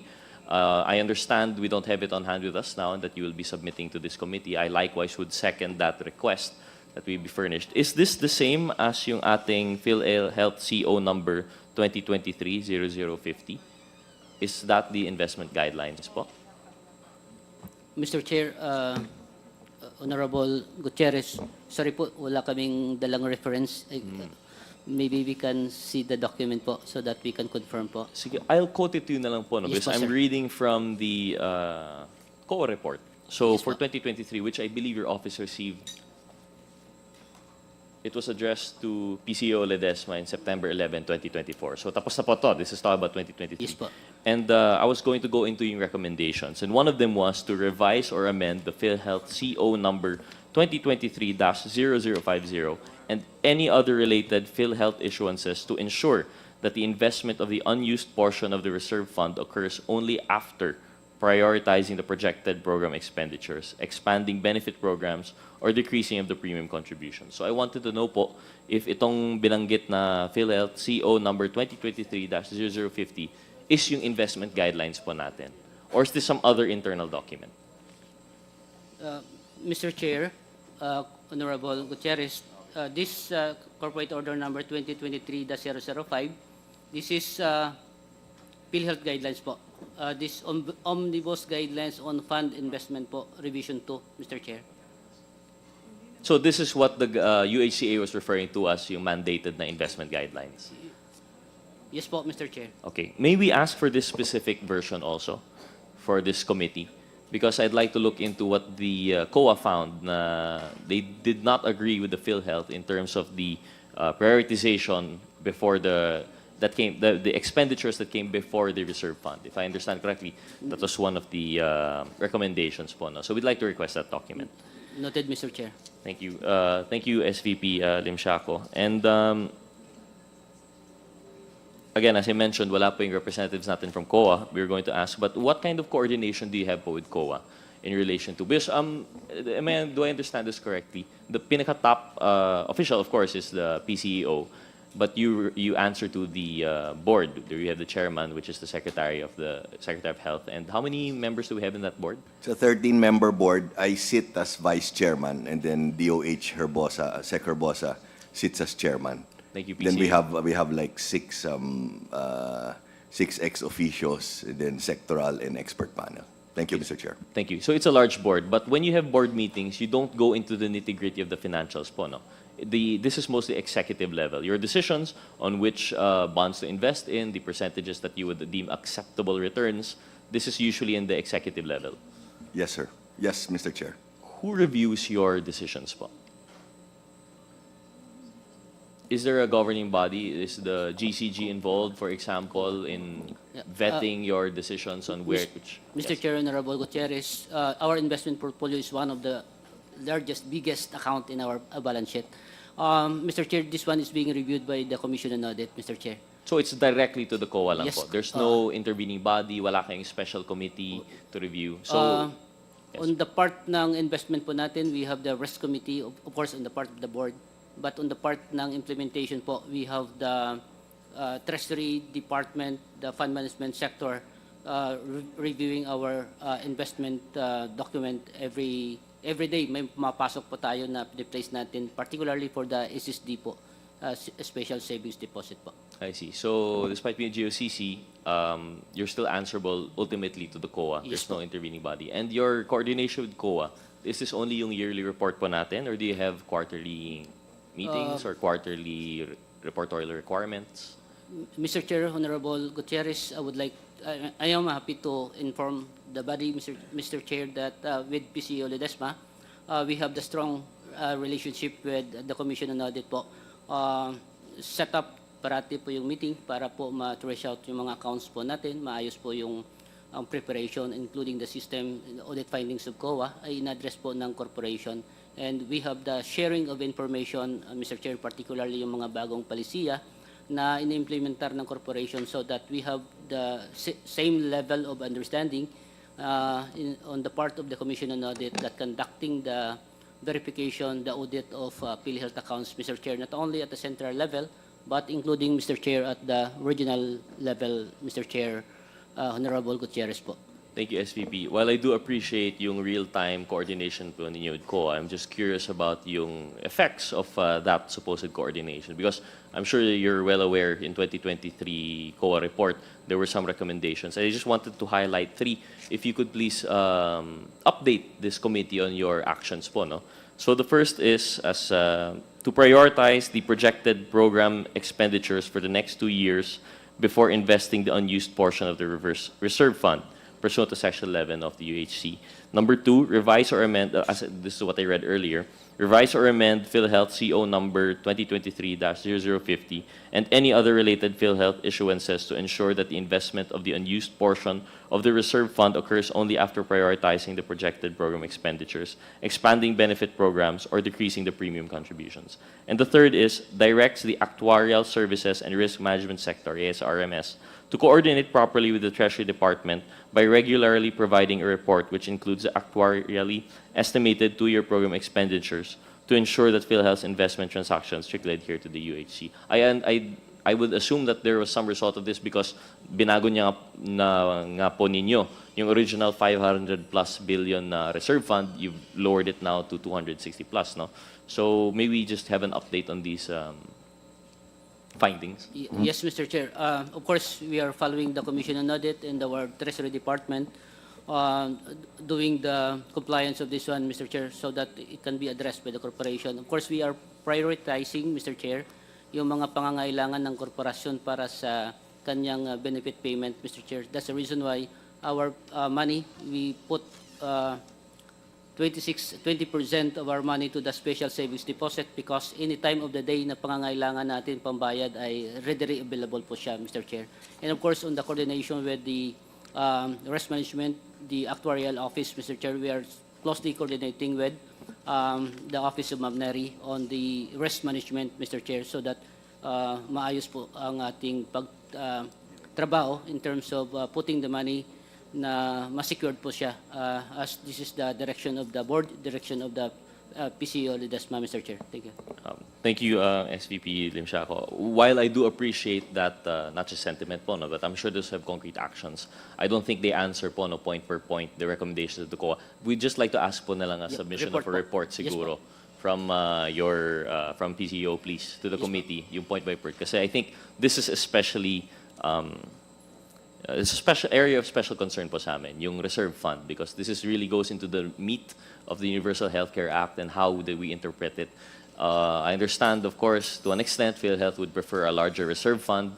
Not naman to say that you would prefer higher investments, but I'm sure you'd like to, more safety po, no? But on the other hand, sa amin po as representatives of our different constituencies, we would prefer a lower reserve fund kasi po hindi po nararamdaman yung benepisyo. We'd like either better packages or we put into act po, no, Section 11 of the UHC to really either expand benefit coverages or to lower yung premiums mo natin para at least maramdaman po ng taong bayan yung mga ginagawa po ninyo sa PhilHealth. But in addition to that, just as a last point na lang po, no? We will comply, Mr. Chair. With Thank your you, request. PCO. Just the last point po, no? Just reading yung letter to PCO Ledesma from the Commission on Audit. This is by Attorney Hanaban.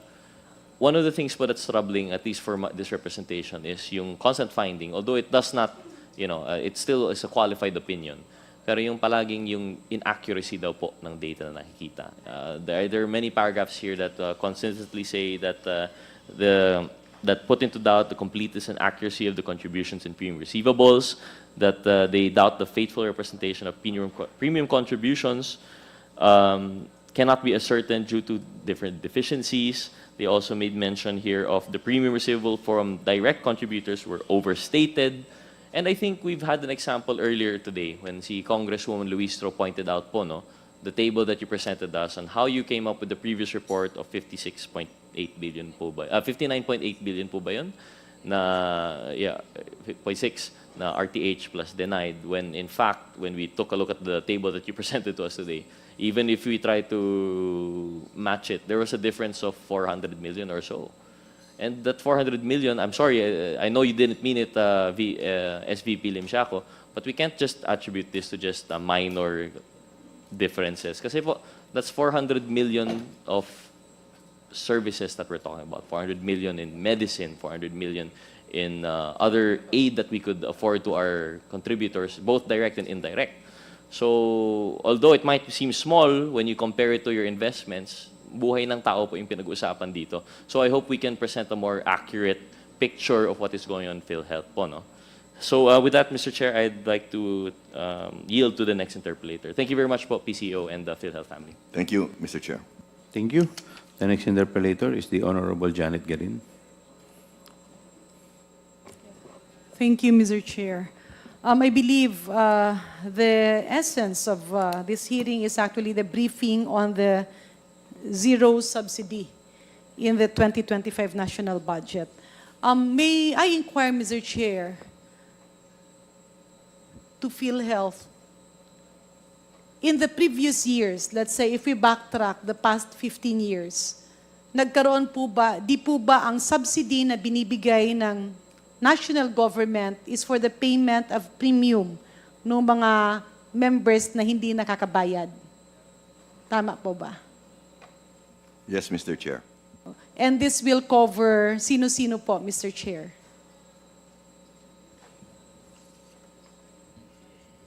Mr. Chair, it will cover senior citizens, indigents, NHTS, and hindi ko makita. Pamana? Pamana, sorry, ang liit ng font. Yes. Pamana, ma'am, and what is this? Wala. Pamana would be the last one, Mr. Chair. Yes, so it's seniors, indigents, NHTS, at saka Pamana. Pamana, yes, Mr. Chair. When we say indigents, are these the 4Ps and the NHTS? Ito bang NHTS at indigents? Ito rin po ba yung mga 4Ps under DSWD? Mr. Chair, can I ask Sir Lem, our head of MMS membership, to address the questions, please? Sir Lem, can you?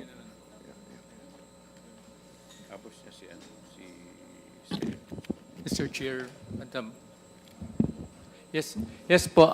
Please state your name. I'm Lemon Untalan. I'm the Vice President for the Member Management Group. So ako po yung charge sa Okay. enrollment sa Okay. National Health Insurance Program. Okay, Mr. Untalan, you are recognized.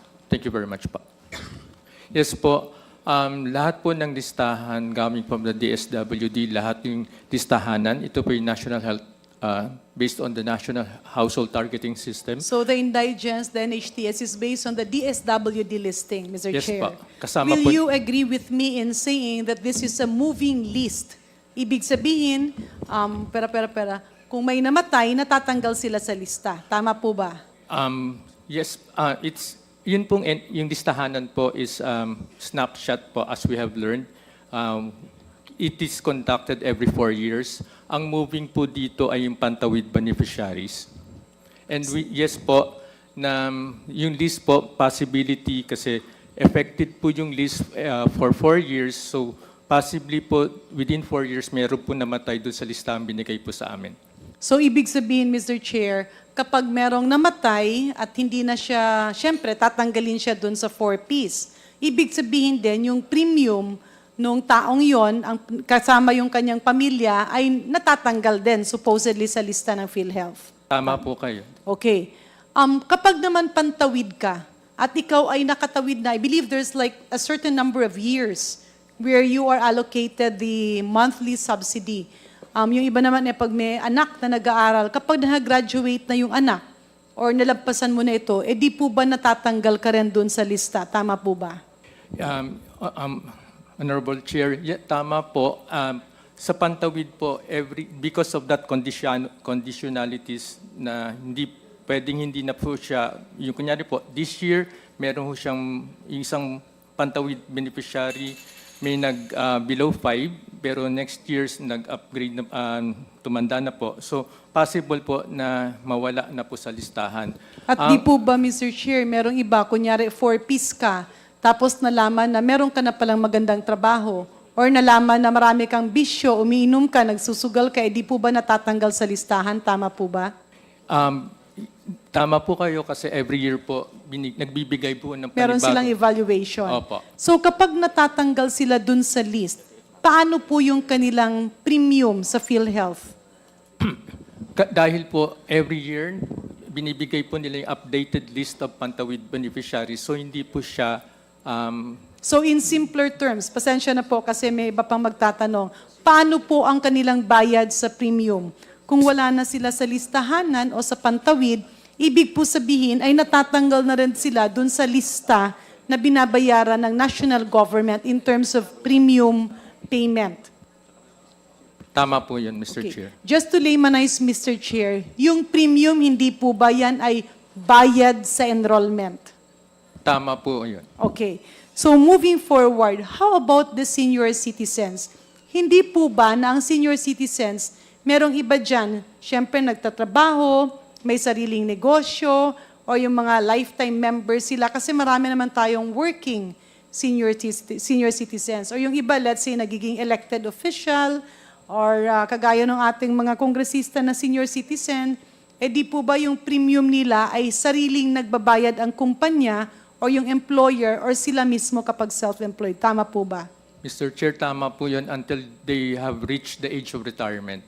Kagaya po ako, 63 years old, I'm already a senior citizen, so I continually pay my premium. Hati po From your employer Yes po. and you. Yes So po. ibig sabihin, kunyari, ilan ba yung senior citizens ngayon based sa PSA?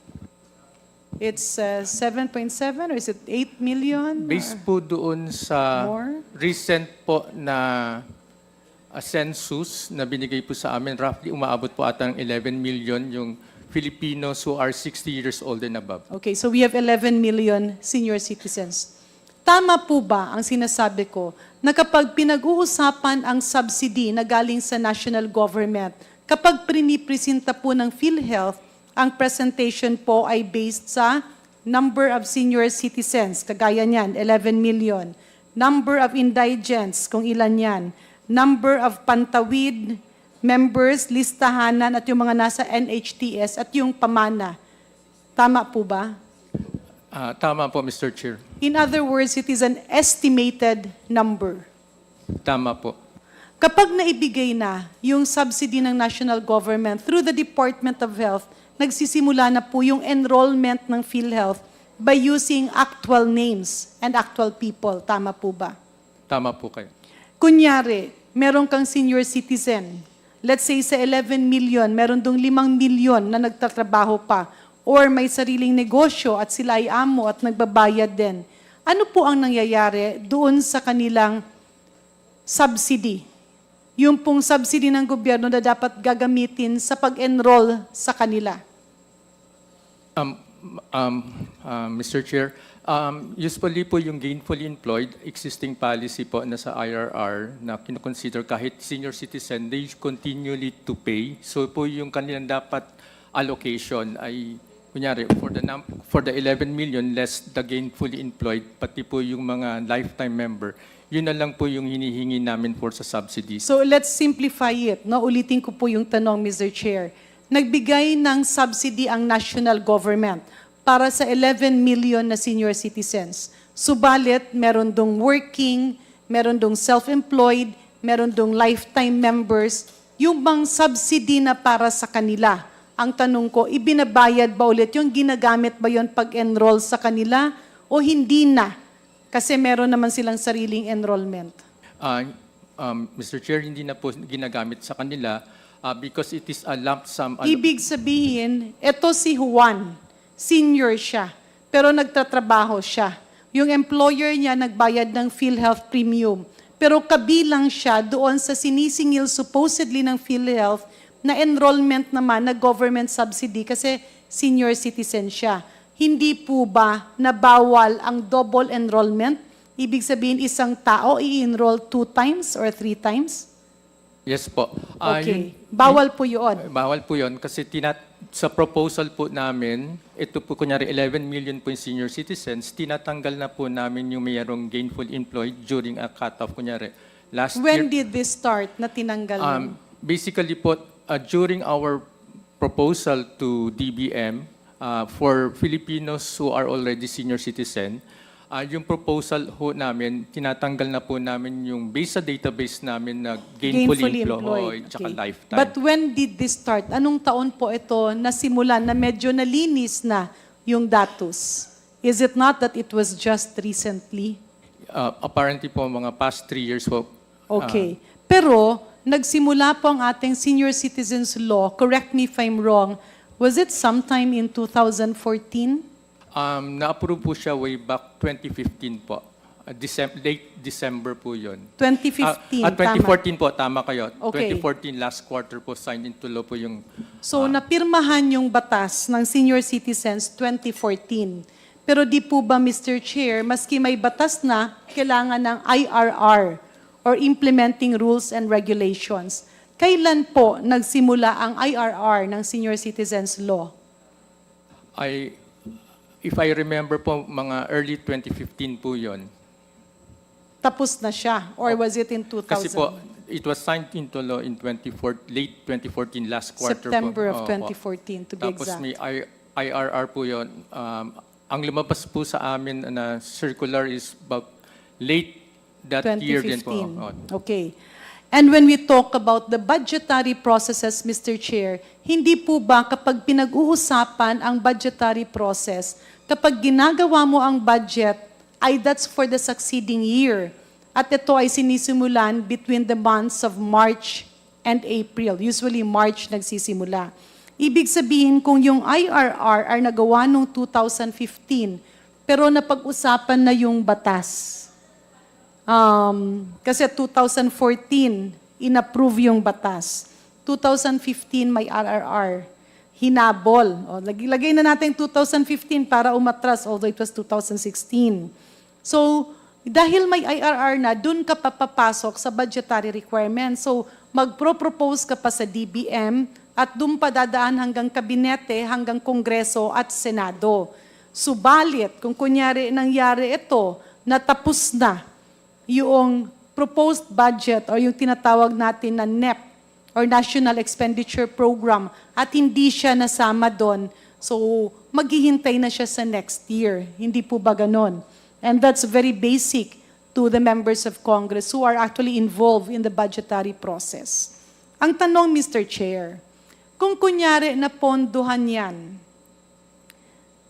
sa taon na napag-usapan na at napasok na ng DBM, pwede ba yung retroactive membership?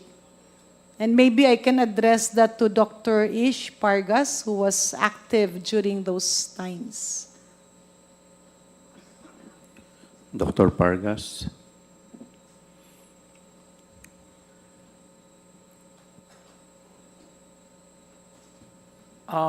Mr. Chair, I am not so sure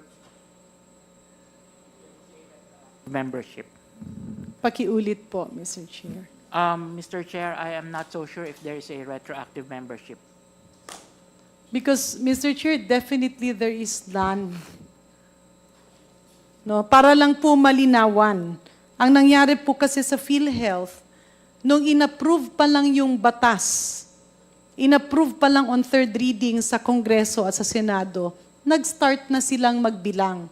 And I'm not referring to the leadership of PhilHealth now, but I'm referring to the officials of PhilHealth who were already there at that time.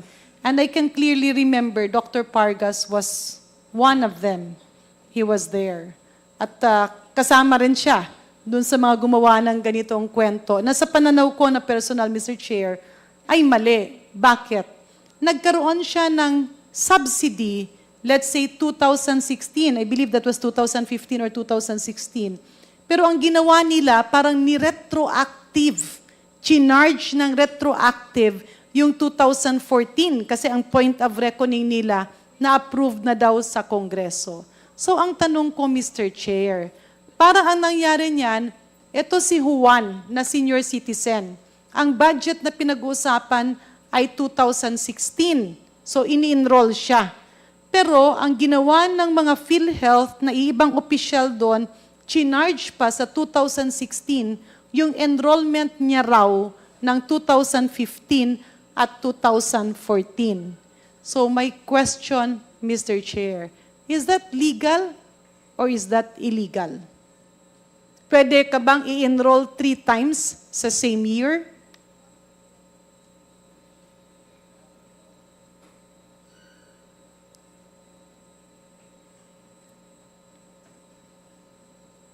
So anybody from PhilHealth who can answer Sino this? pong po pwedeng sumagot? Maybe our COO? They were already there at the time, or maybe Dr. Pargas himself. Kasi ando doon na rin siya noon. Kaya Mr. Chair, tinatanong ko ito. Dahil nung ipinaglalaban ko nga ito, not that I don't want the senior citizens to be members. Pero ang nangyayari kasi, medyo parang naging daya on the side of the government. Kasi pinapabayaran mo yung 3 taon na membership na alam mo naman, 1 year lang yung maa-avail. And yung pondo na yan ay ginagawa ng PhilHealth na collectible. Kaya nga pinapalinis ko yung record na yun. In other words, hindi tama yung sinasabi nilang utang ng national government sa PhilHealth. Mr. Chair. Yes, President Ledesma. Thank you, Mr. Chair. We understand the comments and the query, Mr. Chair. Maybe if I can suggest, Mr. Chair, we will, well, number one, it's been, 10 years ago or a little less. So we will try to see all the relevant documents related to this. And number two, Mr. Chair, maybe we can conduct an inquiry, an internal inquiry into this, and then we will keep you posted. We'll keep this honorable committee posted, Mr. Chair, if that's okay. Yes, that will be very fine with me, Mr. Chair. And the reason why I am asking this, kasi pumupunta ako nga, tutumbukin natin yung tinatawag na zero subsidy in 2025. Kasi tila naunahan ng mga maling impormasyon na magko-collapse ang PhilHealth kasi wala na yung subsidy. What am I pointing at, Mr. Chair? The fact that I am referring to was that in 2015, nung nagkaroon ng subsidy for the payment of senior citizens and indigents, sobra-sobra po yung pera. Kasi hindi actual people. Parang kumbaga, nagkaroon ng double or triple enrollment per person, not all, but quite a substantial number. At hindi mo naman pwedeng gawin yun. Medyo technical lang, Mr. Chair. Pero that's why I'm explaining this. Kasi over the years, patuloy pa rin itong sinisingil. Kung makatiming na lenient ang DBM, nagre-release sila. Pero kung makatiming naman, naalala ng DBM, yung napag-usapan nga nung chine-check namin at tino-audit ng PhilHealth, hindi nare-release. But if you check over the years, and this was, I believe, also the basis of the 90 billion, medyo nagkaroon lang ng a little confusion on the fund source. Hindi naman ibig sabihin na dapat yung gagamitin ay yung pera na in-enroll na sa PhilHealth. Kasi PhilHealth money na yan, members money na yan. But we are talking about yung pera binigay ng national government para gamitin i-enroll yung mga kababayan natin na NHTS, senior at pamana. At kasama sa NHTS at indigent, yung pantawid 4Ps at listahanan. Now, kung wala doon yung tao, let's say may iba dyan, may namatay na, or nagkasakit, or nag-abroad, or nagkatrabaho, supposedly, hindi na yon binabayaran ng PhilHealth. Can Mr. Untalan confirm this, Mr. Chair? It's a yes or a no. Yes po. Tama. Can the PhilHealth President confirm this, Mr. Chair? Yes, Mr. Chair. In other words, Mr. Chair, and the CSVP for Finance, Mr. Lim Shaco, can he confirm this?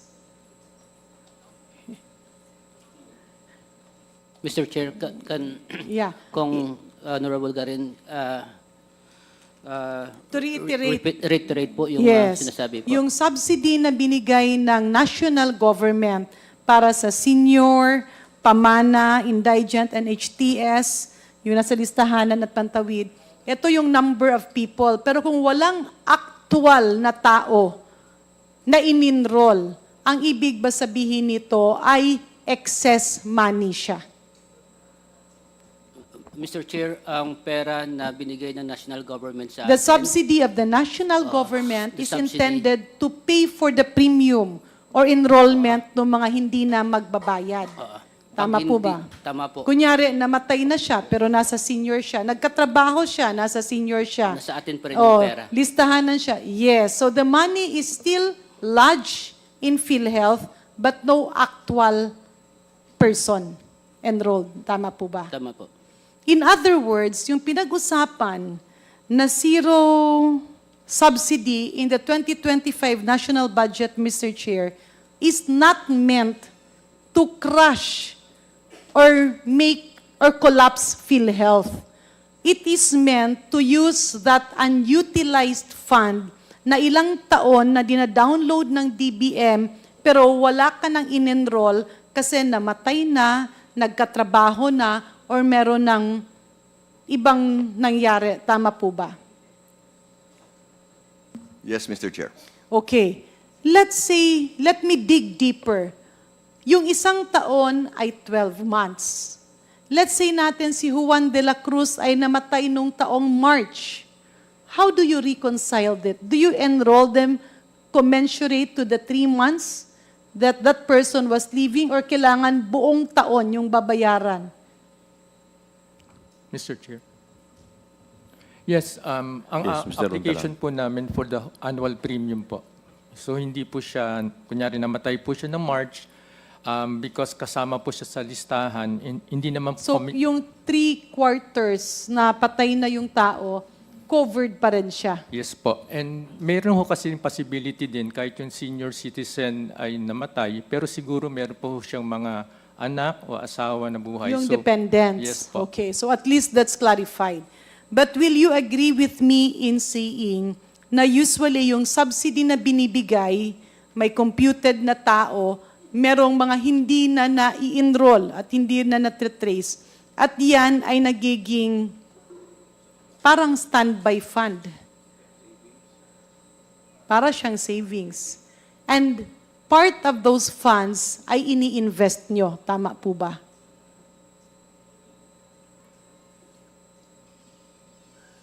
Yeah, but Mr. Chair, yes po.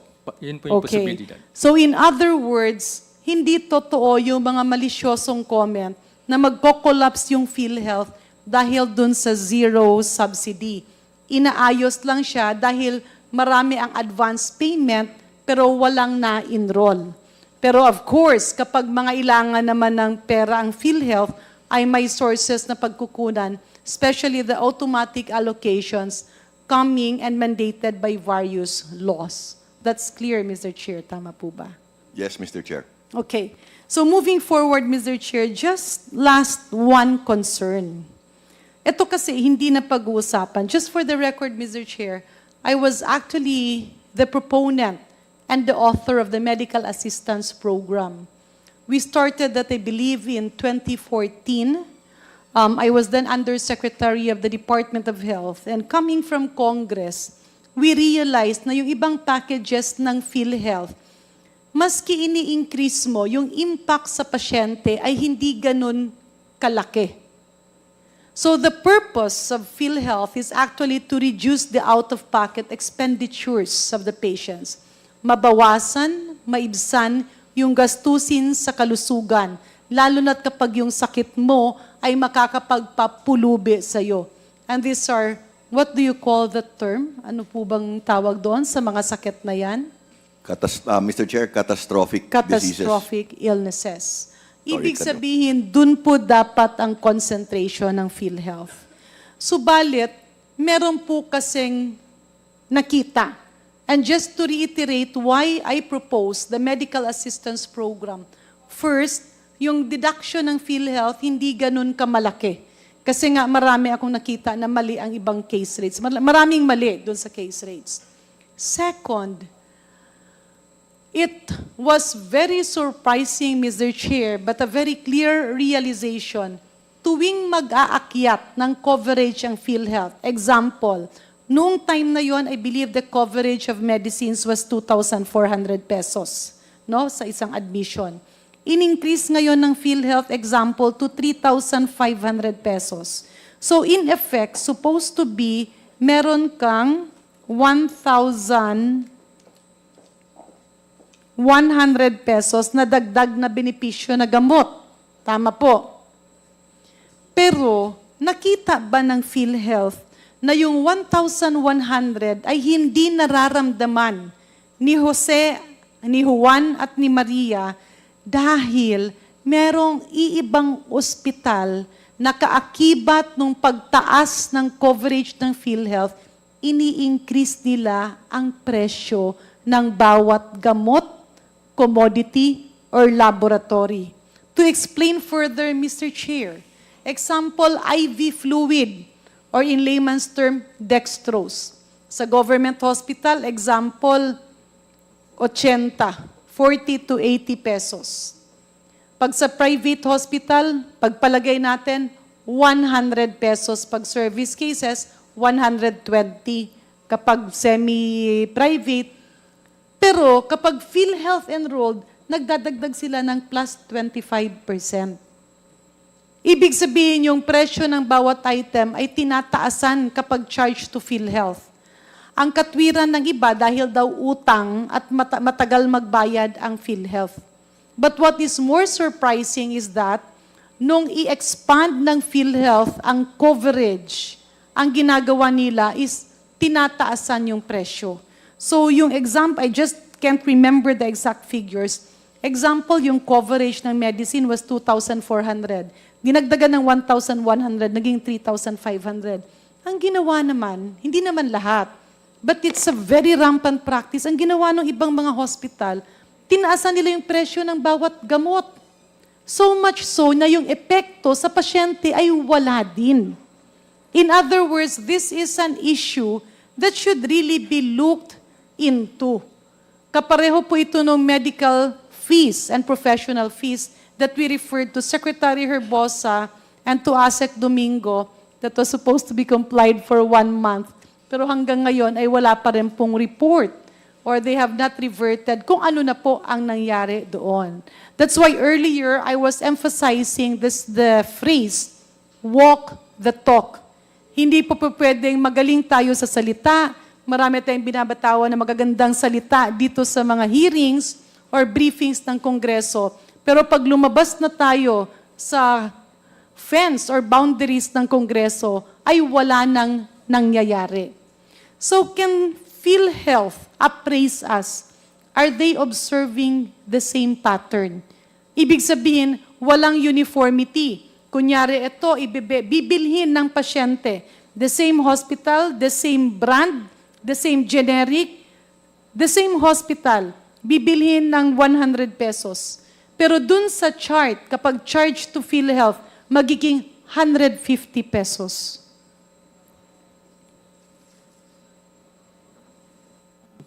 Mr. Chair. Dr. Pargas. Yes, Mr. Chair. Yes, Honorable Garin, we have heard those mga kwento po that the hospitals are actually increasing their prices as we also increase our coverage or expand our coverage. So, what did PhilHealth do about this? Ano po ang ginawa natin? And even DOH, since the Secretary of Health sits as the chairman, ano po ang naging reaksyon natin dito? Mr. Chair. Yes, Congresswoman Garin. One is we actually have implemented the no co-payment rule, especially for those who would opt to be admitted in a ward or basic accommodation. And right now, we are also doing a staff work on how we can actually come out with a policy on co-payment. And this one is... I'm sorry ha, Mr. Chair. Dr. Ish Pargas, when you say co-payment, ito ay binabayaran ng pasyente. Tama? Yes po. Okay. Pero ang nangyayari kasi, binibigyan sila ng mga reseta at sinasabihan sila, bumili kayo sa labas dahil cut off na dito sa hospital. So it does not serve the purpose. Hindi siya solusyon sa problema. Kasi no co-payment, walang charges, pero hindi po ba bumibili sila sa labas? Yes, Mr. Chair. Yes, Congresswoman Garin. That's why also our regional investigators are doing the monitoring on this because, again, especially for those facilities which are requiring the members to, one, buy medicines outside, or two, So can you cite a specific example na meron kayong kasong na file, meron kayong findings, or meron kayong na-apprehend? Kasi sa pagkakaalam ko, parang wala, Mr. Chair eh. we will provide a report, Mr. Chair, Meron ba? from our legal. Thank you. Pero meron ba, Mr. Chair? I mean, it's okay. Kung sabihin yung wala, we will propose solution. Kagaya nga kanina, ang sabi ni Congressman Acop, unang-una, we should know the problem. Number two, we should accept the problem. And then, we can find solutions. Kasi kung pagtatakpan natin ang problema, hindi talaga natin mabibigyan ng solusyon ang problema. We will check, Mr. Especially on this issue, Madam Chair. In other words, Mr. Chair, ang isang problema, I believe, meron ngang problema sa efficiencies ng PhilHealth na inaayos niya. Pero ang problema ay yung cap. And this is starting to happen also in the medical assistance program. Kapag ang pasyente, ang expenses ay charged sa MAIP, wala pong ceiling. What DOH can actually do is to come up with a ceiling for government hospitals and another ceiling for private hospitals commensurate to the room accommodation. Ward ba yan? Semi-private ba yan? Private ba yan? Or suite room ba yan? Bakit? Yung 50,000 na tulong ng gobyerno, ang ibig sabihin nun, hanggang saan makakarating? Because even if we say that government is helping a patient with catastrophic illness in a tune of 100,000, the value of assistance with that 100,000 will be curtailed if the government agencies, specifically DOH, handling this is not doing its oversight functions. Madali naman pong computin kasi nasa inyo ang FDA. Makikita nyo magkano ang landed cost, magkano ang logistical cost, magkano di po ba ang profits ng government hospital sa kanilang mga gamot at mga laboratories is pegged at 30%. So sabihin mo na maging 100% yung private hospital, kapag service pwede siyang gawing 50%. In other words, matagal na siyang problema. Ang kailangan natin ay solusyon na gawa at hindi salita. So with that, Mr. Chair, may I therefore move that the DOH and PhilHealth be mandated, number one, to cleanse the names of enrollees so that in the succeeding years, wala nang zero PhilHealth subsidy. Ibig po sabihin, alam na natin. Kung may namamatay, tanggal. Kung may madadagdag, updated. Para kung yung perang binigay ng national government ay swak dun sa i-enroll nyo. Further, Mr. Chair, PhilHealth should provide DBM and even Congress and Senate the number of people actually enrolled using the government subsidy. Next, Mr. Chair, PhilHealth and specifically DOH, but do not follow what the NCPAM did before, na gumawa naman ng presyo na imposible. No, dapat naman, yung totoo naman, na included naman yung taxes, reasonable profit of the businessman, and logistical cost, including breakages or wastage. In other words, maglagay kayo ng matrix as what has been actually mandated by law implied, no? Na dapat alam natin kung ano yung coverage. Example, specific antibiotic, specific chemotherapeutic drug, may brand, meron yang generic, magkano siya dapat pag-charge ng private hospital? Magkano siya dapat pag-charge ng government hospital? Huwag nyo rin namang gawin ang kapareho sa COVID testing na pineg nyo at 8,500. Pero buong mundo, ang testing ay nasa 1,500 to 2,000 lang.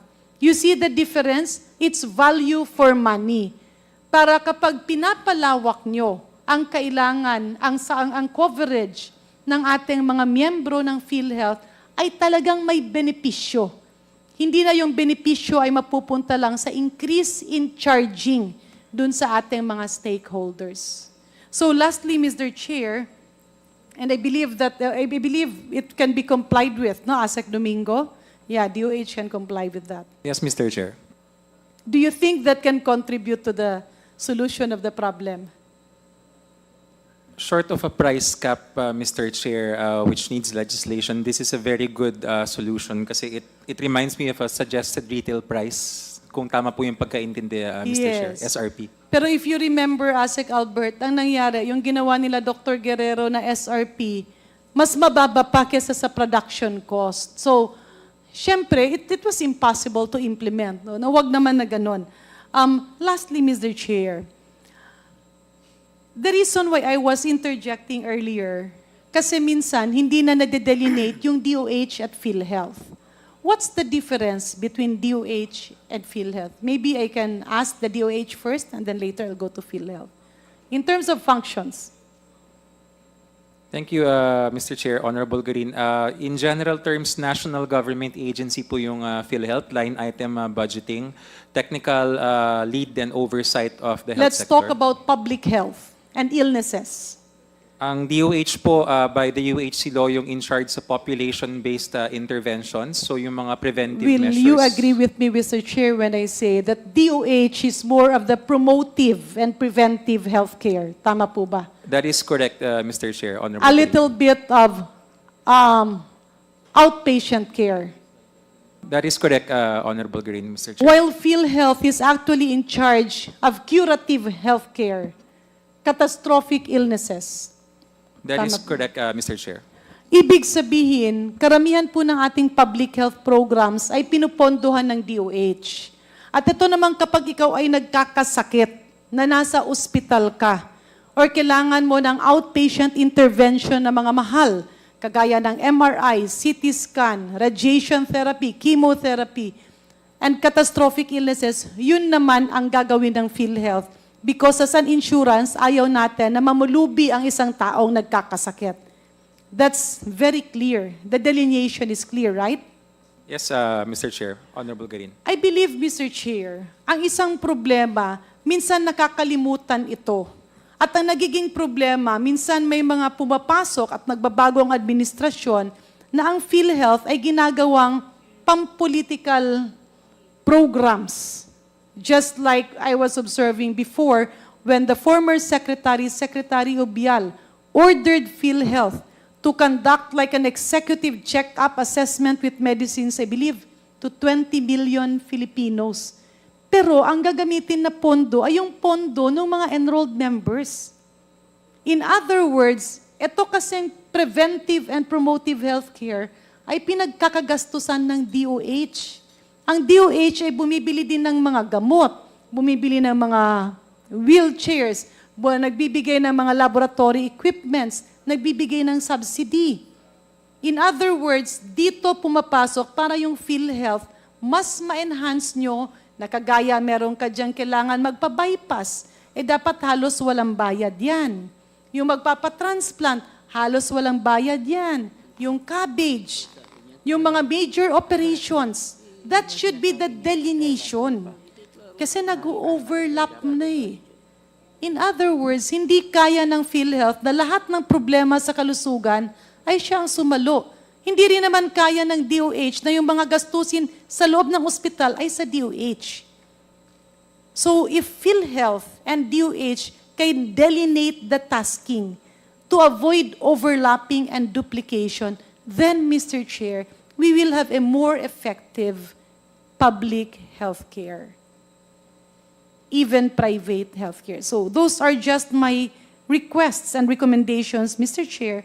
At sana dun sa next hearing ay mabigyan tayo ng update where we are in those requests para po matugunan na ang problemang yun. Ay, sorry Mr. Chair, last comment na lang. Earlier kasi si Asek Domingo mentioned the revival of the FEC. But the Formulary Executive Council, when they were also operational, nasa mga minimum of 3 years din eh. Yung decision nila for inclusion in the PNDF. In other words, history will tell us na hindi rin ganun unless time-bound at hindi sila consultant lamang na magmi-meet kung kailan lang. My question is, will it not be a violation of the UHC law? Kasi sa UHC law, although mali yun, I'm not saying I agree to that, masyadong in-empower yung HTAC. Tapos linagay pa sila sa DOST na hindi na ngayon mapupukpok ng DOH. Mr. Chair, some of our legal analysts have been saying that there is no violation on the basis na yung lilagay na provision dun sa HTAC, parang silent siya when it comes to the inclusion in the formulary. Ang sinabi lang po kasi dun is yung investments in, yun yung nakalagay dun sa UHC law. Pero yung inclusion in the formulary is not mentioned. But actually, Mr. Chair, when you say investments in healthcare, yun din yun eh, yung mga gamot na bibilhin, tama? Kasi yung HTAC, yung ina-analyze nila, yung mga gamot na bibilhin, that can be done when you are listed in the PNDF. FEC will do the same task. So I believe it will just be a duplication of inefficiency. I believe the solution there is to get a yardstick.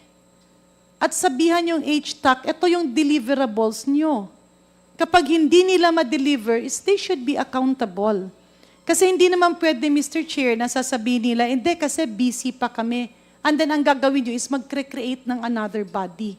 The solution there is for HTAC to have time bounds. Now, kung hindi nila ma-approve within such a time frame, it will be deemed approved. So what they should do is kung hindi compliant, i-disapprove. Huwag yung pabayaan ng ilang taon. In fact, it's not really a problem, Mr. Chair, because actually the Secretary of Health can issue an exemption.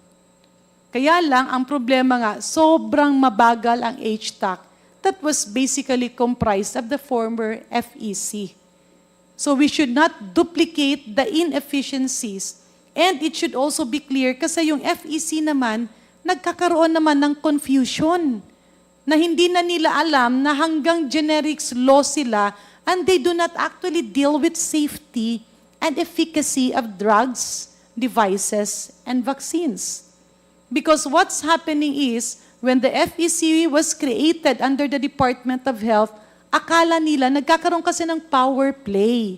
And they were trying to do the task of the FDA. And FDA is by law mandated to deal with safety and efficacy, while FEC was created by virtue of the generics law. In other words, hindi sila yung mga Diyos. So the problem is when they lord it over, public health suffers. So Mr. Chair, just to put it on record, I don't agree that creating the FEC will be the solution. It will just be another layer of inefficiency. I believe the best problem here is to push HTAC to deliver. Let it be time-bound because they are regular employees and they can hire consultants that is actually equivalent to an FEC. Ngayon, sa mga sinasabit sa kanila, let them give solutions in 1 year or 2 years at the maximum. It should even be 1 year. And kasi sa totoo lang, wala naman silang ibang gawin. Lessen the travels and all meetings can actually be conducted here in the DOH office or in the DOST, because what happens is they travel to all these touristic destinations in Bohol, in Palawan, in Boracay, and conduct the meetings there, which becomes very difficult to get a quorum. Kasi lahat naman nanggagaling ng Manila. So, pasensya na, Mr. Chair, I took some time, but I believe I have to speak up because public health is actually a matter of urgency that should be tackled by all of us. Maraming salamat po, Mr. Chair. Thank you. The next interpellator is the Honorable Congresswoman Stella Kimbo. Salamat, Mr. Chair. Magandang hapon sa PhilHealth and DOH family. Sana hindi pa kayo nagsasawa sa akin. Magkasama kami hanggang halos alas 10 kagabi. Anyway, Anyway po, unang tanong, in 2024, tama po ba na gumastos ang PhilHealth or nagbayad ang PhilHealth ng 165 billion pesos in benefit payments? Mr. Chair, Honorable Kong Stella, tama po. And para naman sa taong 2025, ang plano ng PhilHealth is gumastos ng mas malaki. Tama po? Tama po, Mr. Chair, Kong Kimbo po.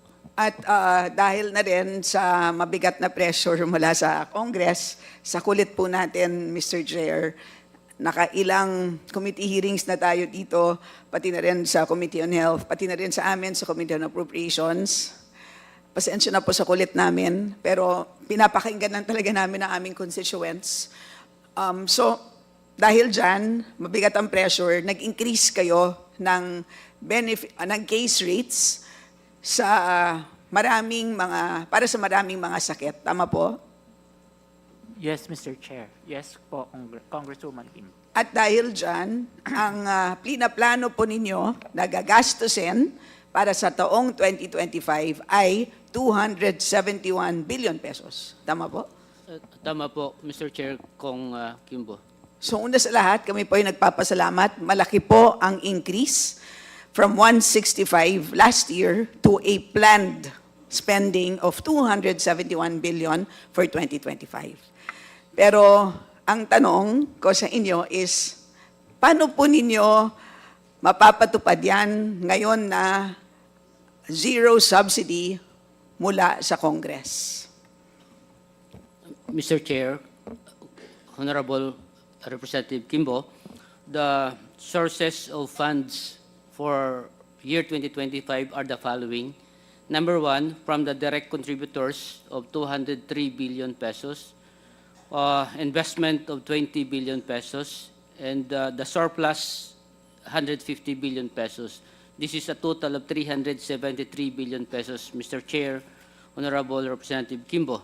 Now, if we're going to compare this one to the total approved corporate operating budget of PhilHealth of 284 billion pesos, still PhilHealth has an available funds of 89 billion pesos, Mr. Chair. This is, hindi po kasama po dito ang ating na siniseparate na pondo, the reserve fund of 280.5 or 281 billion pesos, Mr. Chair, Honorable Representative Kimbo. Ma'am. Okay, so ibig sabihin, kahit na po walang subsidy, ngayon taon ay kayang-kaya. Hindi lang po kayang-kaya, kayang-kaya na kayang-kaya. Kasi may matitirang 89 plus 280 sa inyong bank account by the end of the year. At hindi pa natin binibilang ang investment income for the year 2025, which would be roughly, if we are to make the same amount of money, so conservative na po yan, 20 billion, so meron kang 389 billion by the end of the year sa inyong bangko. Mr. Chair, Honorable Representative Kimbo, Of course, this one is the available resources for our corporate operating budget. When on the part of our assets, again, we have 492 investment portfolio available Yes or na siya no ng lang. December. Simpleng tanong, di ba? Sabi mo, may available na 373 billion pang gastos. Ang gagastusin natin next year is 84. 84. So may matitirang 89. Pero labas pa po dyan yung 280 billion na reserves. So that is 369 billion. Di ba? Pero, tama. Yes po. Yes, okay, correct. Pero hindi pa natin binibilang dyan yung kinikita natin sa investments. Buong taon yun eh. So, more or less, sabihin na natin, very conservative. 20 billion, conservative po. Meron po kayong 389 billion at the least.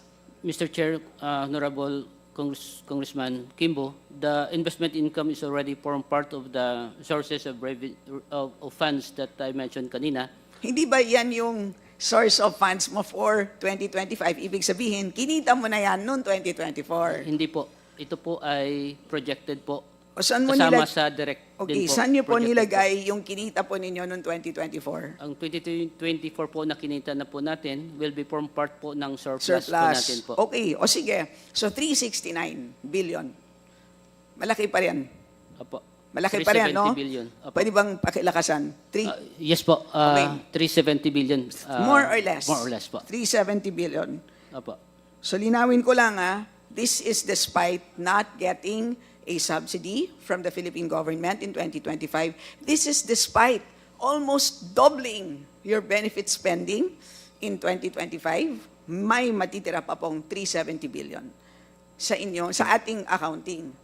Opo. Pero meron ka pang hindi kinikwento sa atin dahil meron ka pang kulang-kulang 101 billion na unused na SARO. May 80 billion na unused SARO at may 21 billion na unreleased appropriations. Tama po? Mr. Chair, the 101 billion, these are receivable of the corporation from the Department of Budget and Management. These are allocation, part of the GAA in the year 2023 and in the year 2024. Meaning, kasama na po siya sa calculation po natin. Particularly, Hindi siya kasama sa 203B kasi premiums yun. Hindi siya kasama sa investment income, obviously. Hindi rin siya kasama sa surplus. sa surplus po kasama na siya because again, Binilang niyo siya sa surplus? on the part of our accounting for the premium, we are adopting the accrual basis, Mr. Chair, Honorable Kimbo. Pero hindi- kasama na po siya doon. So receivable na lang siya po on the part of the asset.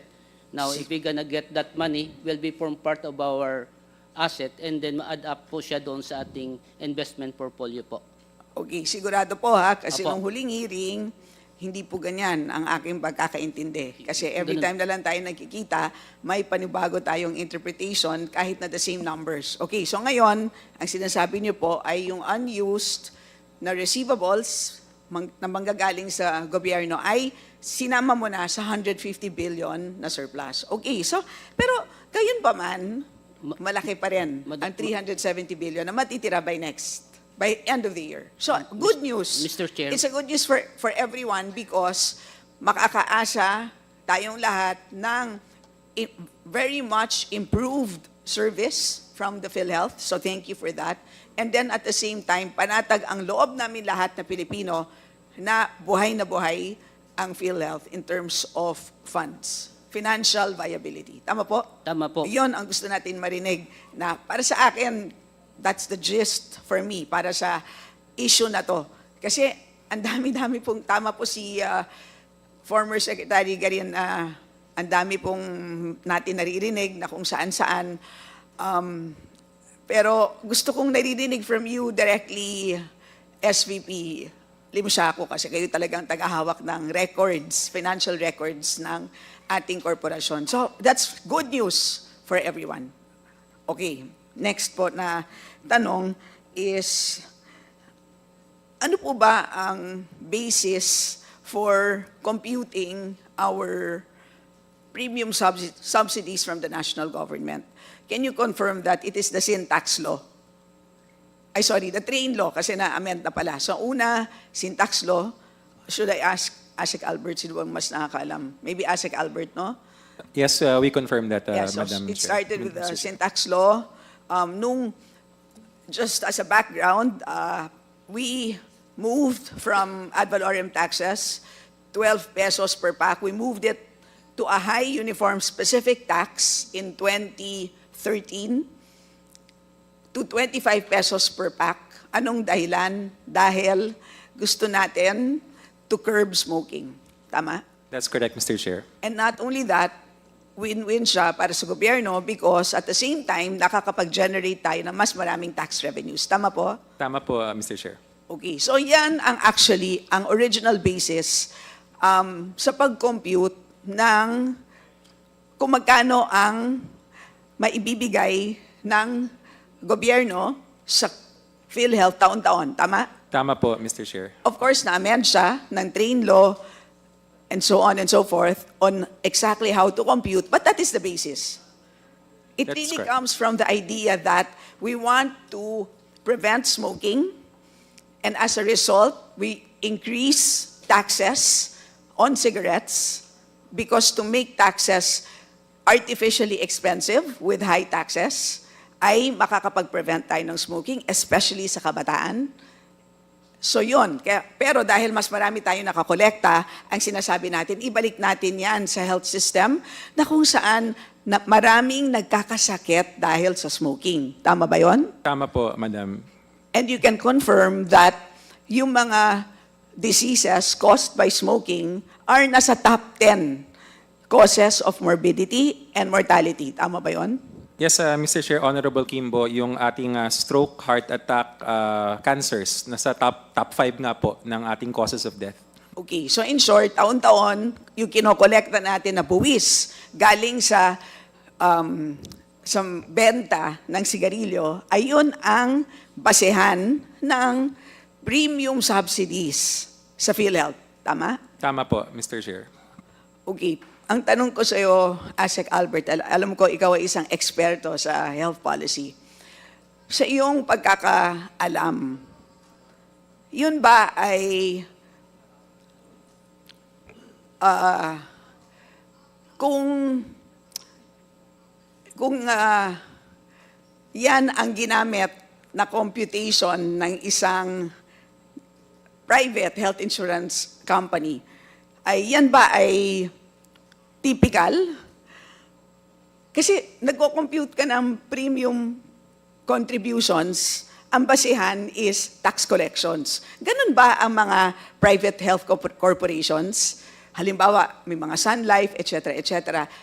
Ganun ba sila mag-compute ng mga premium contributions na charge sa kanilang miyembro? Mr. Chair, Honorable Kimbo, hindi po ganun sa private. Hindi ganon, di ba? Ang nangyayari po sa atin dahil So kinocompute let's just do it slowly, no? So hindi ganon. So Hindi tama, po. I agree with you. Ano ang basehan ng typical na health insurance program or corporation sa pag-compute ng premiums nila? Anong mga basehan? Kahit na broad terms lang. Sa pribadong sektor, tinitignan po ng kumpanya yung mga tinatawag na risk tables, kung ano man ang mga pwedeng ikadahilan ng sakit o ikamatay ng mga tao. Titignan nila kung magkano ang kailangan para masalba yung magiging miyembro nila. Tapos yun po ang sisingilin nila. Siguro may konting patong para sa kita nila, pero dun po sila nagbabase. Yun. So it's really lahat ng mga factors na nagde-determine kung ano ang magiging expected na health spending ng tao. Tama? Tama po. So, ilan kaya ang magkakasakit? Ilan kaya ang mga hospital? Ano kaya ang mga sakit nila? Ano ang average cost ng mga sakit na yon kapag sila ay may hospital? Tama ba? Tama po yun, Mr. Chair. Yun ang nagiging basihan ng tinatawag na actuarially determined premiums na siya pong ginagamit ng mga typical na health insurance programs. Tama? Tama po, Mr. Chair. And as you can hear, very different siya doon sa kukunin mo ang tax collections at i-multiply natin by a certain number, yan ang ibabayad ko na premium sa PhilHealth. Tama? Ibang-iba po kasi dun sa PhilHealth, kung ano yung nakikita nilang makukuha na source, yun yung nagiging basihan nung kokolektahin. So may sitwasyon na ang dami-dami-daming smokers, tapos ang taas ng tax rates. Kaya tuloy, on the basis of the sin tax law, nako, ang dami-daming ireremit sa PhilHealth. Pero sa totoo lang, ang pangangailangan ng PhilHealth on the basis of yung pangangailangan ng ating mga kababayan in terms of hospitalization, health needs, etc., ay actually mas mababa. Tama? Tama po, Mr. Chair. So ito ay isang dahilan kung bakit nagkakaroon talaga in the end ng surplus funds. Tama ba? Tama po, Mr. Chair. Ibig sabihin, kasi lagi na lang namin sinasabi, pasensya na lang po PhilHealth, na naku, ang dami niyong pondo, pero dahil for some reason or the other, ayaw niyong gastusin or mabagal ang paggastos, ang dami niyong denied claims, ang daming return to hospital claims, etc., etc. Tuloy, ang daming natitirang pera. Di ba lagi naming sinasabi yon? Pero hindi namin napapoint out na ang isang dahilan din kung bakit maraming natitira taon-taon is because may ganoong disconnect na pataas ng pataas ang tax rates at gayon pa rin kadami ang smokers. And in fact, recently on the basis of the 2023 FNRI survey, dumami unfortunately ang smokers natin. So we can just imagine ang laki ng tax collections. Therefore, if we use the sin tax laws as the basis, talagang it should be not a surprise na magkakaroon talaga ng malaking pera ang requirement na i-remit na national government sa PhilHealth, and that would be much, much bigger than what is actually needed or what PhilHealth is capable of spending at this point in time. Do you agree with that?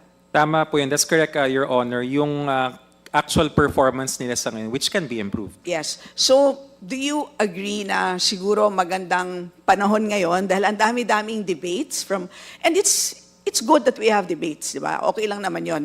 But siguro ang isang take-away natin lahat is panahon na i-review natin ang basehan ng magkano ba dapat ang i-remit ng gobyerno sa PhilHealth for purposes of fully supporting the National Health Insurance Program. Kasi kami sa Kongreso, kami, mga members, kami po ang nakakasagupa talaga ng mga nangangailangan ng hospitalization support every day of our lives. Kaya po, that's why emotional kami pagdating dito sa issue na to.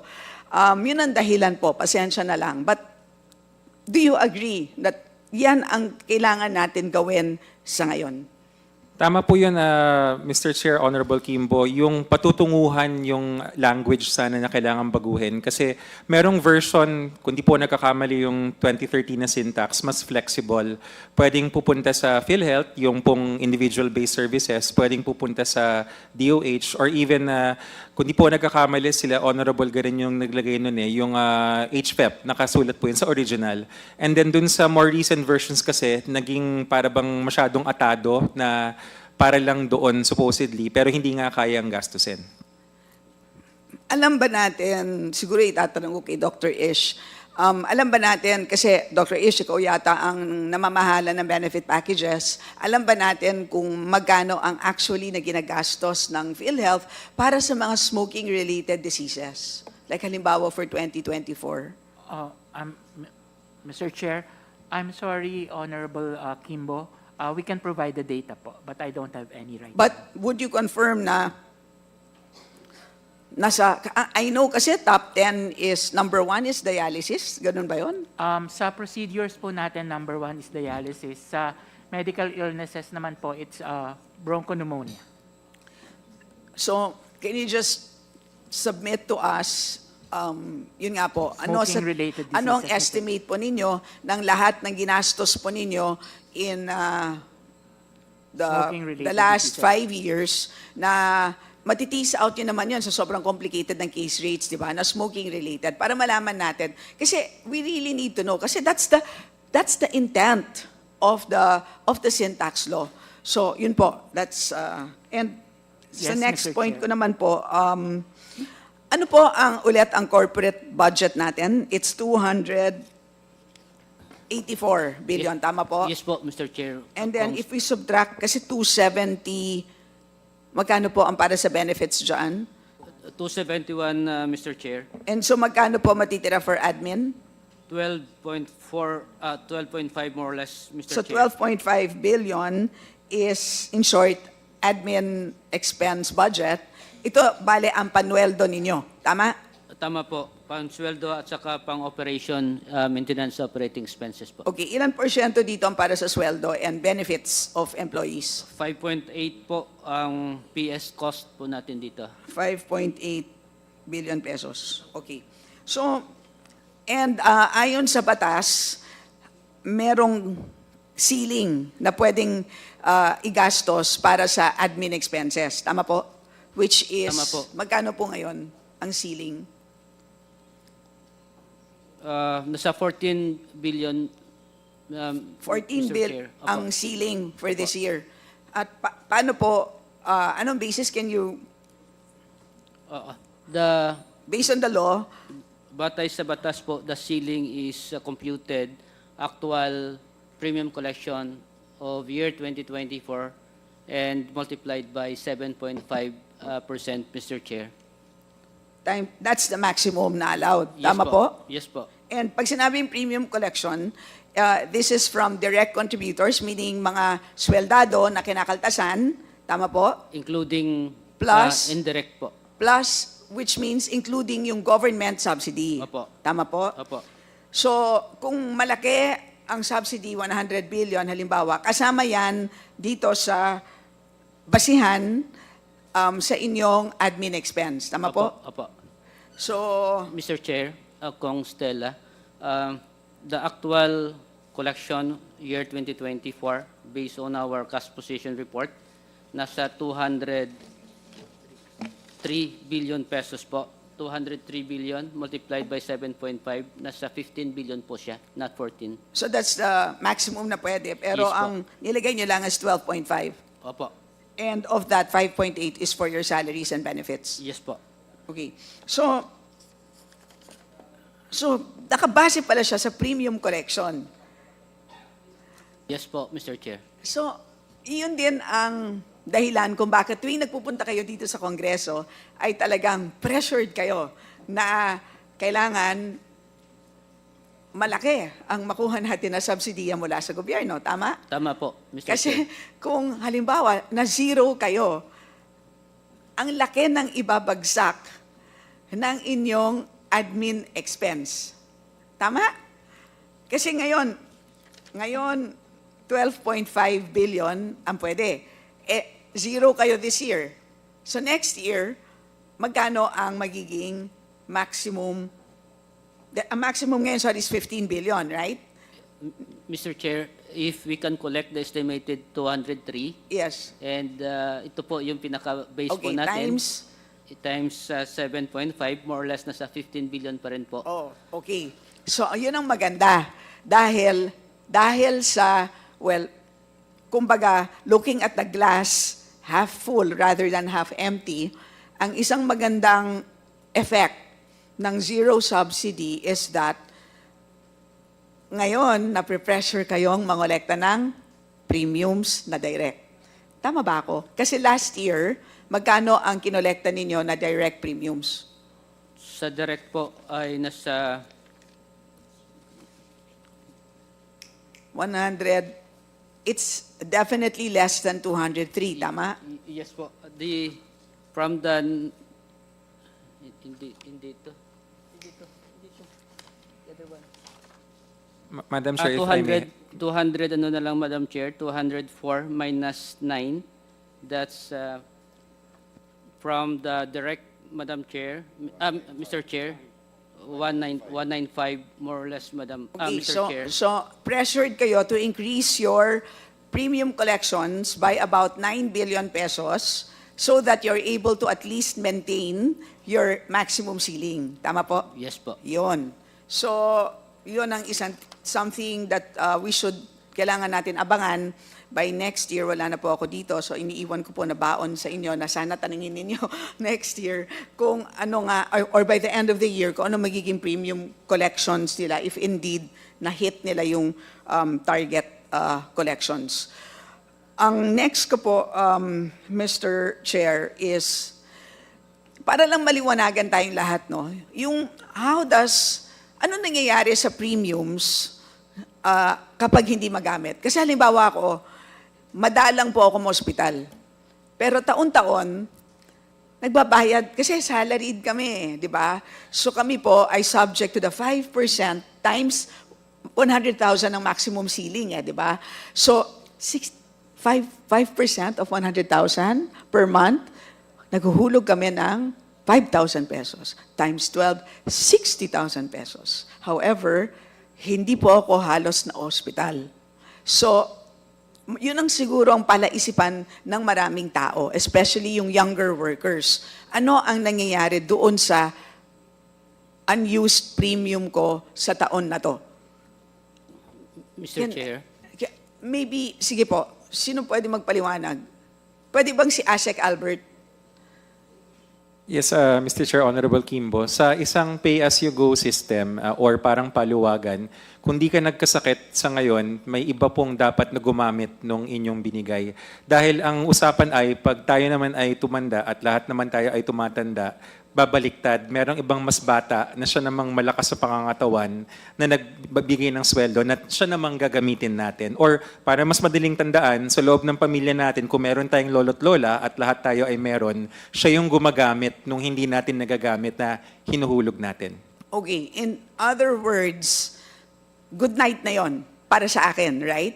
Opo. At iniisip ko na lang na sinasubsidize ko naman yung lolo at lola ko Tama na po. maaaring na-hospitalize, di ba? So, ganon. That's, Congresswoman, yun ang ibig. Yes, Can I po. just give you 2 more questions? Yes, I'll just very quickly. Okay, pasensya na po at medyo Yes. may ano lang po. May Yes. kompromiso lang po. How many Thank you po. minutes? 5 minutes? Okay, sige. Okay, thank you po. So my point being, para lang naiintindihan ng tao, kapag for 1 year naghulog ka at hindi nagamit, yun ay hindi naaasahan ng members na makuha as savings. Tama ba yun? Tama po, hindi Because pwedeng that's how- savings. Because hindi that's pwedeng how an insurance system works. Tama po. So ganon. And if in case, like in the situation of PhilHealth, ay meron pang excess funds at the end of the year, ang tanong is, paano yun mapapakinabangan ng mga Pilipino? Yun ang tanong, di ba? Opo.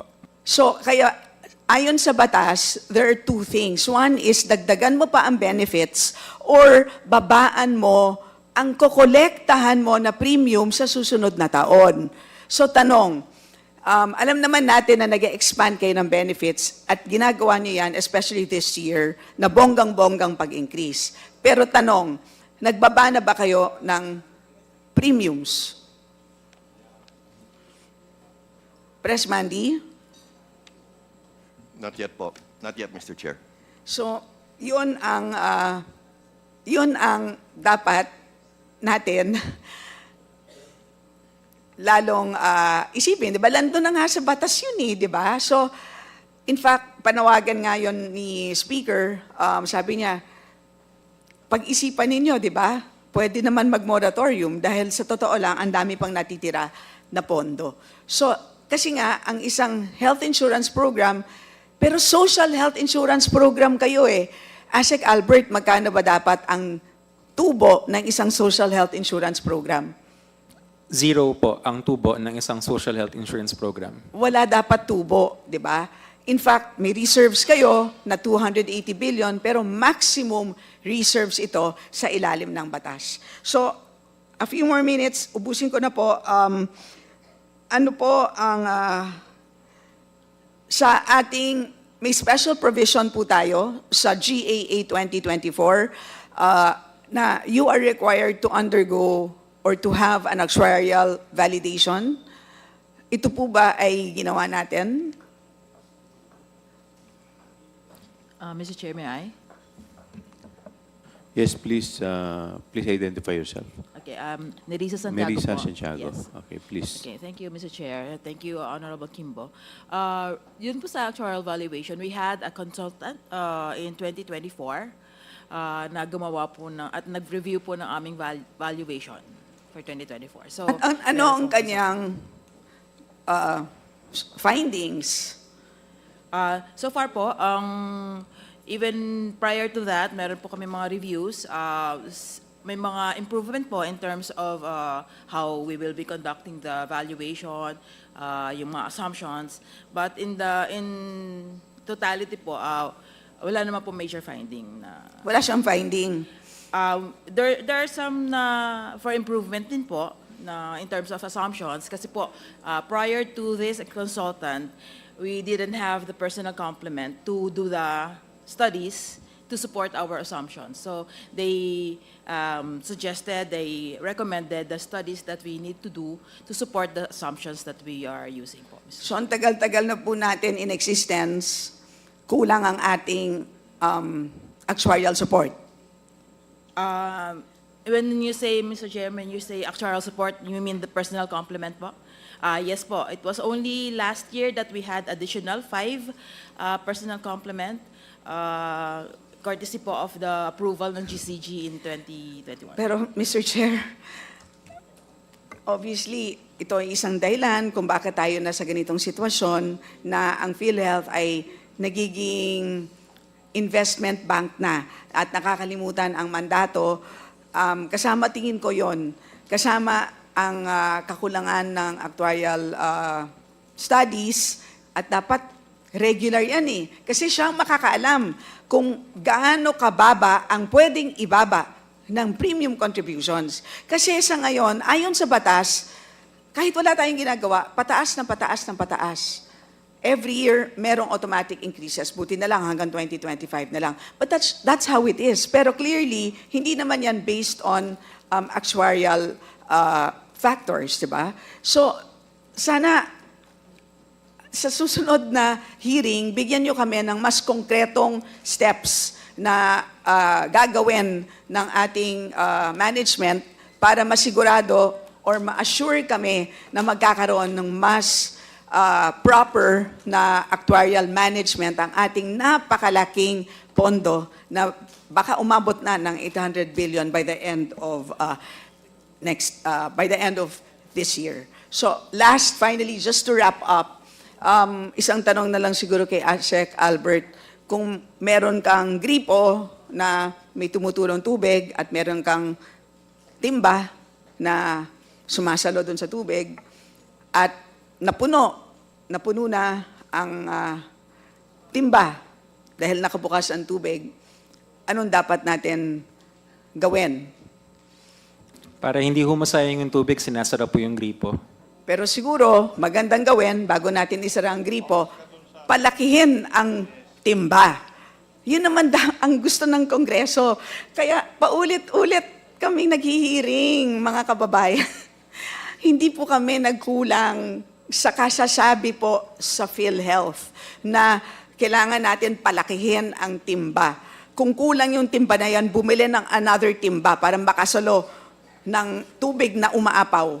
Dahil nga, sige lang ng sige ang pagkolekta ng buwis at pagpasa sa inyo dahil ang basehan ay ang koleksyon ng buwis na kinokolekta sa mga hindi tumitigil na naninigarilyo. Yun ang problema po. Kaya lang, anong gagawin natin despite the fact na ang kulit-kulit na namin, ganun pa rin ang sitwasyon, pansamantala siguro, baka para ma-remind na kailangan na talagang bumili ng mas malaking timba, anong kailangan gawin, Asek Albert? Pansamantala pong isara yung gripo. Si DOH po ang nagsabi nun, hindi po kami. So, yan po ang, I will end there, Mr. Chair. Marami pa tayong pwedeng tanungin, but next hearing na lang po, Mr. Chair. Maraming salamat po. Thank you po. Yes, Honorable Ako. Thank you, Mr. Chair. Ito, hindi ko na po tatanungin sila sa binasa ko ngayong hapon ito. But I would just like to know whether PhilHealth has submitted all the documents required of them by the members of this committee in the last hearing. Comsec. Yes, sir. PhilHealth has complied with the second and third, particularly on digitalization and collection efforts. For the first one, they submitted it just today, Your Honor. PCEO Ledesma po. From the list, there are supposed to be 3. from letter A to M. First one is to provide a detailed breakdown of the ratio of funds allocated to benefit payouts versus investments sourced from the 2023 and 2024 government subsidies. But anyway, Not yet. Not sige, yet. since si Chairman ay may lakad,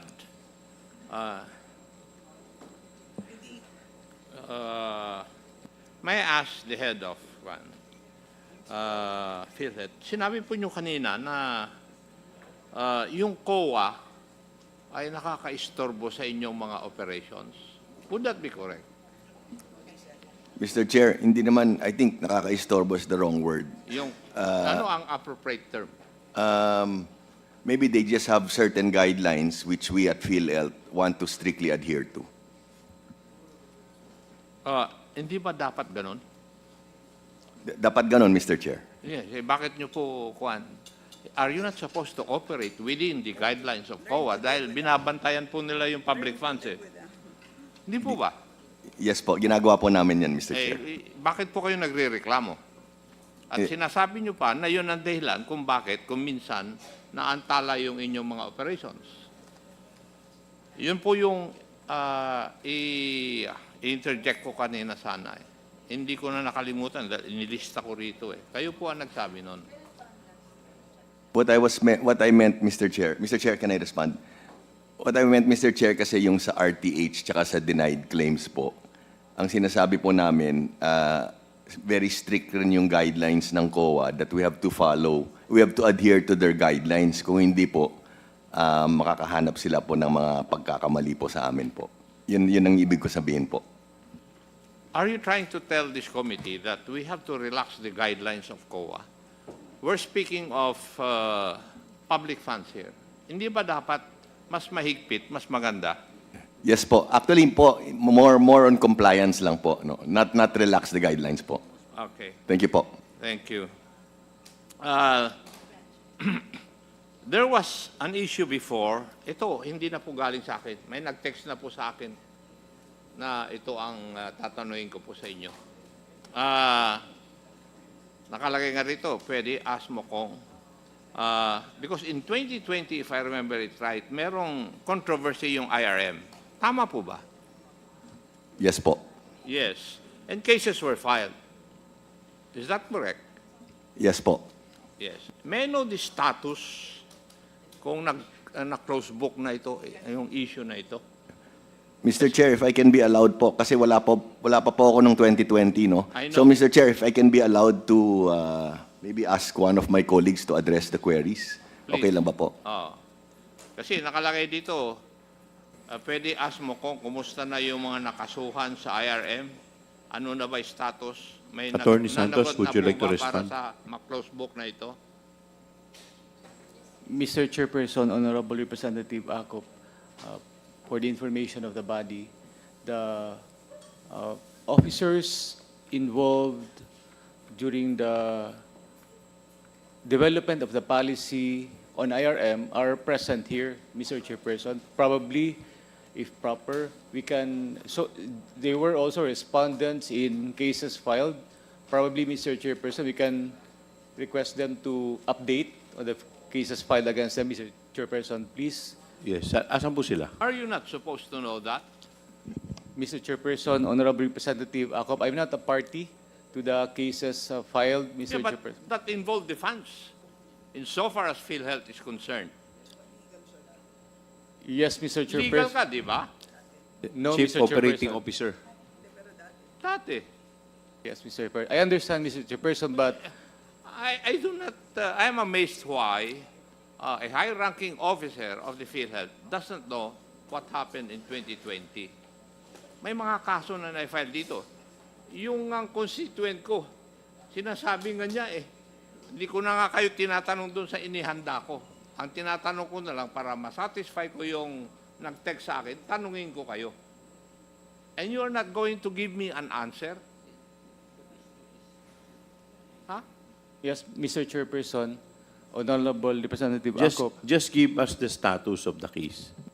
Honestly, Mr. Chairperson, I do not have information as to the status filed against the respondents or those involved during the development and implementation of IRM. But they are here, Mr. Chairperson, probably individually they can give the Mr. status. Chair, I think you have the urgency for time. So may I just request that PhilHealth submits the current status insofar as this IRM fiasco is concerned? Yes, Mr. Chairperson, Honorable Representative Akop. Thank you. Meron din po silang sinasabi po rito recommendations. Yung mga OFWs, they are direct contributors. Tama po ba? Yes, Mr. Chairperson. Yes, Mr. Chair. Honorable Representative. Yes. Sinusunod nila yung contribution table na sweldo na isang, for example, DH sa Hong Kong, for example, ang sweldo niya 50,000 times 0.05 or 5%. So, ang amount ay 2,500 a month ang babayaran niya na premium. Tama po?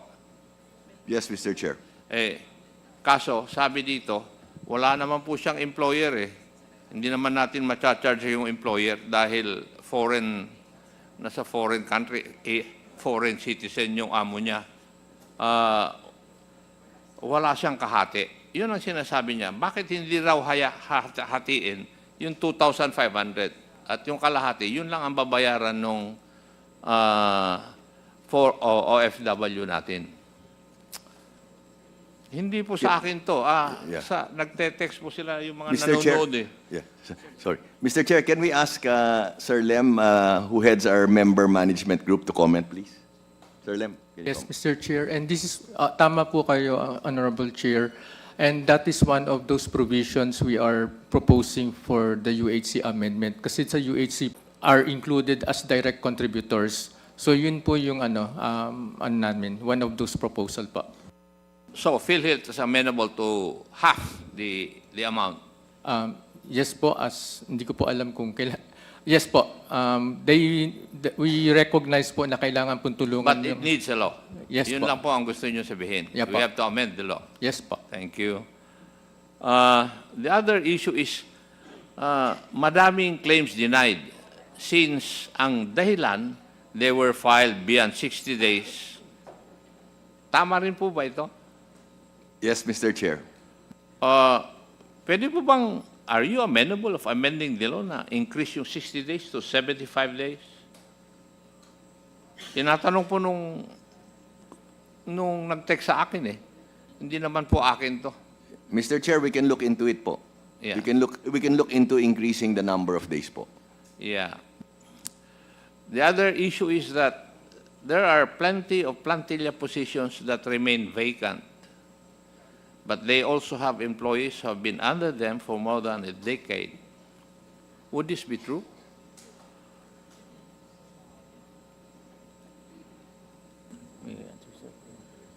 May I answer? Yeah, go ahead. Mr. Chairperson, Honorable Representative Akop, insofar as appointment is concerned, I believe that we are updated in the filling up of vacant position. But as to whether or not there are still vacant positions, we'll submit a report as to the status of our filled in as well as vacant position. Mr. Chairperson, Honorable Representative Akop. Okay. Nandito po yung recommendation niya. PhilHealth is long overdue for a reorganization since the last impactful one was around 2007. I do not know if this is true. Tama? Mr. Chair, we currently have a pending major reorganization with the GCG. Mas Manny, pakisagot lang po yung kwan. Hindi ko po katanungan Yes, Mr. ito. Chair. Yes. Kasi, sabi niya, in light of the UHC Act in 2019 and all these enhancements on its health packages, the likelihood of increased claims is a certainty. How would the top brass of PhilHealth plan to address this? Kasi, kaya ko po sinasabi sa inyo ito yung galing sa ground na eh. Hindi na po galing sa amin. Ito yung kanilang observation. Mr. Chair, so we would address it by our pending reorganization, wherein we will increase the number of manpower by 30%. And we also are moving forward with our full digitalization, Mr. Chair. Thank you, Mr. Chair. Thank you. Mr. Chair, kailangan nyo umalis eh. That would be all. There will be another hearing where I can ask my official questions. Thank you, Mr. Chair. Thank you po. There be no other matters to discuss. Do I hear a motion to suspend? May I move that we suspend the meeting on PhilHealth, Mr. Chair. So move. Is there any second to the motion? Duly seconded. Is there any objection? Hearing none, the motion is carried. The committee hearing is now suspended until further notice. Thank you. Sayang yung basa ko. Sayang yung basa ko. Stock knowledge. Oh, pati COA report nandito eh.